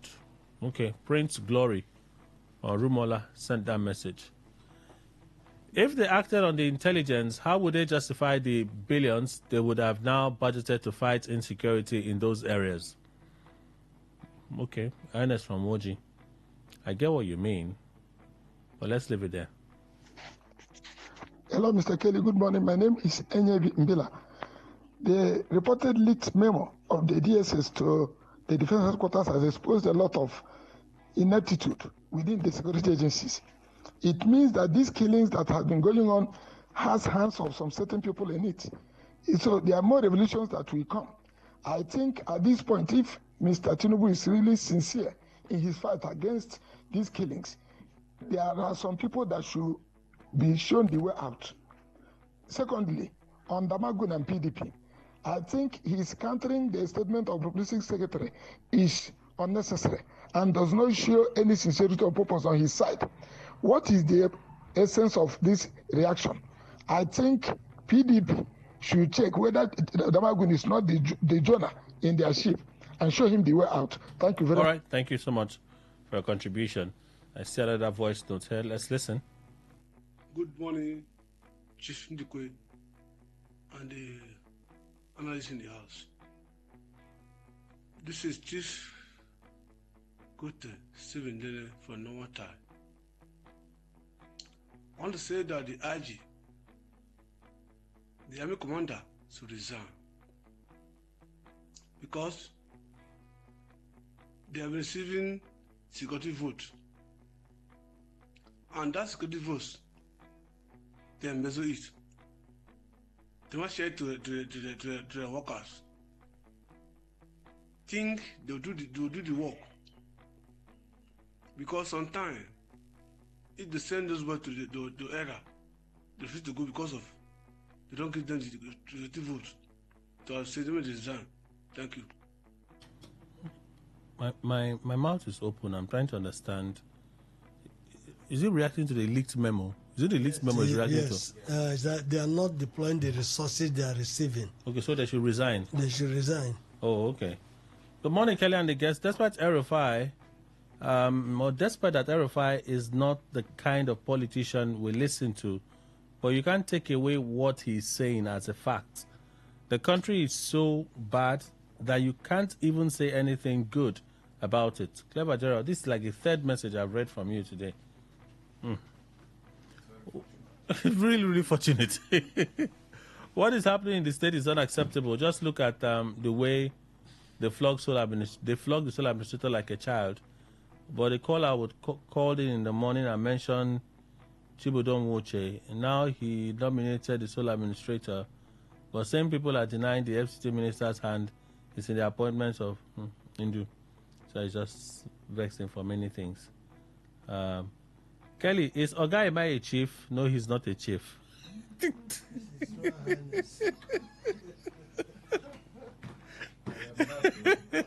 I think you've heard it. He's not a chief. People just keep calling him chief. So let's leave that one. When he gets a chief title, they said those that were calling said they are calling me for respect. Okay. I'm not chief at all. It's all right. Let's see. Clever Gerard again on X. They're everywhere. They're everywhere. And it's good. It's actually very good. But sorry, we have to skip that message on X, yeah? I've read 3 messages from you today. You know they happen, no? You know they happen. But let's take Facebook. Let's go to Facebook and read some of those contributions on opinion poll. Honorable Oaka Endwell for PDP. Okay. The post is different from what you're reacting to, so I've left you. Serious only. The generals who give orders to attack or not to attack are the owners of these cows. And they are the ones that equip these herdsmen, allegedly, with AK-47 rifles. Even the big men in political positions are among the owners of these cows. Wow, you have intel. Olowu John, good morning, Kelly and the panelists. I'm not surprised about this revelation on the attack on the Yawata community. Remember, the authority publicly said in his address that the continued killings in Benue is not Herder's attack as claimed, but politically motivated with a bid to take over their lands. Lorenzo Delight, I'm not surprised because with what is going on in the military, the architecture has been compromised. They now know where and when any operation is set to happen. It's now a tribal sentiment thing. It will be difficult to win this war against insecurity. Deprier Bob Manuel, when given information, they would act on it since they will not get that information strength to act on other information. Chijokem, Chukukene, good morning, Kelly. When most of us give information based on our environment, they will ask, is it verified? They will call it alleged. The activities of these guys are well known by government, so government can't do anything because they work with them. It's alleged by you. Dave Pafter, I'm not surprised. This is Nigeria. The army and the police were busy collecting offering on Lafayette Makodi Highway instead of taking action to avert the attack. Makachika Dikenuba, no politicians are threats to Nigerians. No header owns cattle. They are all employees of politicians. Nigerians must face politicians instead of working for them. Choma Kinstiwalu, the killings should be stopped. The SSS, police and army should sit up and do their work. All right. The general post, let's see if we can do 1 or 2 before we go. Okay.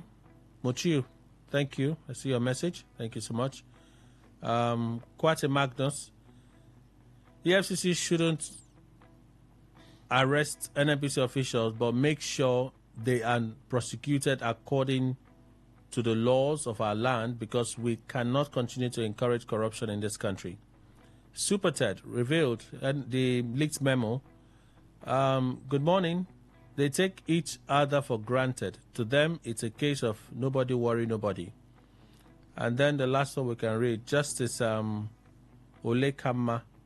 Atiku should beg Shatima to join him. Shatima, Amechi, Obi, and former Kaduna State Governor. Let them chase this APC away. All right, some of your reactions there. But we have to go. Let me say thank you to you for making the time to join us. Listen actively, passively, whatever it is, we thank you.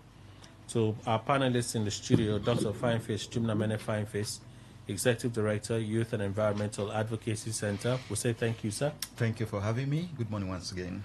Do you have a final word? Nothing much. It's just that basically the PDP, they should try and settle some of these issues in-house. And the security operatives must work together and synergize, share information to be able to address some of these issues, because it is some of the issues of this nature that made us at Advocacy Center to put together what we call the Network on Organized Crime in Nigeria and the Gulf of Guinea, so that we can share information and be able to mitigate and proactively protect the people of Nigeria. Dr. Obidima is a journalist, international affairs analyst, lecturer in international diplomacy, River State University. Doctor, thank you. Well, thank you, Kelly. I'm very grateful. My advice to PDP is that all hope not lost, but they should be strategic in the sense that there are still good ones. There are still remnants in PDP who have not compromised themselves, their conscience. So what they should do is not even to want to present a presidential candidate in 2027. They should work with the coalition to ensure that Nigeria is redeemed from the kind of oppressors we have today. All right. Thank you, Doctor. And Mr. Emmanuel Indukwe, our in-house analyst. Thank you, sir. Thank you very much, Kelly. Thank you, Nigerians. The PDP should recognize that a tree does not make a forest, so that none of them should be vaporizing himself more than others. Once they work according to the law, internal laws of their party, they may succeed.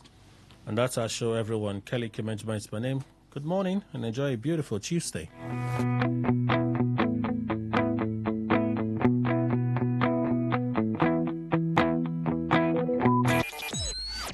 Talk radio. I listen to a lot of talk radio. 95.1 FM. Please listen to this paid infomercial.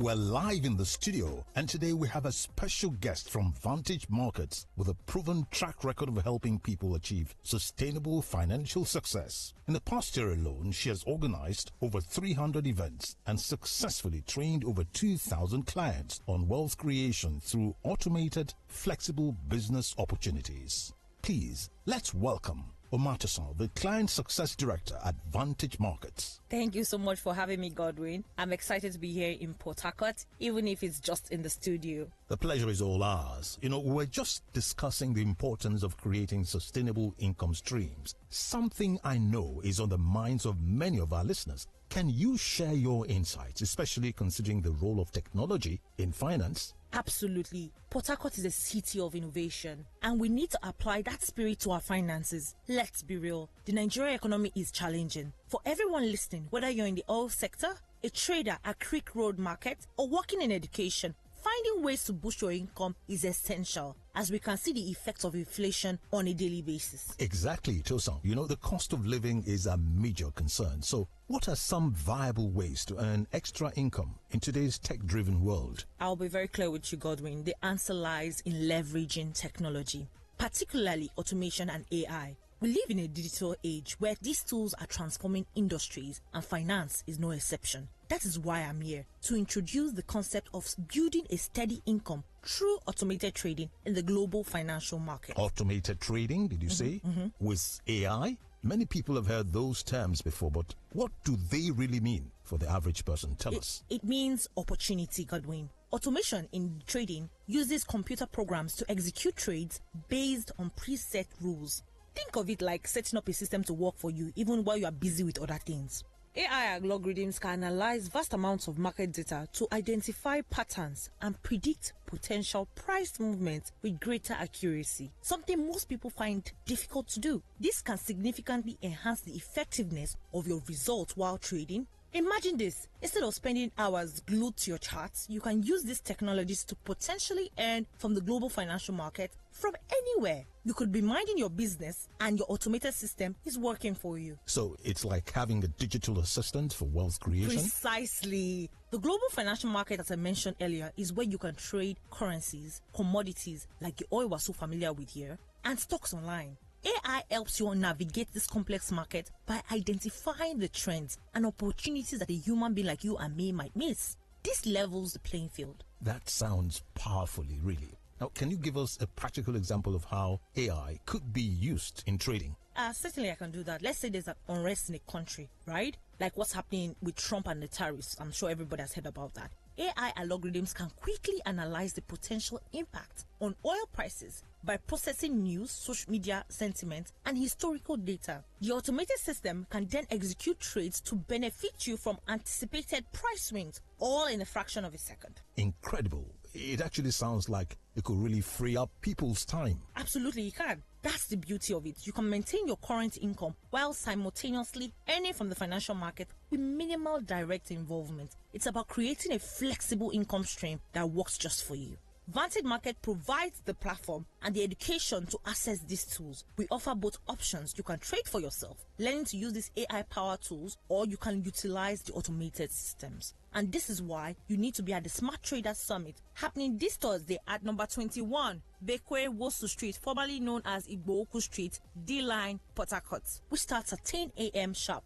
To register, send PH to 09060593552. Send PH to 09060593552. The number again is 09060593552. What about the risk? People are often wary of anything involving technology and money, especially with the rise of other platforms that promised such. That's a very valid concern, and that's why we preach risk management. It is very crucial. First, AI can actually help you manage risk by 1. Diversification. AI can help you analyze and suggest diversifying your investment across different assets to reduce risk. Stop loss orders. By using automated systems, AI can dynamically adjust your stop loss orders to ensure your capitals are being protected. The third one is back testing. AI allows you to test trading strategies on historical data to assess their potential risks and profitability before using them with your real money. And secondly, we're different from other platforms. We do not promise you a quick and easy path to wealth creation, as promising that is a lie. Nothing good comes easy. We can only help you make the path easier to understand and execute. We emphasize responsible trading and provide tools and knowledge to manage your risk effectively. This is fascinating, I must say. So, how do people in Port Harcourt get started with this? The best way is to attend our Smart Trader Summit this Thursday at number 21, Bekwe Wosu Street, formerly known as Igboku Street, D-Line, Port Harcourt. We start at 10 a.m. sharp.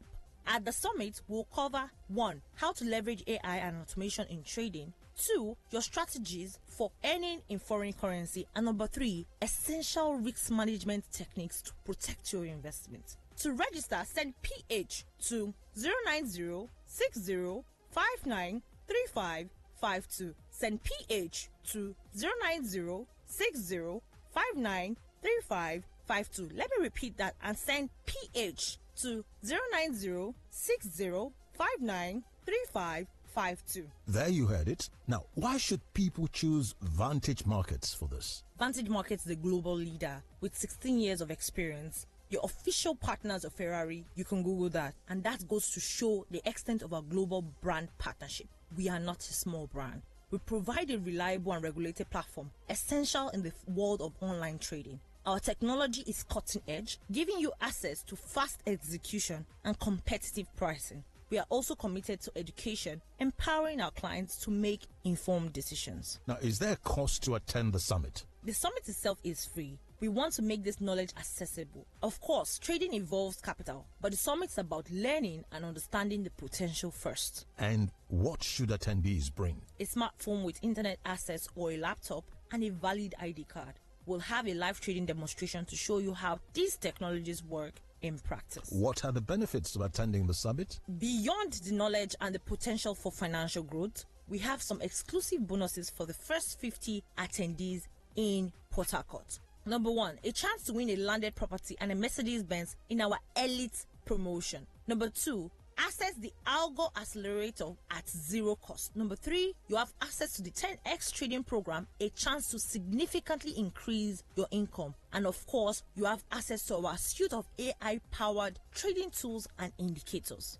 Those are fantastic incentives. I agree. Now, you want to remind our listeners how to register? Of course. The Smart Trader Summit is on June 26th at number 21, Bekwe Wosu Street, formerly known as Igboku Street, D-Line, Port Harcourt, and it starts at 10 a.m. To register, send PH to 09060593552.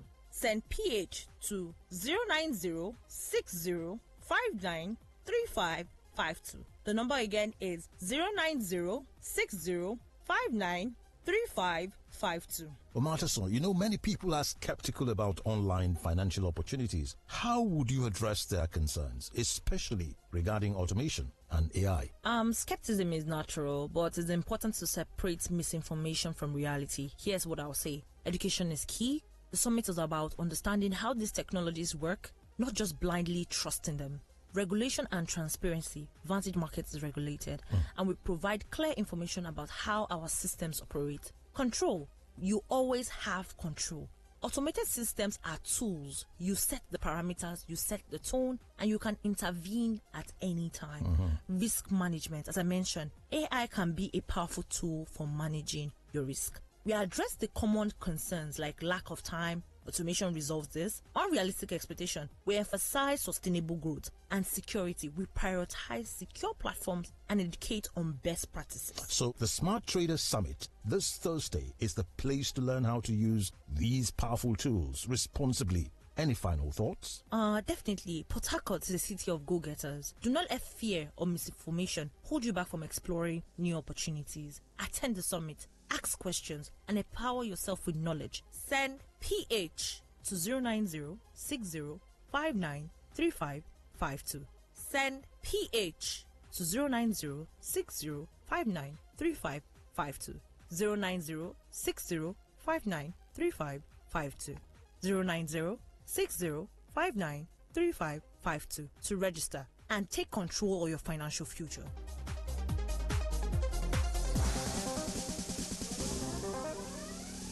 And that was a paid infomercial. Talk radio. I listen to a lot of talk radio. 95.1 FM. Today 95.1 FM. Where news meets insight, sports meets passion, and entertainment meets excellence. Expert analysis from seasoned professionals and our top analysts, informing, educating, and entertaining you. Your voice, your station. We are the voice of the people.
Every single time that you come around.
sweetie, more baby, medicine for me, give me everything I need. Yeah. Baby, oh baby, you're like medicine, medicine, medicine to me. Give me everything I need. Baby, I can't do without you. You give me everything I want, everything I need. Baby, oh baby, you're like medicine to me. You give me everything I need. Baby, oh baby, you're like medicine to me. You give me everything I need. Everything I need. Baby, oh baby, you're like medicine. You're like medicine, medicine, medicine to me. Everything I need. Baby, you're like medicine to me. You give me everything I need. Everything I need.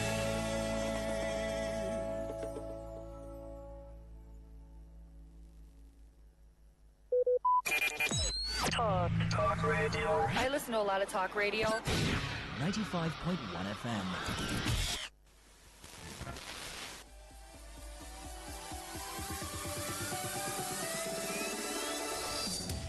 After Oxygen, entertainment has to be the next best thing. Because every chapter is unexpected. At Today 95.1 FM, we know we entertain better, so we do it. Life is too short to overthink your overthinking. So join us at 11:30 a.m. every weekday. Let's give you a taste of sugar, spice, and everything nice. Entertainment Today. The ultimate entertainment extravaganza.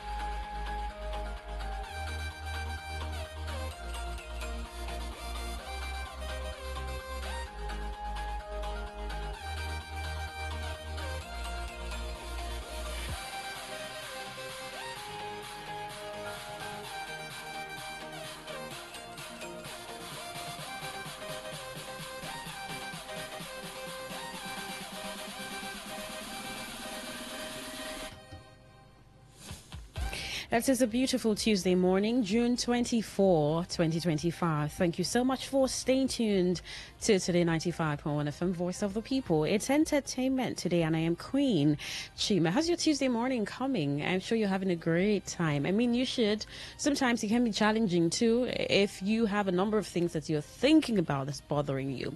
But what's most important is you're alive and there's hope, so you can get things sorted for yourself. Well, I saw this very interesting. I don't know if I want to call it interesting, but it's full of guts. And if you're following us on Facebook, you see it directly there where it's posted on Today 95.1 FM. If you're following us on X, it's also there on Today FM 951, where Terry G says, I paved the way for smoking cannabis on screen. Terry G, drop your comments there. I mean, there's a question there about what popular culture has done to the younger generation.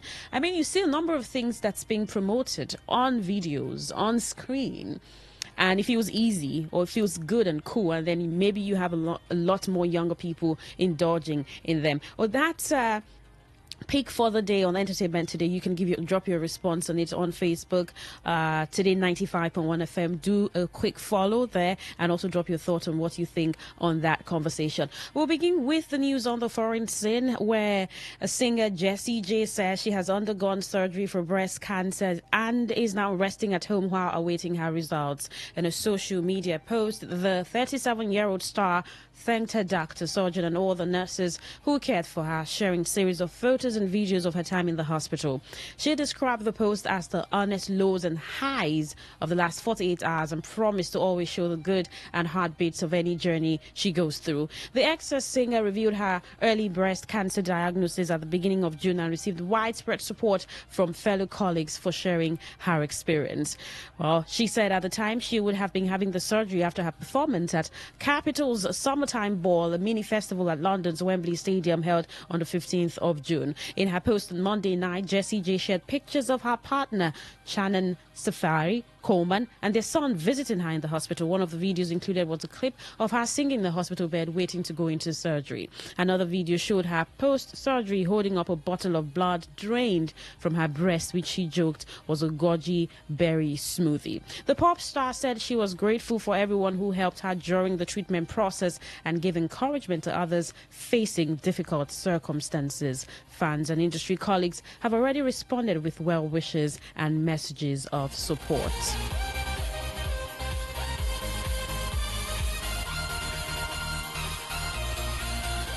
Well, the winning design for the National Memorial for Queen Elizabeth II will feature a glass bridge and commemorative gardens. The design will also feature her husband, Prince Philip, the Duke of Edinburgh, alongside a traditional statue of the late Queen. Lord Norman Foster's design team have been announced as the winner of the competition for a memorial to honour Britain's longest reigning monarch to be built in St James Park in central London. The translucent bridge is inspired by the shape of the late Queen's wedding tiara.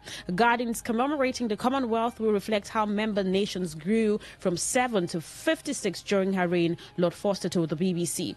We respect the biodiversity and nature of that part of the park, which is alive with wildlife, he added. The chosen design is multifaceted, with a separate statue of the Queen and Prince Philip Gardens and a Prince Philip Gate, along with a main monument to the late Queen to be built beside them all. Lord Foster said of Prince Philip's inclusion, "We showed them together, and in a way there was this inseparable quality which we sought to convey." The design, chosen from a short list of 5 concepts, is a balance of traditional elements and modern elements, informal and formal, says Lord Robert Javrin, chair of the Memorial Committee and the late Queen's former private secretary.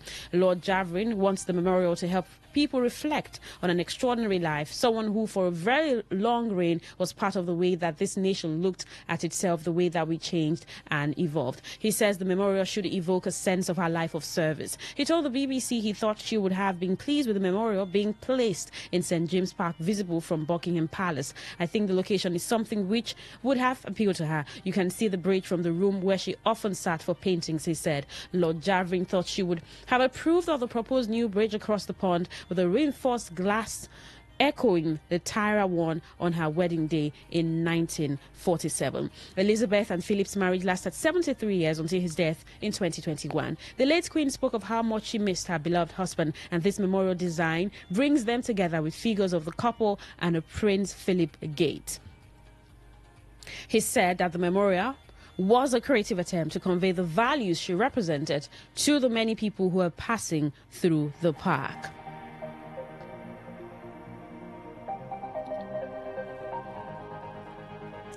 Well, lastly, on the foreign scene, where a woman who made history as the first model with Down's syndrome to feature on the front cover of Vogue said she was honored to be making her acting debut. Ellie Goldstein from Exes plays Nancy in the new series of Mallory Tars on CBBC. Doctors said that the 23-year-old would never be able to walk or talk when she was born. "I am so honored to have been a part of this fantastic series. I'm beyond excited to see my episodes and share them with everyone," she said. Now in its 6th season, Mallory Tars follows the adventures of a group of girls at a boarding school in post-war Britain. "I was nervous to go on set, but when I saw the schoolhouse, it wasn't a dream. It was really true, and I loved filming every scene at Mallory Tars in schoolhouse," she said. "Down syndrome means I've got an extra chromosome. Lucky me. Diversity should be out there, and people should not be hidden in boxes. They need to be seen." Patricia Hidalgo, Director Children Education at the BBC, said he had long been a leader and champion in diversity and representation, both on screen and behind the scenes. When children see themselves and their peers represented, it fosters empathy, belonging, and a deeper understanding of others, she said. The first episode, featuring Ellie, which is episode 8 in the series, is available on BBC iPlayer on 30th of June and airs on CBBC on the 1st of July.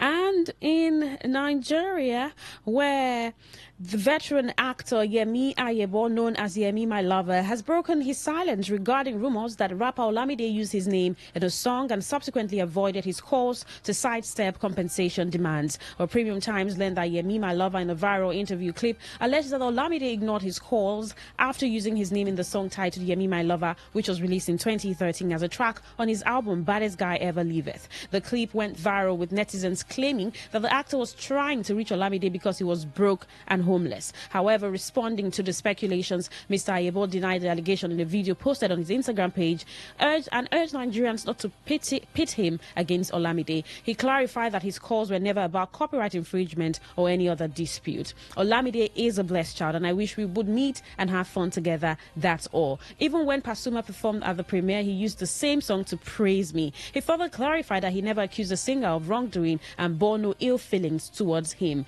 Ayebo explained that he intentionally contacted the singer to invite him to the premiere of one of his films. After Fuji legend Wasiu Alabi Pasuma gave him Olamide's contact information, he stated this. Well, he added that the song was valuable and benefited him far more than it did Olamide, noting that it was always used to introduce him wherever he went, whether at an award ceremony or other events. I can say that God used Olamide to publicize my name through that song. I even prayed for him, but you know how people are. Whenever they see me outside, they'll say I've collected money from Olamide.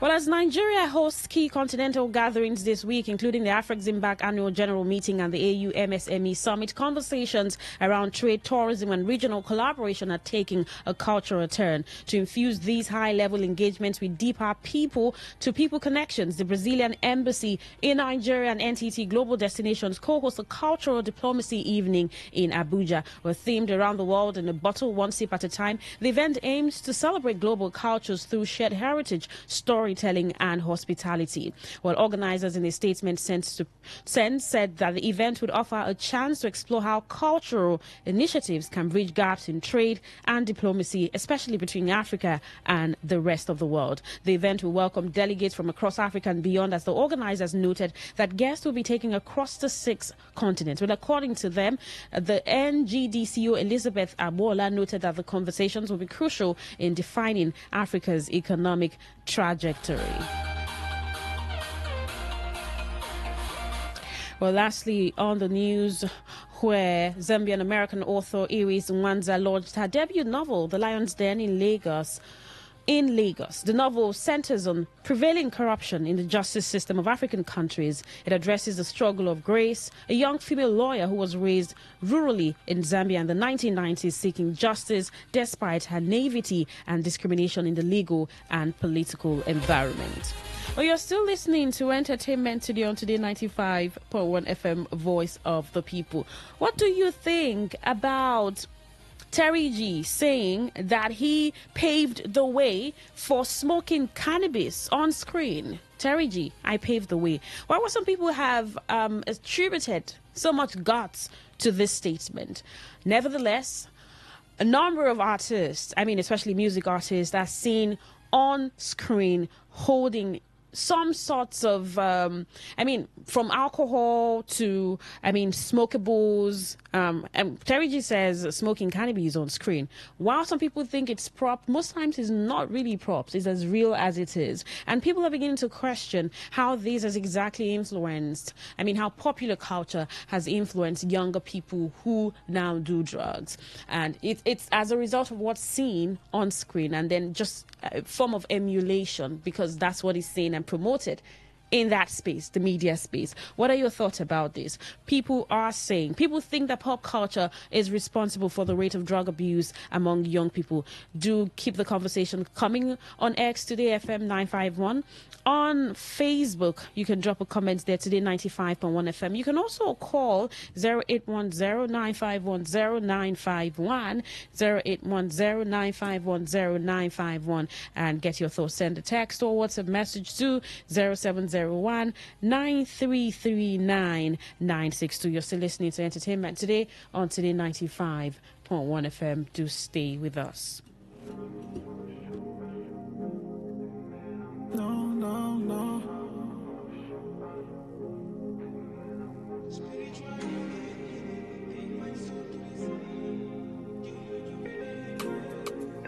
far on the beat like Abuna. And this your mini skirt to be the killing person for Ghana. I never finish safe, I don't collect shot in a corner. And even millicent if they try to touch the banana.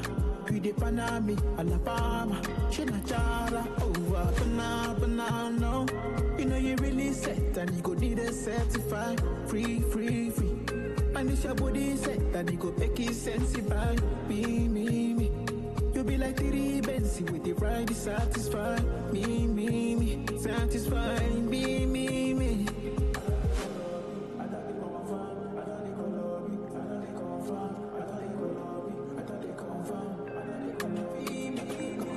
So you dey rise my thing up now. I big man thing up now. Like I take a alcohol up in a cana. You dey hide my thinking up now. You dey rise my thing up now. My big man thing up now. Like I take a alcohol up in a cana. You dey rise my thinking up now.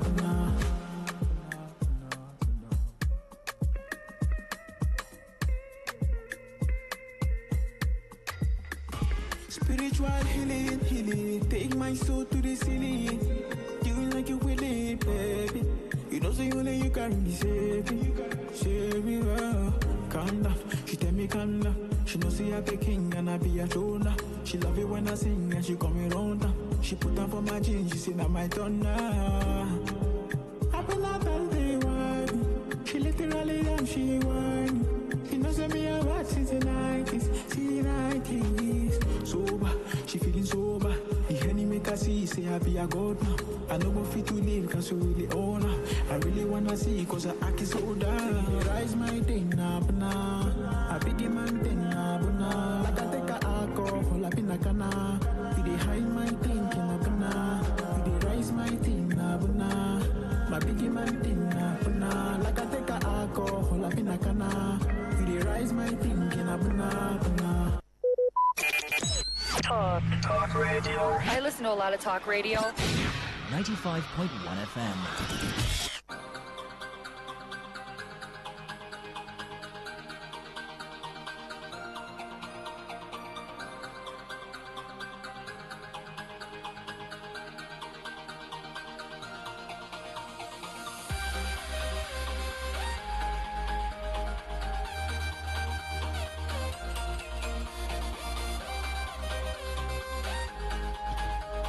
Entertainment today on Today95.1 FM, voice of the people. The biggest thing, practically speaking, is the issue of electricity. It's still wild. In 2025, that we are still dealing with up NEPA. Second of all, that any small rainfall like this, we have to be swimming around. It's shameful. It happens quite often in our industry. It's a mad industry, man. It's a mad industry. A lot of people that are walking around untreated. I feel like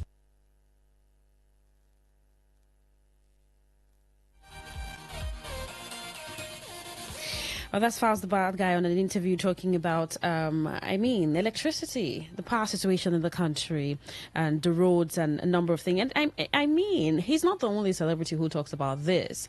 You know, when people say celebrities should not just question their interest, I ask questions around: are they not human beings? Are they not supposed to talk about things that happen in their country? Okay, that's Faz the Bad Guy. Take a listen to this. You see this country we are living in now. As you are praying to whatever God you believe in, that you go out every day and come back home safely. Please do not forget to pray to whatever God you believe in, that Nigeria does not happen to you. Then go further to pray that Nigerians does not happen to you. These are prayers that you should add to your daily prayers. I swear to God, if Nigeria happened to you, I'm going to show you a scene of an accident that happened just yesterday on Third Mainland Bridge that claimed the life of a lot of people. But the heartbreaking thing of this whole thing is not the accident, because we don't have control of what will happen in the next minute. But what happened after the accident is what is heartbreaking. Now, this is a scene of the accident. Now, if you notice from this video I'm showing you, you will notice that there's a Hilux on the pavement, almost falling into the water beneath the Third Mainland Bridge. There are some people surrounding it. Now, what happened before this scene? This Hilux, when the market in Adeneji closed, it just went there, carried passengers inside the bucket of the Hilux. So as they were coming on the Third Mainland Bridge, it was trying to overtake a trailer, and that was how it mistakenly hit the pavement. Then the trailer just tumbled. And when it tumbled, some people fell inside the Third Mainland Bridge. So as I speak to you now, it's possible that there are some people living lifeless. There are some people that are the way go already by inside that Third Mainland Bridge water. Maybe their body will come up in like 2-3 days. Right? Now, the ones that are on top of the Third Mainland Bridge, they sustained injury. Some people fell and they hit their head broke and open. Because that's why I had to censor some part of the video. Now, the first people that arrived this scene are the LASMA. What did LASMA do when they got there? According to the person that sent me the video, he said the first thing LASMA. I mean, let Nigeria not happen to you. It's a statement that is a little uncomfortable. It's now a phrase that means, certain decadence and impoverishment of a system not happen to you as a person. Well, I think that whoever you are, whoever you are, whatever you're doing, the most important thing is to do what you're doing well, doing it rightly. Whatever office that you occupy, however that you do it, and the service that you're offering, do it well. And let people know that you're doing well. Or you should know that you're doing well. I mean, that's how you can contribute your quota to society and make it a better space to live in. Have an inferiority complex in Nigeria, thinking everyone here is rich. Most people here is broke. I tell you the truth. In fact, the most broke people I've met is actually the people in this UK. Everyone is holding themselves like it is expensive as fuck. I tell you. So when you see all those videos, people coming out to say, you're asking me for money, is it not just $100? Trust me when I tell you that the living situation in this country isn't rosy. In fact, most people in Nigeria are living better off than people actually living in here. So, well, that's former BB Niger housemate Tasha talking about the living condition in the UK. She's moved, I think, over 3 months or 4 months ago, and then she's been talking about living there, saying it's not as easy as it feels or sounds. It's tough. And Uriel talks about having a plan before you japa. A plan. Don't just japa because you're seeing Neka and Chidi japaring. Neka and Chidi, they are working as cleaners. They are picking rubbish inside the tube station, inside the train station. And Neka is looking for who to marry to, so her visa doesn't run out. They are not stable.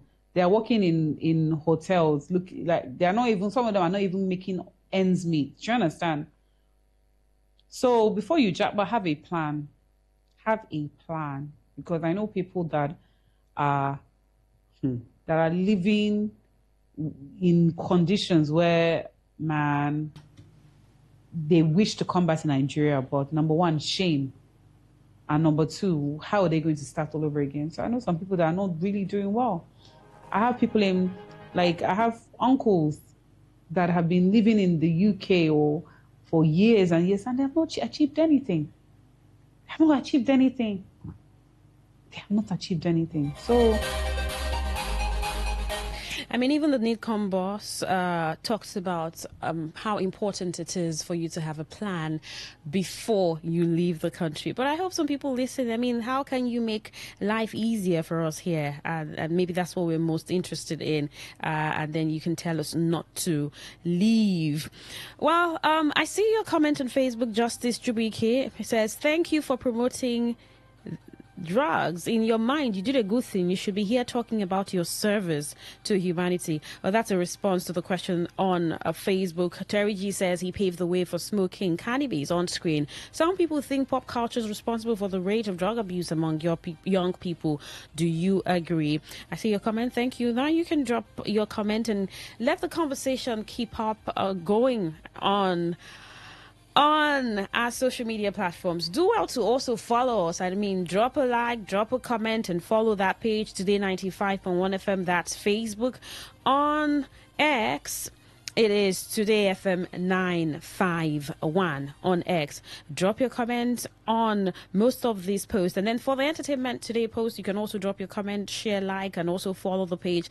I did say yesterday that I'll be giving out certain things to people who do this. And I'm going to pick randomly, right? As you drop your comment, you follow, and I'll know exactly how to do that. So you just want to partake in this and get a good time doing this with us. You're still listening to Entertainment Today on Today 95.1 FM, Voice of the People.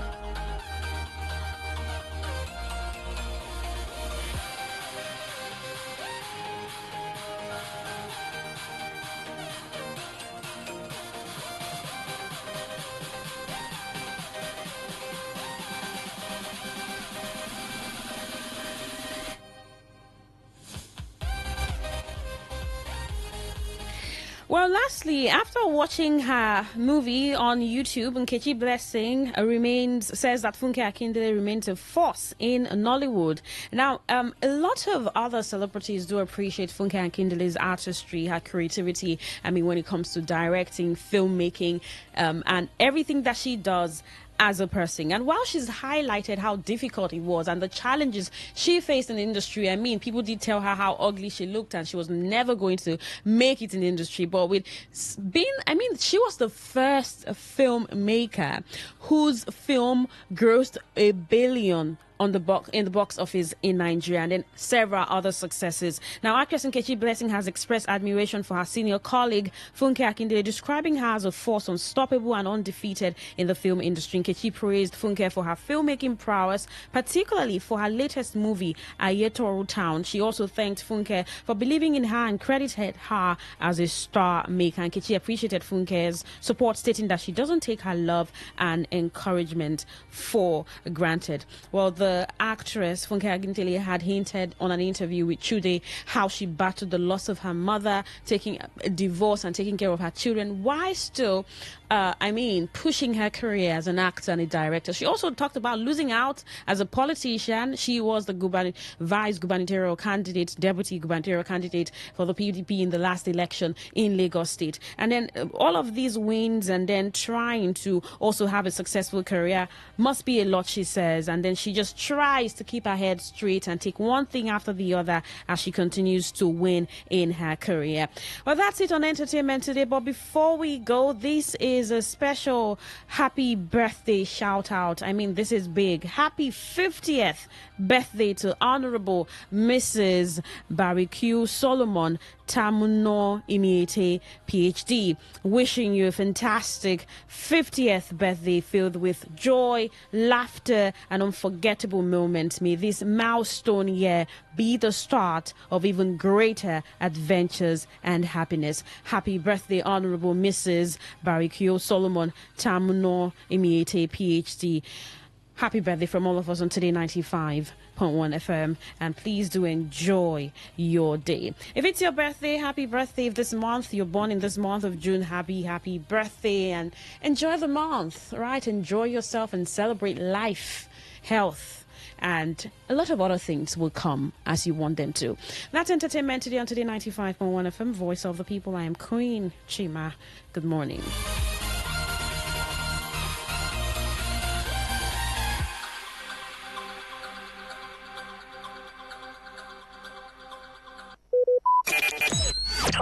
Talk radio. I listen to a lot of talk radio. 95.1 FM. Hey, sugar. Hey, baby, what's up? Tonight is date night. What we doing? I'm taking you for dinner and dancing.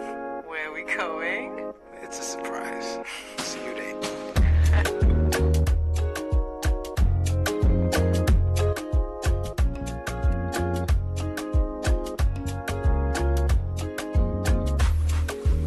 Yes, you are far from the regular. The life for the party, I wanna be exactly where you are. Yeah. It be you where they bust my medulla. As you they torturing me with the vibe, with the sweet me past sugar. As She dey kill me with the bass, kill me with the boost. On the dance floor, Mariah she roll. This your fire dance, they make me catch cold. Yeah, you get the talent, go ahead and let it show. Cause I love the way you show, for me like so. They no fit to measure to my baby. I tell one for my baby. Yes, I love the way you for me like so. They no fit to demo for my baby. I tell one for my baby.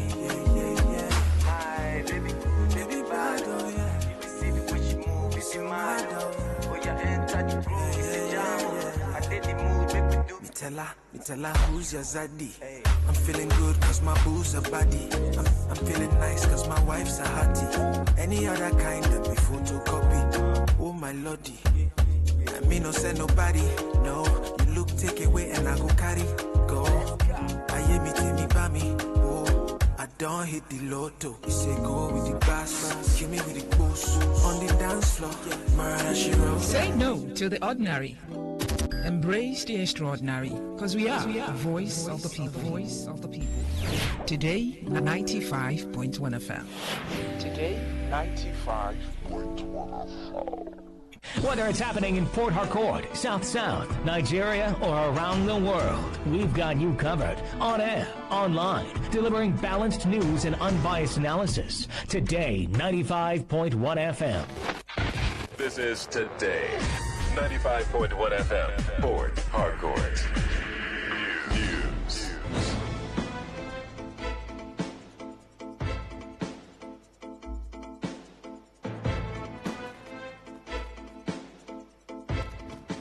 Hello and good afternoon. This is the World News on your premium talk radio, Today 95.1 FM, Port Harcourt. I am Faustina Oputu. The headlines.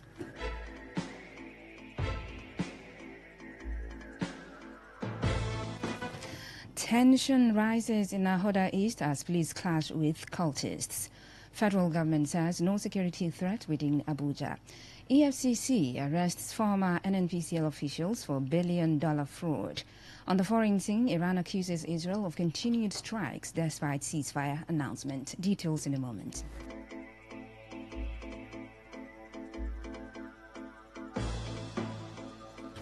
And now the details of the news. The Orashi National Congress (UNC) has raised a distress call to the Nigeria police, urging immediate intervention to quell rising violence and restore order in Nahoda East local government area of Rivers State. President of the group, Nene Ibe, said the peace and security of the area is under threat following heavy gunfire heard around the council secretariat last night. Ibe, in an eyewitness account, said residents fled in panic as they heard the gunshots, sparking fear and confusion across communities. In an incident which may be linked to the attack on the Nahoda East sole administrator last week Friday.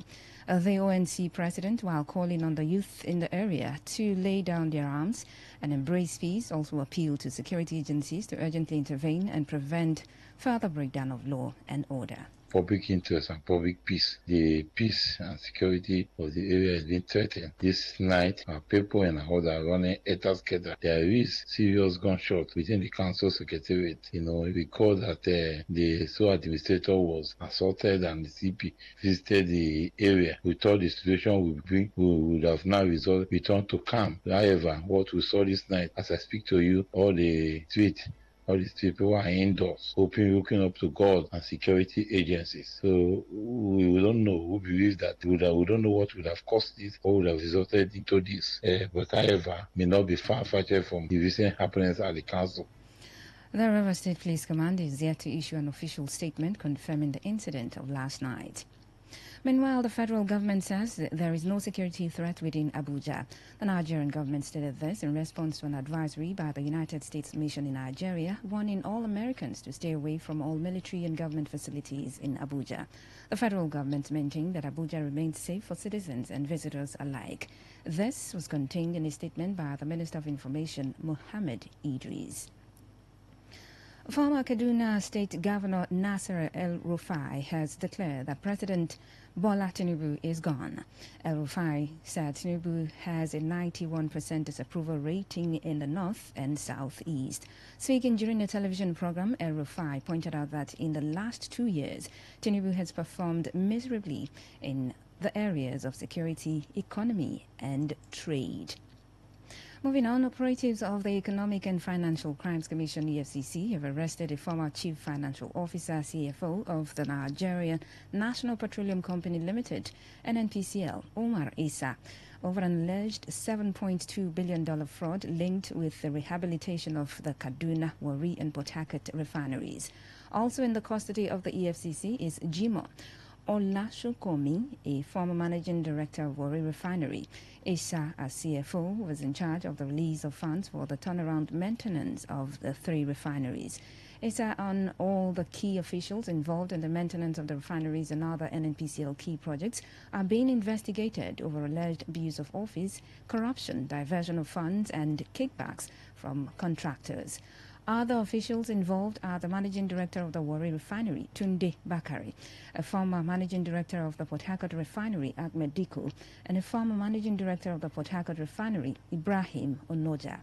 Last week, the Senate Committee on Public Accounts, chaired by Aliyu Wadada, raised the alarm over discrepancies involving trillions of naira in the audited financial statements of the NNPCL, describing the revelations as mind-boggling and worrisome. The committee underscored the concerns stemmed directly from the analysis of NNPCL's audited financial statements from 2017 to 2023. Brazilian Vice President Geraldo Alckmin arrived in Nigeria today for the second session of the Nigeria-Brazil Strategic Dialogue Mechanism, aimed at strengthening bilateral relations between both nations. Accompanied by his wife, Maria Alckmin, the vice president touched down at the presidential wing of the Nnamdi Azikiwe International Airport, where top Nigerian officials received him. The high-level diplomatic visit marks the beginning of a 3-day summit expected to culminate in the signing of over 30 memoranda of understanding across key sectors, including defense cooperation, agricultural technology transfer, energy collaboration, health, education, and cultural exchange. Vice President Kashim Shettima will host Alckmin throughout his visit, which will feature several joint events, including the opening ceremony of the Strategic Dialogue today morning at the State House Conference Center, Abuja. According to the Office of the Vice President, the SDM provides a framework for both countries to deepen cooperation on strategic priorities. Nigeria's external reserves rose from under $4 billion recorded at the end of 2023 to over $23 billion in the second quarter of 2025. This was revealed by the Minister of Finance and Coordinating Minister of the Economy, Wale Edun, in his keynote address at the Federal Ministry of Finance held its citizens and stakeholders engagement on the implementation of presidential priorities and ministerial deliverables for the second quarter of 2025 in Abuja. A statement issued by the ministry's FCAI Director, Information and Public Relations, Mohammed Manga, after the engagement, noted that the minister cited a substantial rise in external reserves, noting that the rise was based on renewed investor confidence, evidenced by credit rating upgrades and major energy investments.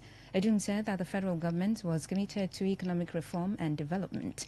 He revealed that the ministry was now at the third phase of the reform agenda, focused on accelerating investment-led growth that delivers job and reducing inflation.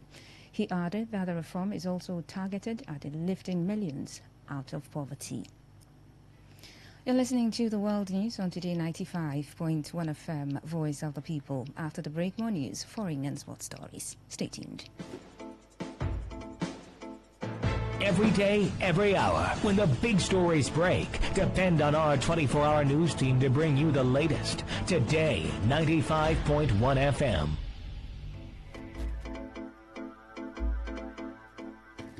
Thanks for staying tuned and welcome back to the rest of the stories. A retiring senior lecturer in Marketing Faculty of Management Science at the University of Port Harcourt Henry Uzoro, has advised his younger colleagues to approach their students with a sense of care and responsibility. Speaking in an interview with Today FM correspondent, Uzoro, who described his journey from grassroots to retirement level as fulfilling, stated that the University of Port Harcourt gave him a good leverage to connect with great colleagues, students and like minds who played a significant role in shaping who he has become. He encouraged everyone not to live an unexamined life, emphasizing that with love, integrity, peace and personality, wealth will follow rather than chasing wealth at all costs. Advice I leave to them, I live with them to make sure that they take care of our students. They're all our children. We are their fathers here, we are their mothers here. Most of them don't have parents here. Most of them came from the north, most of them came from south, wherever they're coming from. So when they come here, that fatherhood, motherhood presence must be shown to them. I will give them exactly what they want. And again, that's a book I read when I was in secondary school. I will use that to advise everybody. Don't pursue wealth. Wealth will come to you. Why am I saying don't pursue wealth? That will come to you. That book says God made man, man made money, and money made man mad. So what I'm saying is with love, integrity, peace, personality, wealth will come. The Eleke Ogbom family of Ungwelia village in Rundele community, Emoa local government area of River State, has faulted the position of the paramount ruler of Rundele community, Eze Damian Ejuo, regarding the recognition of Ephraim Wugo as the paramount ruler of Ungwelia. Eze Ejuo had, in a public statement, presented a staff of office to Wugo, affirming him as the paramount ruler of Ungwelia village and describing the recognition as well-deserved. However, Emmanuel Iban, Major Okoro and Azunda Dimpa, elders of the Eleke Ogbom family and applicants in an ongoing appeal regarding the rightful heir to the Ungwelia throne, stated that no one can be declared paramount ruler while the matter remains subject of litigation. Today FM reports that the Emoa Local Government Council, Simple Elono Dike, Ephraim Wugo, Elendo Baniku, Stephen Igbani, and Vincent Joe, acting for themselves and as members of the caretaker committee representing Ogbako Ngwelia Rundele, are the respondents in the appeal currently before the Court of Appeal in Port Harcourt. In a joint statement, the Elekobom elders, dissatisfied with the earlier judgment delivered by Justice A.M. Orie of the River State High Court, reiterated that they are actively challenging the ruling in the appellate court as they argue that Ogbako Ngwelia lacks the legal authority to establish a constitution, citing the absence of proper registration evidence. The elders contend that Ogbako Ngwelia is not governed by customs and traditions, despite the respondents' claim to the contrary, insisting that the constitution of Ogbako Ngwelia does not empower the first respondent to inaugurate a caretaker committee to manage the affairs of the group, nor does it authorize any individual to do so under any circumstance. The elders warn that Ngwelia is drifting toward greater anarchy under the current supervision. The statement called on the public to disregard the purported issuance of the staff of office to Ephraim Wugo by the Rundele monarch as they reaffirmed their commitment to their legal beliefs, including an appeal seeking to overturn the River State High Court decision to rule in their favor based on the original claims. Moving on now to the foreign scene. Oil prices tumbled by nearly 5% today after Israel agreed to a ceasefire with Iran after nearly 2 weeks of conflict. Brent crude, the international benchmark for oil prices, fell to $68 a barrel, which is below the level it was at when Israel launched missiles against Iran's nuclear sites on June 13. Prices had spiked in recent days as concerns grew that Iran could disrupt global supplies by blockading the Strait of Hormuz, a key shipping route for oil and gas. Stock markets in the UK, Europe and Asia rose as US President Donald Trump declared the ceasefire is now in effect, after which Israel confirmed that it had agreed to the move. Oil prices have soared to as much as $81 a barrel since the missile strikes began, stoking fears that the cost of living could increase as petrol, diesel and business expenses grew. Elsewhere, Iran's armed forces have accused Israel of launching strikes at the Islamic Republic today, until today morning after U.S. President Donald Trump announced a ceasefire between the two countries. A spokesman for the Armed Forces Command was quoted as saying on state television that Israel launched three waves of attacks on sites in Iranian territory until 9 a.m. today. Trump had earlier said that a truce would be a phased 24-hour process, with Iran unilaterally halting all operations first and then Israel would follow suit 12 hours later. Neither Iran nor Israel have confirmed the agreement touted by Trump on ending the conflict that has killed hundreds in Iran and 24 in Israel. To end the news, here's a summary of the major stories. There is tension in Ahoda East following a clash between the police and cultists in the area. The federal government says that there is no security threat within Abuja. You heard that the EFCC has arrested former NNPCL officials for fraud amounting to billions of dollars. And on the foreign scene, we told you that Iran has accused Israel of continued strikes despite ceasefire announcement. And that's the news as edited by Ifunaya Obimendukwe. For comments and inquiries, please call 0818-389-2850 or send your emails to news@todayfmlive.com. You can also read our stories on www.todayfmlive.com. I am Faustina Uputu. Good afternoon. Thank you for listening.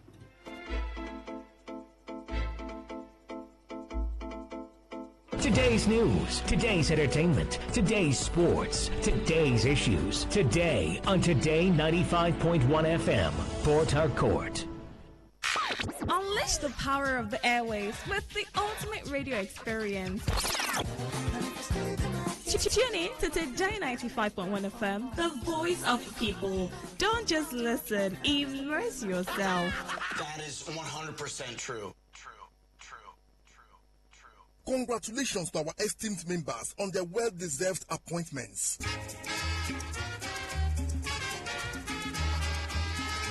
We proudly felicitate with High Chief Otoye Ekweme Williams, a.k.a. Ododo, on his appointment as Amadabo of Ndiama Community in Elim Kalabari, and Tony Briggs as Youth President of Elim Kalabari, Toro Samatri. We extend our heartfelt appreciation to His Royal Highness Amainabo of the Source, Toro Samatri, the Amakri Tubo, Elim Kalabari, Alhaji Mujahid Asaridokubo, for recognizing and rewarding our members with positions of trust. Your well-deserved appointments is a testament to your wealth of experience. May Almighty God grant you abundance of wisdom to make a lasting difference. Signed, Ugwechi Mekele, Chairman, Big House, Mbudoya.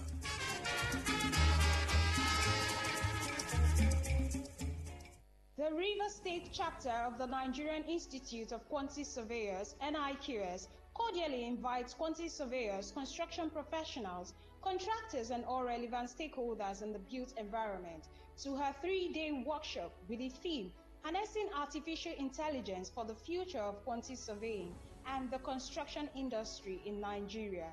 The event is slated as follows. Date 25th June, site visit 26th to 27th, workshop. Venue, the Amphitheater, River State University. Time, 9 a.m. to 5 p.m. daily. Keynote speaker, Judge Kelly D. Alabo, PhD, FNIQS, DSS, RUS. Executive Secretary, Border Communities Development Agency. Chief Host, Kies Kenesi Nzekwe, FNIQS, NIQS President. Host, Kies Jamaibi Numbere, FNIQS, Chairman, River State Chapter. Signed, Kies Juliet Asogu, MNIQS, Chairman, Planning Committee.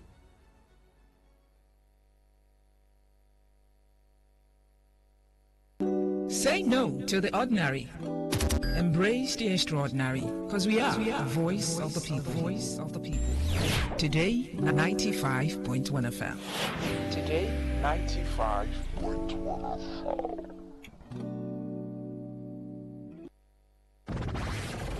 The station with the...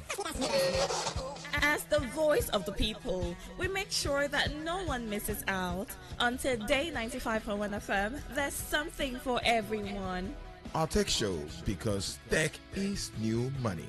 Our kids show, because we love the little ones. Our Gospelration, because it's the moment of truth. Our High Life show, because high life is vintage. Our sports show with the adrenaline. Our midnight show, because we care about your love life. Our Nostalgia Drive because old is gold.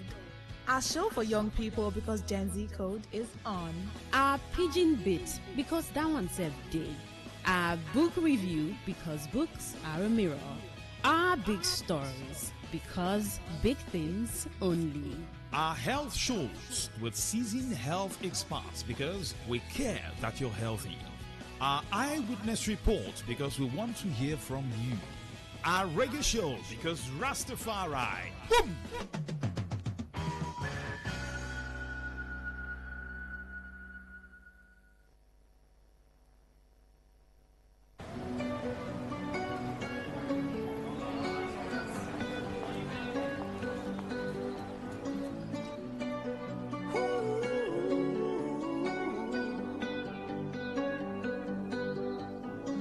Every time you come around, you know I can't say no. Every time the sun goes down, I let you take control.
Nigeria. Once again, my name is Queen Chima. So you're going to just sit back, listen, and shortly into the program, we're going to open the phone lines because we want you to be part of the program. Make your contributions as we start the conversation around methane governance and policy issues in Nigeria. Today on the program, we shall be looking at the 11 urgent and actionable reforms needed to close legal, regulatory and institutional loopholes in methane governance within the oil and gas sector in Nigeria. And our guest is Dr. Fineface Domnemini Fineface, Executive Director of the Youth and Environmental Advocacy Center. Good afternoon, Dr. Fineface. Thank you for having me on the program. Thank you so much for coming. And I think I saw this report, and maybe I should just begin from there before we get straight into some of the questions that I have to ask you, where it says that Nigeria is one of sub-Saharan Africa's highest methane emitters, mainly due to oil and gas operations, while the country has pledged major reductions backed by new guidelines, regulations and funding plans. Or critical issues around data accuracy, enforcement and public engagement remain. And there just being a number of suggestions on how this can go around. But first, let's begin with understanding what methane and methane governance entails. Yeah, I think methane has to do with this emission. It's a bit different from gas flaring, but we have methane that normally leak from gas operation. And when you have this oil and gas operation going on, leaks from, like the pipelines or when they are processing this gas facility. And there is also methane venting that happens as a result of incomplete combustion, especially when natural gas is being produced. We have the LNG facility here as well. And the Niger Delta region of Nigeria is the hub of Nigeria's oil and gas sector, and a lot of these things happen in the process of production. And it's very harmful to our environment. And that is why, like what you read earlier, tells us how and what government is doing and what they needed to do in order to give us the governance that is needed around methane, because it also has effect and impact on our living as humans and also on our environment. And some of these things contribute to climate change, just like gas flaring. Absolutely. I mean, the responsibility of government and governance cannot be overemphasized. It's multifaceted.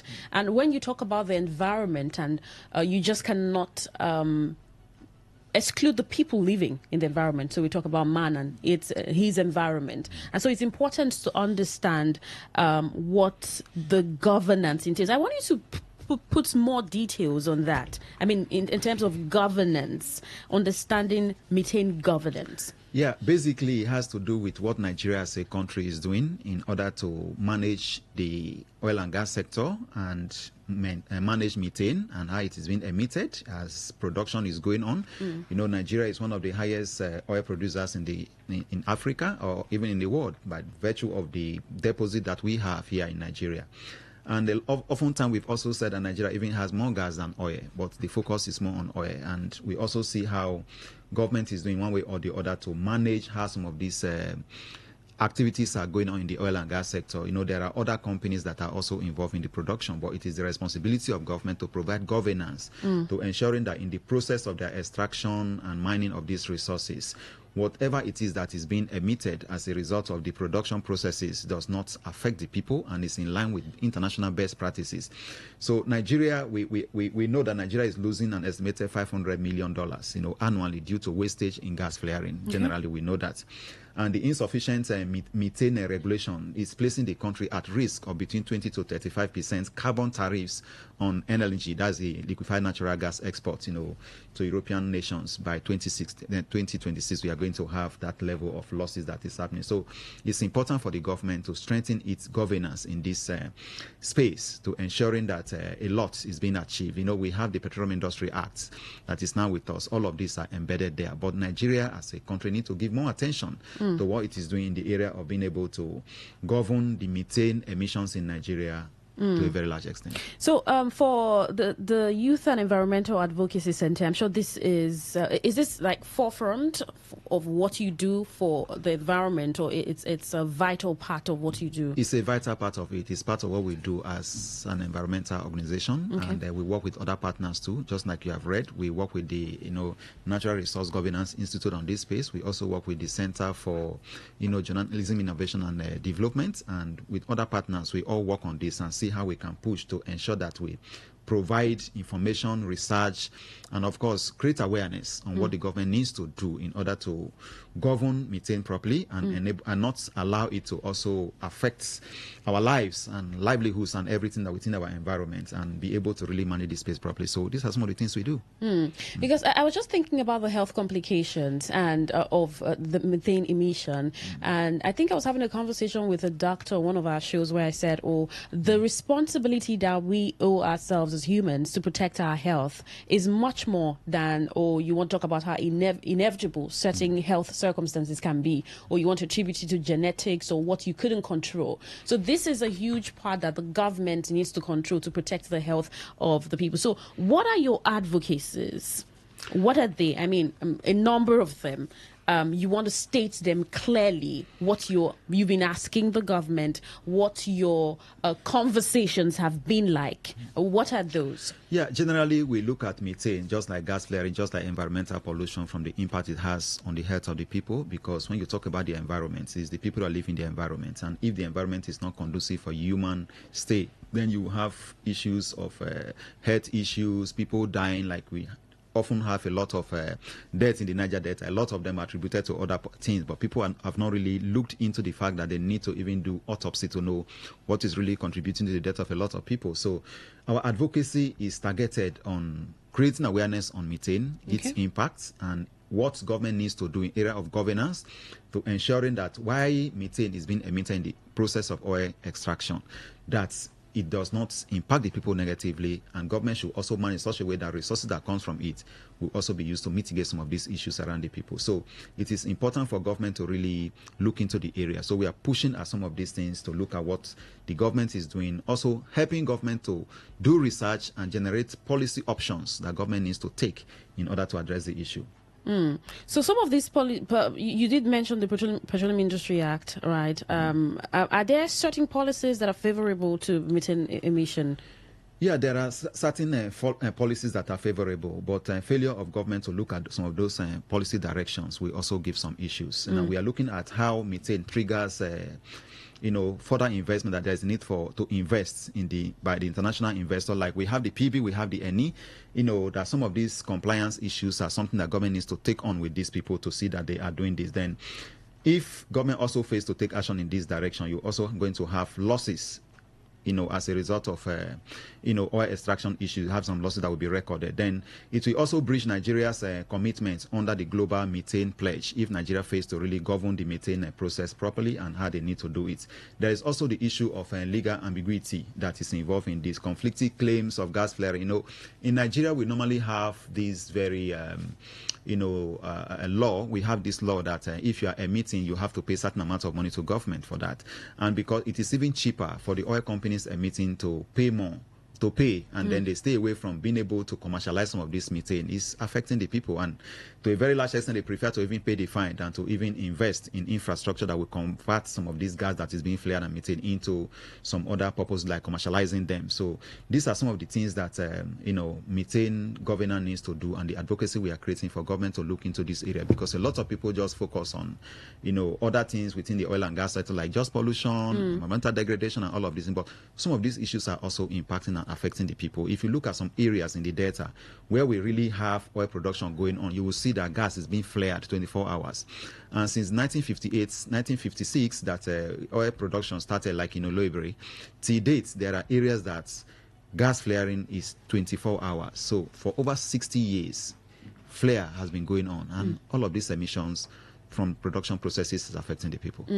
I know you did talk about the Global Methane Pledge champion and the signatory to the Global Methane Pledge that Nigeria did accept to aiming for 60% sector-wide methane reduction by 2031, which will bring me to the next question. But I want to open the phone lines now, because I'm thinking waiting for 2031 for a 60% sector reduction and monitoring instead what's been going on for years. I mean, up until what we have now, which is better, because one is still a little forward, looking at 6 years from now.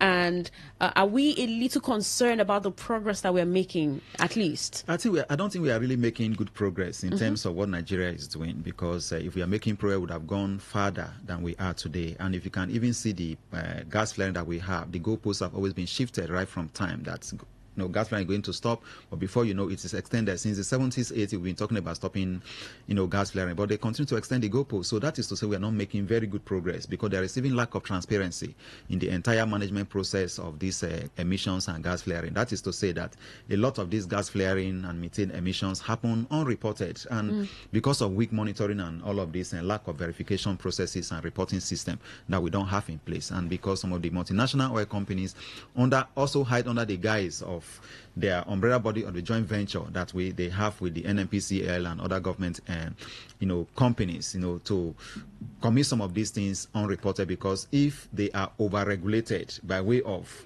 making sure that they hold them to account for this emission, they may decide not to produce again, and Nigeria will go bankrupt because they depend on the petrodollar to run the country. Absolutely. We're going to take a look at urgent actions and reforms, I mean, in terms of failure to carry out these actions in the part of government. We're going to look at what happens. I mean, if we're going to look at that, but let's just hang on to that. I've been speaking with the Executive Director of the Youth and Environmental Advocacy Center, Nigeria, Dr. Fineface Domnemeni Fineface, and we've been looking at methane emission in Nigeria. Exactly how can there be actionable reforms needed to close legal, regulatory, and institutional loopholes in methane governance within the oil and gas sector? I've been listening to my guest. He's talked about, how not so much progress have been made.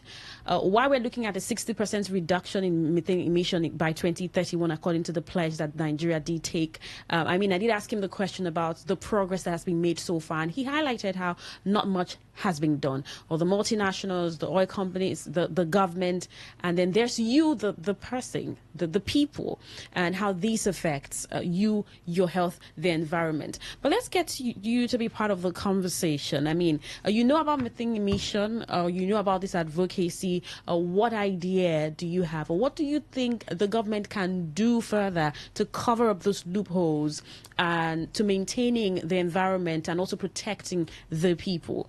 0810 951 0951, 0810 951 0951. That's the number that you can call. Now, you can also send a text or WhatsApp message to 0701 9339962, 0701 9339962. While you send a text or WhatsApp message, you can quickly do an audio message of about 50 to 60 seconds maximum.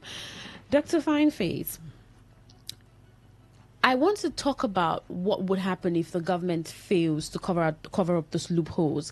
But can we get like a clue into some of the conversations that have been had with the government? I mean, your partner bodies. Can we get like a clue on a summary and what it's been like? Yeah, we've been holding meetings. We've been holding convenings across the country. We've also developed a lot of reports that are available on our websites, and some of these things put out some policy directions for government, because some of these government officials also come to the meetings where we have, like the recent one we just finished in Abuja. So we are talking with government. We are also like putting out some of these things to them, because if they fail to address some of these issues, just like you've gone through the direction as well, a lot of things are going to happen. Like for instance, if by first quarter 2026. Before we get to that, what have been their challenge? What are the challenges that they have been relating to? Basically the challenges they are talking about is funds. They need resources, and the technology is also one of the challenges they have to really be able to convert some of these flares and emissions, into commercial use. So the infrastructure is lacking because most of these things are not produced within the country. Another challenge is that the multinational oil companies, most of them are not willing to really go into the investment into that area. Another thing again is that the world is already transitioning from, fossil fuel to clean and renewable energy, and investment in the oil and gas sector is now something that a lot of investors are being skeptical about because they understand that the world is already moving away from that. And another challenge again is that some companies that are involved and are supposed to drive this process, a lot of them are already divesting from the Niger Delta. You know that from Nigeria.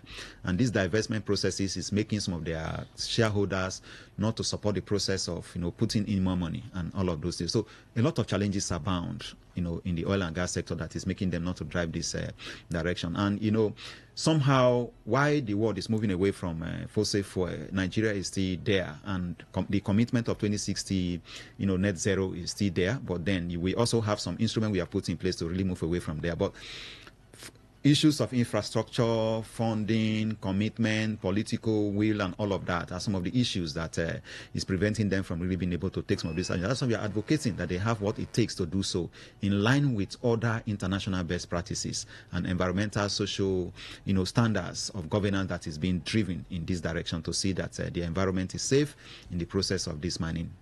So if this doesn't happen, what happened? A lot of things will happen because if by first quarter 2026, like I was trying to say, and no decisive action is taken on the part of government to address some of these issues, it will trigger further divestment by multinational oil companies, from Nigeria. Can we take this call before you sure. Further that thought? Good afternoon. Your name and location. Hello.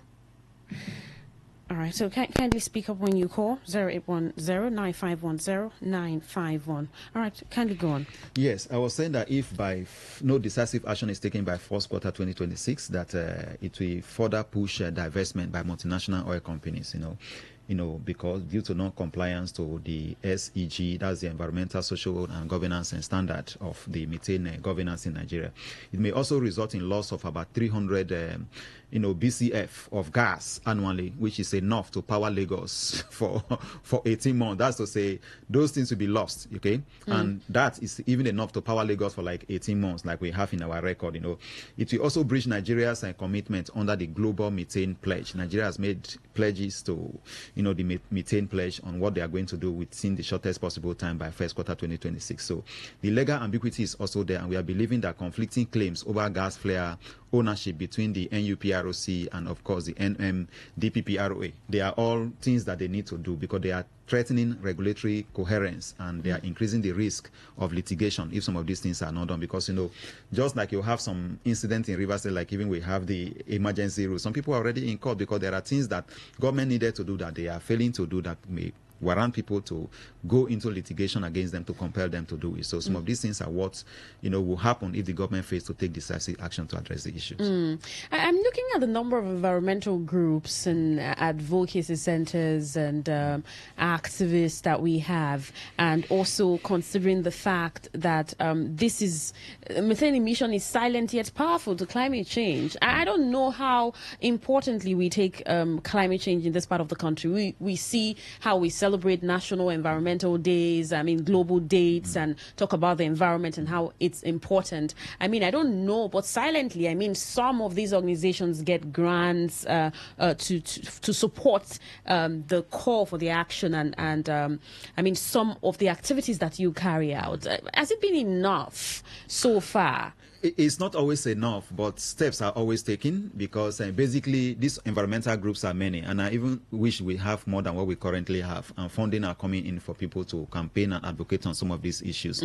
But what we've done so far is not enough. Continue to push because there is no response. Success is achieved.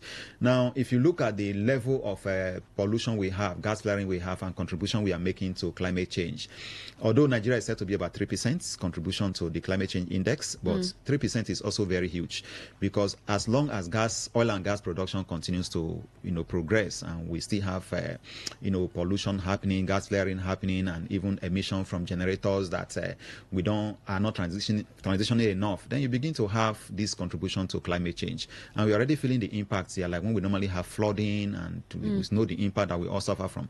Those are the impacts of climate change. And I think that we all have to collaboratively work, whether you are an NGO or a advocacy organization, you are getting funding, or wherever you are, you have a role to play to mitigate the impact of climate change. Like in our homes, a lot of people use plastic, single use, they throw it out. Before you know, it blocks the gutter. Before you know, it rains and the gutter blocks, and before you know, there is flooding. They are contributing to this. The way they also dispose of their waste is also part of the waste of contributing to some of these issues. So all hands must be on deck to see what we can do to mitigate the impact of climate change on our environment. While government should also do their own part to mitigate methane emission and, of course, gas flaring, so that we can have a better environment and a better future. How informed are the people about? I mean, we're having this program and it's beautiful. Yeah, this is part of way of sensitizing the people, creating the awareness, but more needs to be done. That is why we keep talking to government to even see what they can do to create some of these advocacies in local languages so that people can hear. They should also float a lot of programs on radio so that people can hear in languages people can hear. We also have in Nigeria the energy transition plan. These are part of the ways that people should get to know what is contained in that document and how it is contributing to mitigating climate change and all of this. So government needs to sensitize the people. The National Orientation Agency, they also have a role to play to making sure that the people are aware, because everybody must know the role they have to play to address the issue we have at hand. Everybody must know the role that they have to play. For someone who's listening and is beginning to get an understanding of this methane emission and how dangerous it is to the environment and their health, what can the person do as an individual?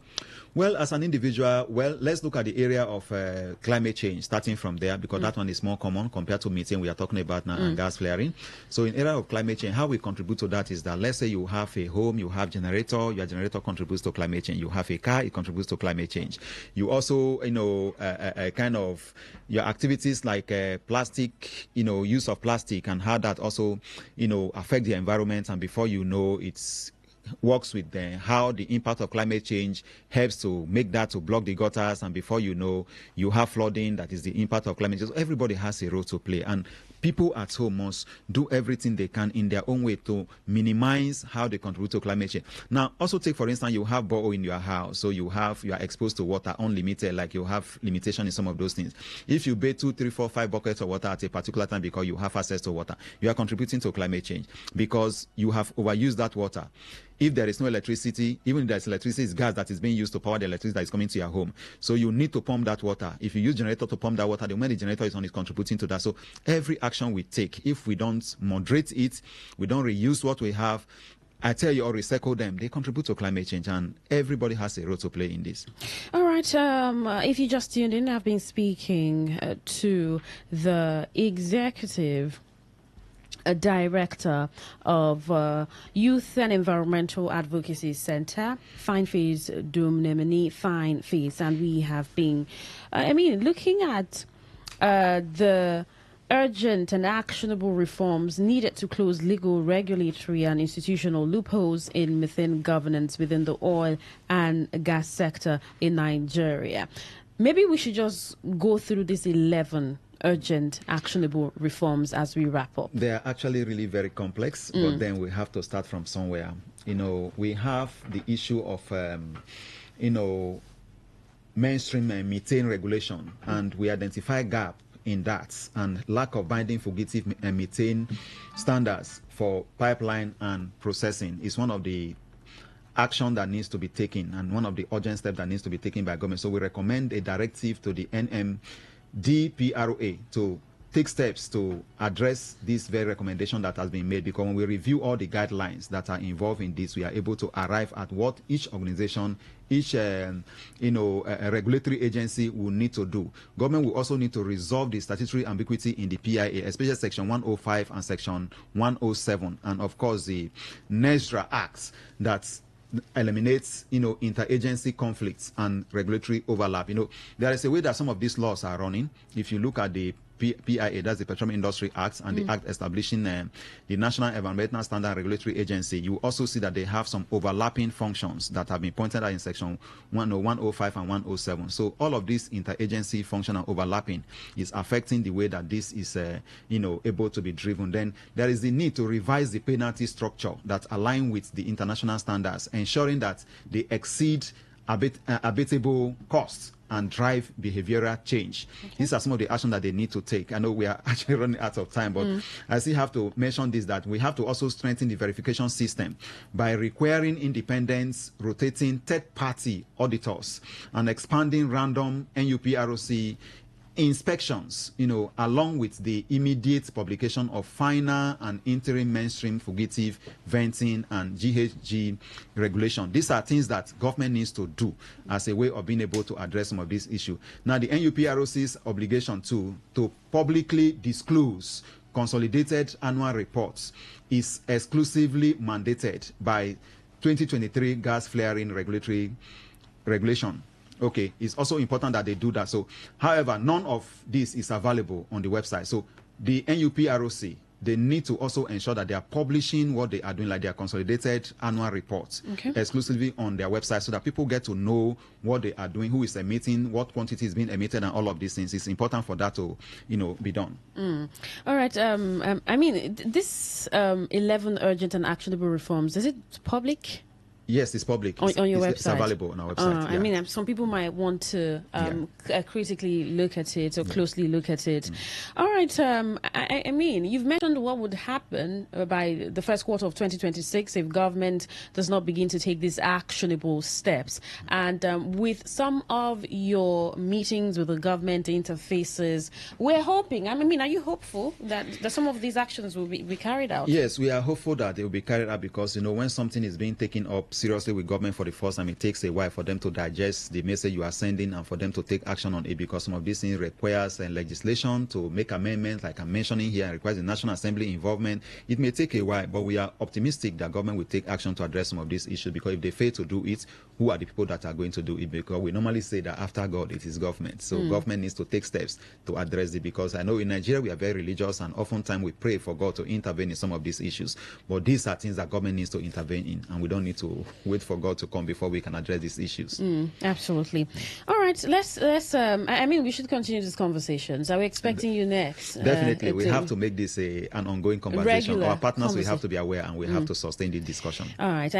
Because as you also get to be informed about this, you can probably join your organization. Start up your own thoughts to ensuring that this is reduced. I said earlier, while waiting for 2031, the question is what is being done at the moment to ensuring that 2031 is even a possibility. The process to the reduction, whether 60%, 80, 90, or even complete reduction. Thank you so much, Dr. Fineface Dumnemine Fineface, Executive Director of the Youth and Environmental Advocacy Center, Nigeria. Thank you so much. Thank you for having me. Your thoughts. And we call on our partners, the Natural Resource Governance Institute, and of course the Center for Journalism, Innovation and Development, to continue supporting this program so that we can continue to sensitize the people on methane emission in Nigeria. Thank you. Absolutely. All right. In a minute or so, the business news will be up next, and then afterwards, Andrew Gorgi, and so much more coming up on this dial. You don't want to miss a thing. Just to stay here with us. I'm Queen Chima, and you are listening to Today 95.1 FM. Good afternoon.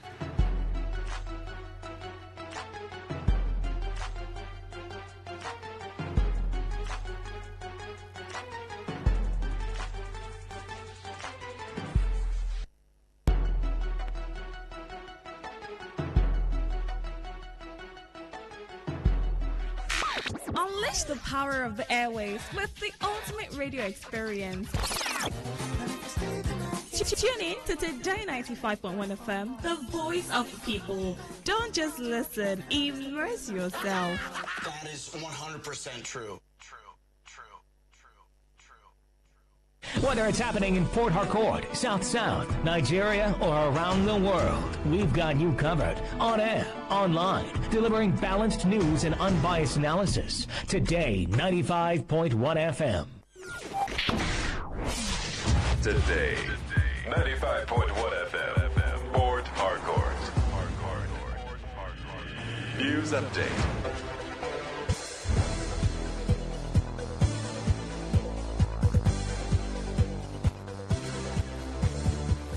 Hello and good afternoon. Here's the business news on Today 95.1 FM. I am Faustina Uputu.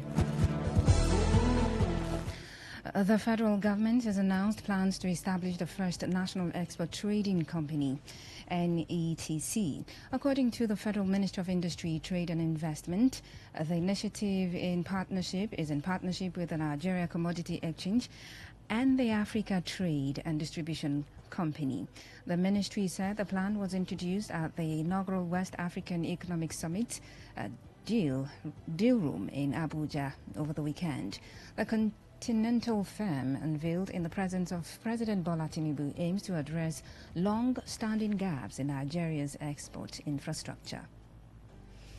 The head of cooperation at the delegation of the European Union, EU, to Nigeria and ECOWAS, Massimo De Luca, has said the organization has committed about 1.1 billion euros in support of the African Union's implementation of Africa Continental Free Trade Agreement.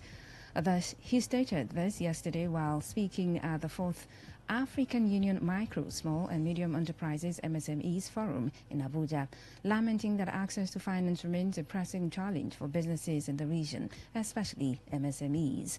According to De Luca, if Africa fails to harness the potential in the informal sector for small businesses to grow, the continent would keep going round the same cycle of despair.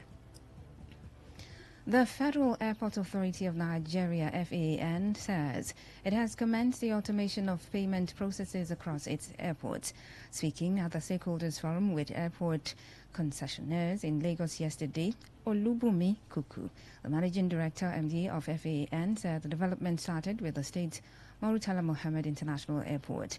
Kuku said the new system will require the use of electronic cash registers, devices for payments, alongside the automation of toll gates and parking facilities to promote transparency and accountability.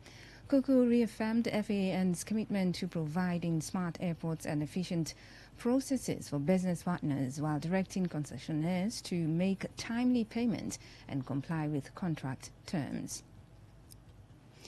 Brazilian Vice President Geraldo Alckmin has arrived in Abuja today for the second session of the Nigeria-Brazil Strategic Dialogue Mechanism, SDM, aimed at strengthening bilateral relations between both nations. Accompanied by his wife, Maria Lucia Alckmin, the Vice President touched down at the presidential wing of the Nnamdi Azikiwe International Airport, where top Nigerian officials received him. The high-level diplomatic visit marks the beginning of a three-day summit expected to culminate in the signing of over 30 memoranda of understanding across key sectors, including defense cooperation, agricultural technology transfer, energy collaboration, health, education, and cultural exchange. Vice President Kashim Shettima will host Alckmin throughout his visit, which will feature several joint events, including the opening ceremony of the Strategic Dialogue at the State House Conference Center, Abuja. According to the Office of the Vice President, the SDM provides a framework for both countries to deepen cooperation on strategic priorities. And on the foreign scene, the WhatsApp messaging service has been banned from all U.S. House of Representatives devices, according to a memo sent to all House staff yesterday. The notice said the Office of Cyber Security has deemed WhatsApp a high risk to users. Citing data security concerns, a memo issued by the Office of the Chief Administrative Officer, the House's Office of Cyber Security flagged WhatsApp as a high-risk app due to the lack of transparency in how it protects user data, absence of stored data encryption, and potential security risks involved with its use. The memo also pointed to several issues, including a lack of transparency in how the platform protects user data, the absence of stored data encryption, and broader potential security vulnerabilities. As a result, lawmakers and staff have been advised to uninstall WhatsApp and switch to alternative messaging platforms deemed safer. And that's the business news on Today 95.1 FM. Good afternoon. Thank you for listening. I am Faustina Uputu.